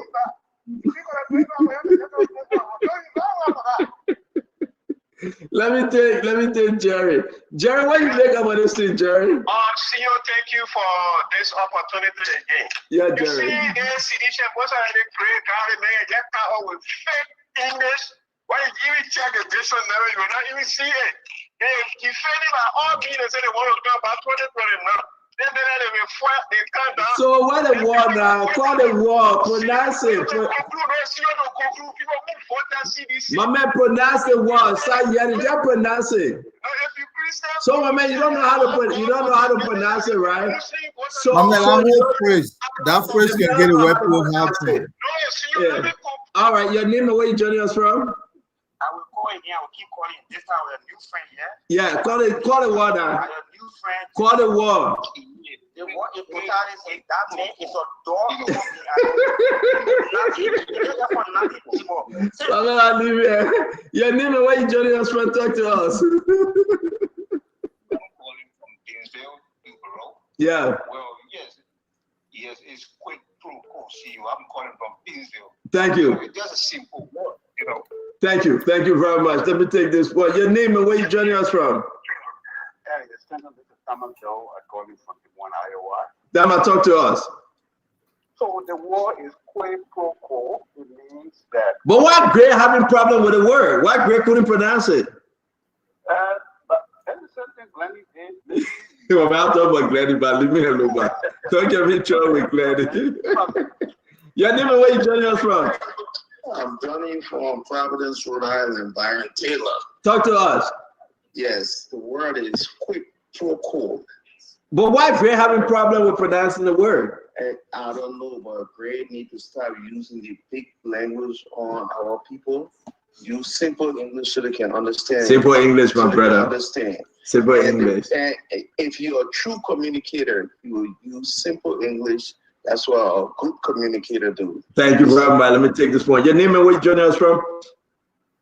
Hello, my name is Victoria Sarabia. Ma Victoria, talk to us. You know the word, call the word now. Yeah.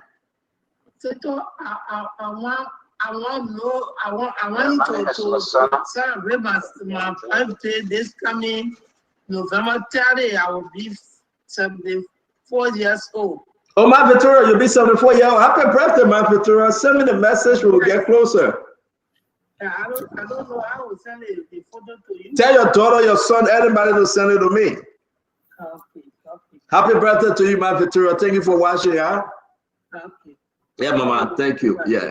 But call the word now. You know the word. Call the word. I hear you. Just try. Call it. Wait. Let me play it small. Listen to it, then you. When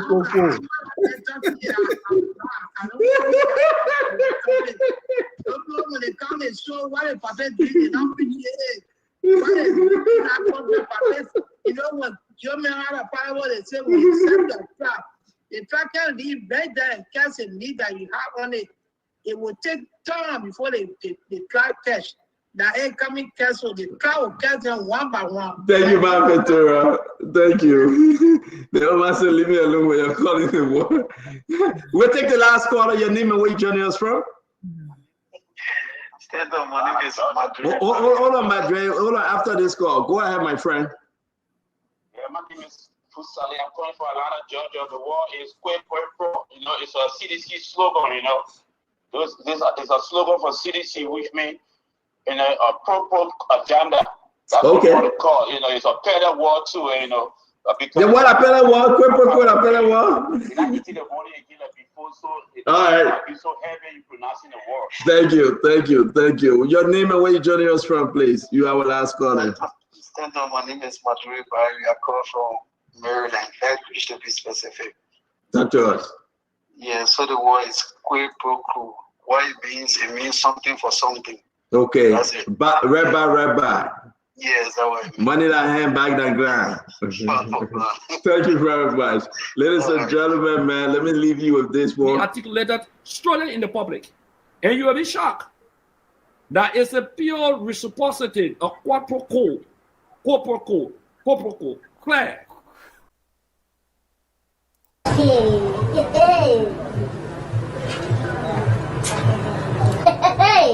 Reciprocity, a quid pro quo,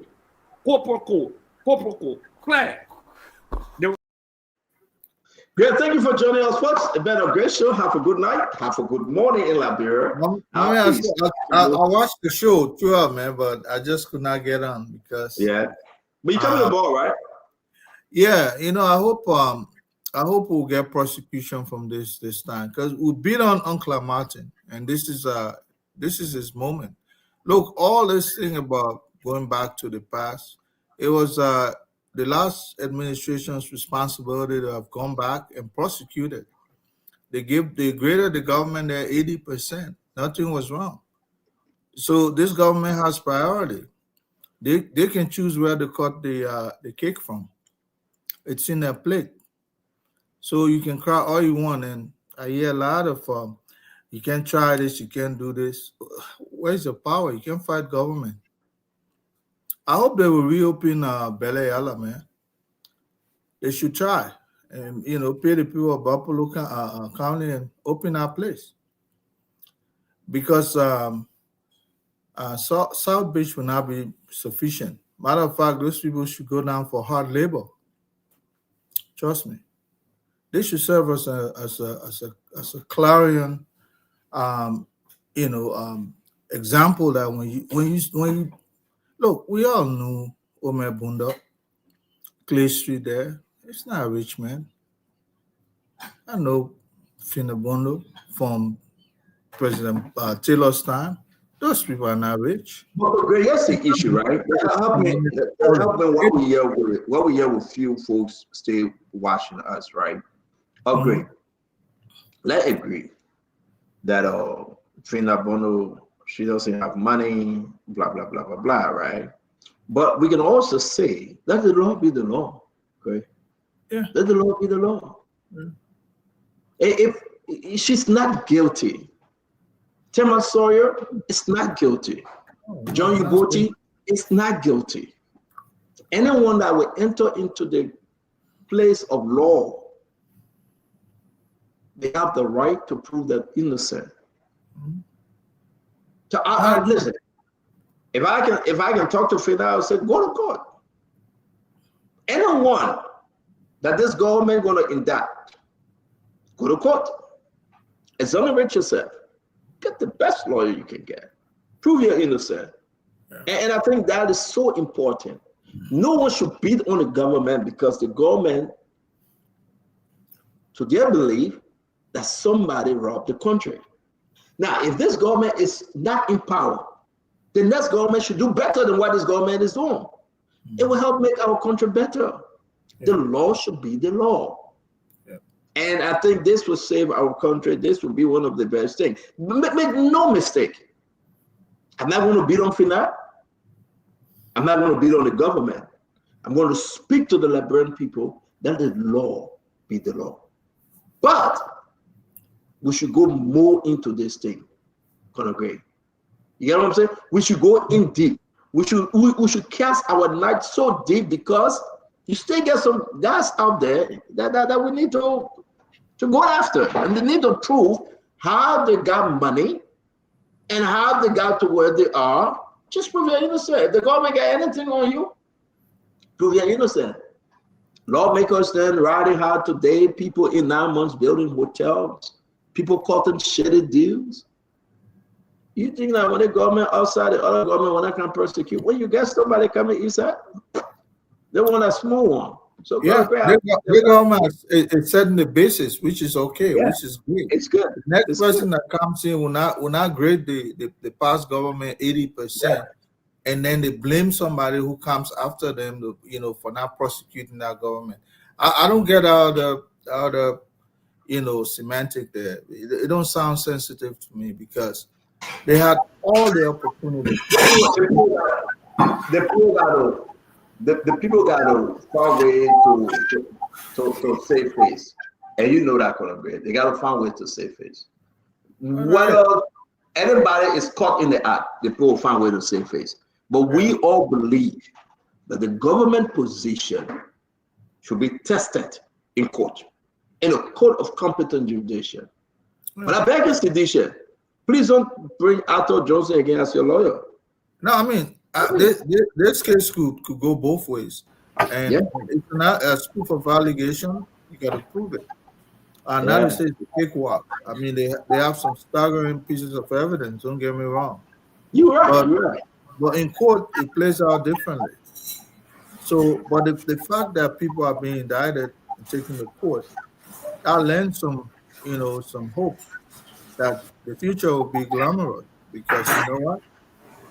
People who in government today will be careful. That's what we call it. Music. I said that's you.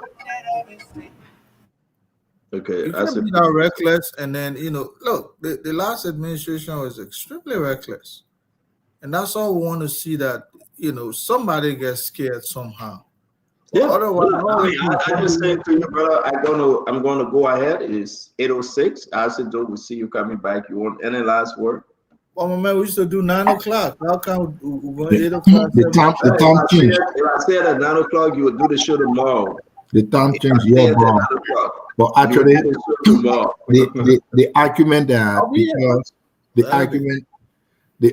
that because one government did not persecute a crime, so the other government should not be obligated to persecute that crime doesn't just make sense to me. Now, if the intent is to persecute crime without persecuting the human being involved, why is it a problem for you to persecute any crime, regardless of being yesterday or the yesterday? Well, Let someone. Yeah, I come in now. There's someone. There are plenty of other crimes that don't have statute of limitation, so those crimes can be persecuted, not corruption and other crimes. So the thing is, if the argument is only on why certain government didn't persecute a certain crime, so the other government cannot persecute it too, then no. If you want to come with the legal limitation as to how far back we can go, then we will be making a sound case. But if that's just the issue, I don't know. It only means now that your intent is only to target certain group of people. Simply because let me ask you a question, right? Allow me to ask you a question here.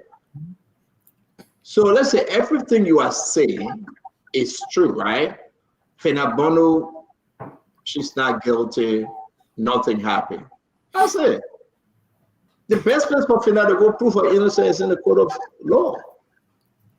So let Phina go tell the people, say, listen, I'm innocent. I don't think you're stopping Phina from going to court. You can say anything you want to say against Clamati. But Phina have to go to court, right, Greg? And prove that she's innocent.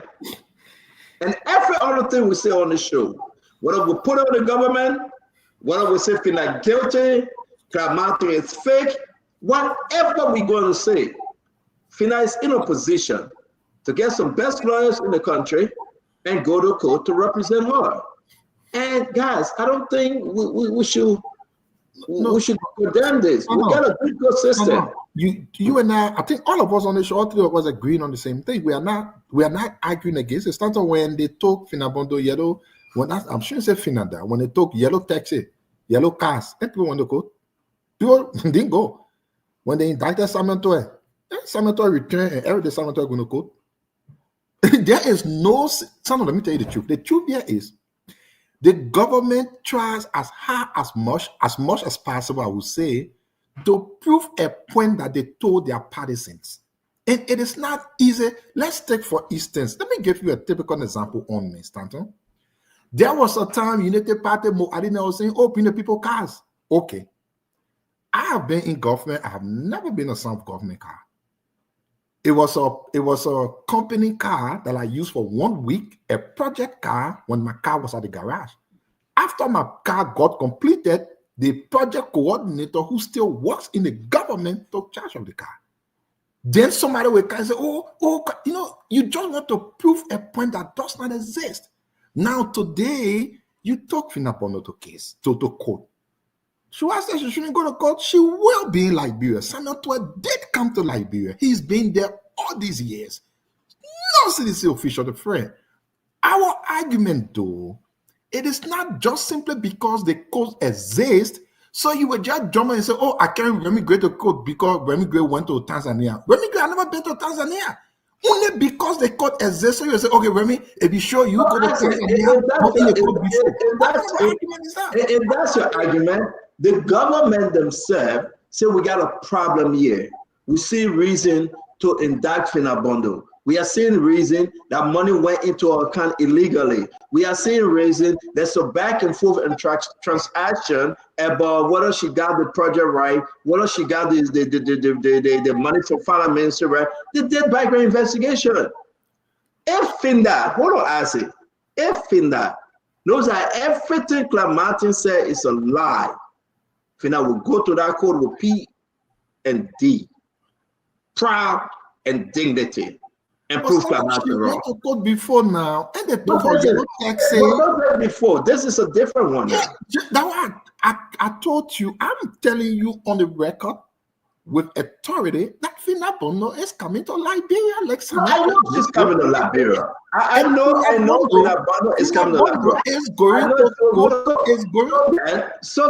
So then, we rest. So it does not mean we cannot give our opinion on the show. You're right. That's what we get.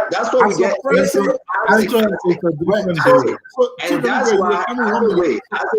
That's why we get over 80,000 people just on Spoon alone listen to you. Right. Not on Fabric, not on YouTube. Over 80,000 people just listen to you because what do you have to say? But I have to go. One of the lawyers from the Supreme Court, you know the connection, the Supreme Court, one of the big lawyers from there told me that even they do listen to us. You can put people in trouble. Who the big lawyers? This is a different day. This is a different day. They will not stop anything on a new Supreme Court. Because the next move will be to go to the Supreme Court. What do you mean on new Supreme Court? The people that are old people? Oh, no, it's new. It's new now. What do you new? Of the court is new. Oh, but I see people that are under the rock. She's not there anymore. Okay. Yami Grace is a different guy. Don't forget Yami Grace. Can make really. And so I want to say one of you, man. Let's go in peace. Don't forget about because of you, I stay on the show. I didn't hang up for you to see your home. But thank you very much, Conor Gray. Have a good night. I want to show. Let them go to court. You got on the show for 4 hours, the man Jack came, man. Hey, you can't talk my time for me, man. You see what can you back by that joy yet? Crying the whole day. I didn't know that. I see why he's not practicing law in front of the real court. You're crying. Yeah. They make him complete. You know what? You can beat on the man too much, man. You know, last time I want him to have some, some courage because Spoon can be rough. We get with that spoon that Remy. Kind of back by the crowd on the show. You see tears come from your eye. The ball looks like big baby. They make it complete. But want to say thanks to all of you guys. Have a good night. Thank you very much, Conor Gray. Have a good night. Thank you, guys. Yeah. Ladies and gentlemen, have a wonderful evening. Thank you for joining us. Till we meet again tomorrow. Be safe. Be blessed. May the Lord watch between me and thee while we act one of another in everything we do. To God be the glory. Be humble. Be blessed. Be patient. Those that wait on the Lord, he shall renew your strength. Lord, we hear your prayer. Be patient and have a wonderful evening. God bless you.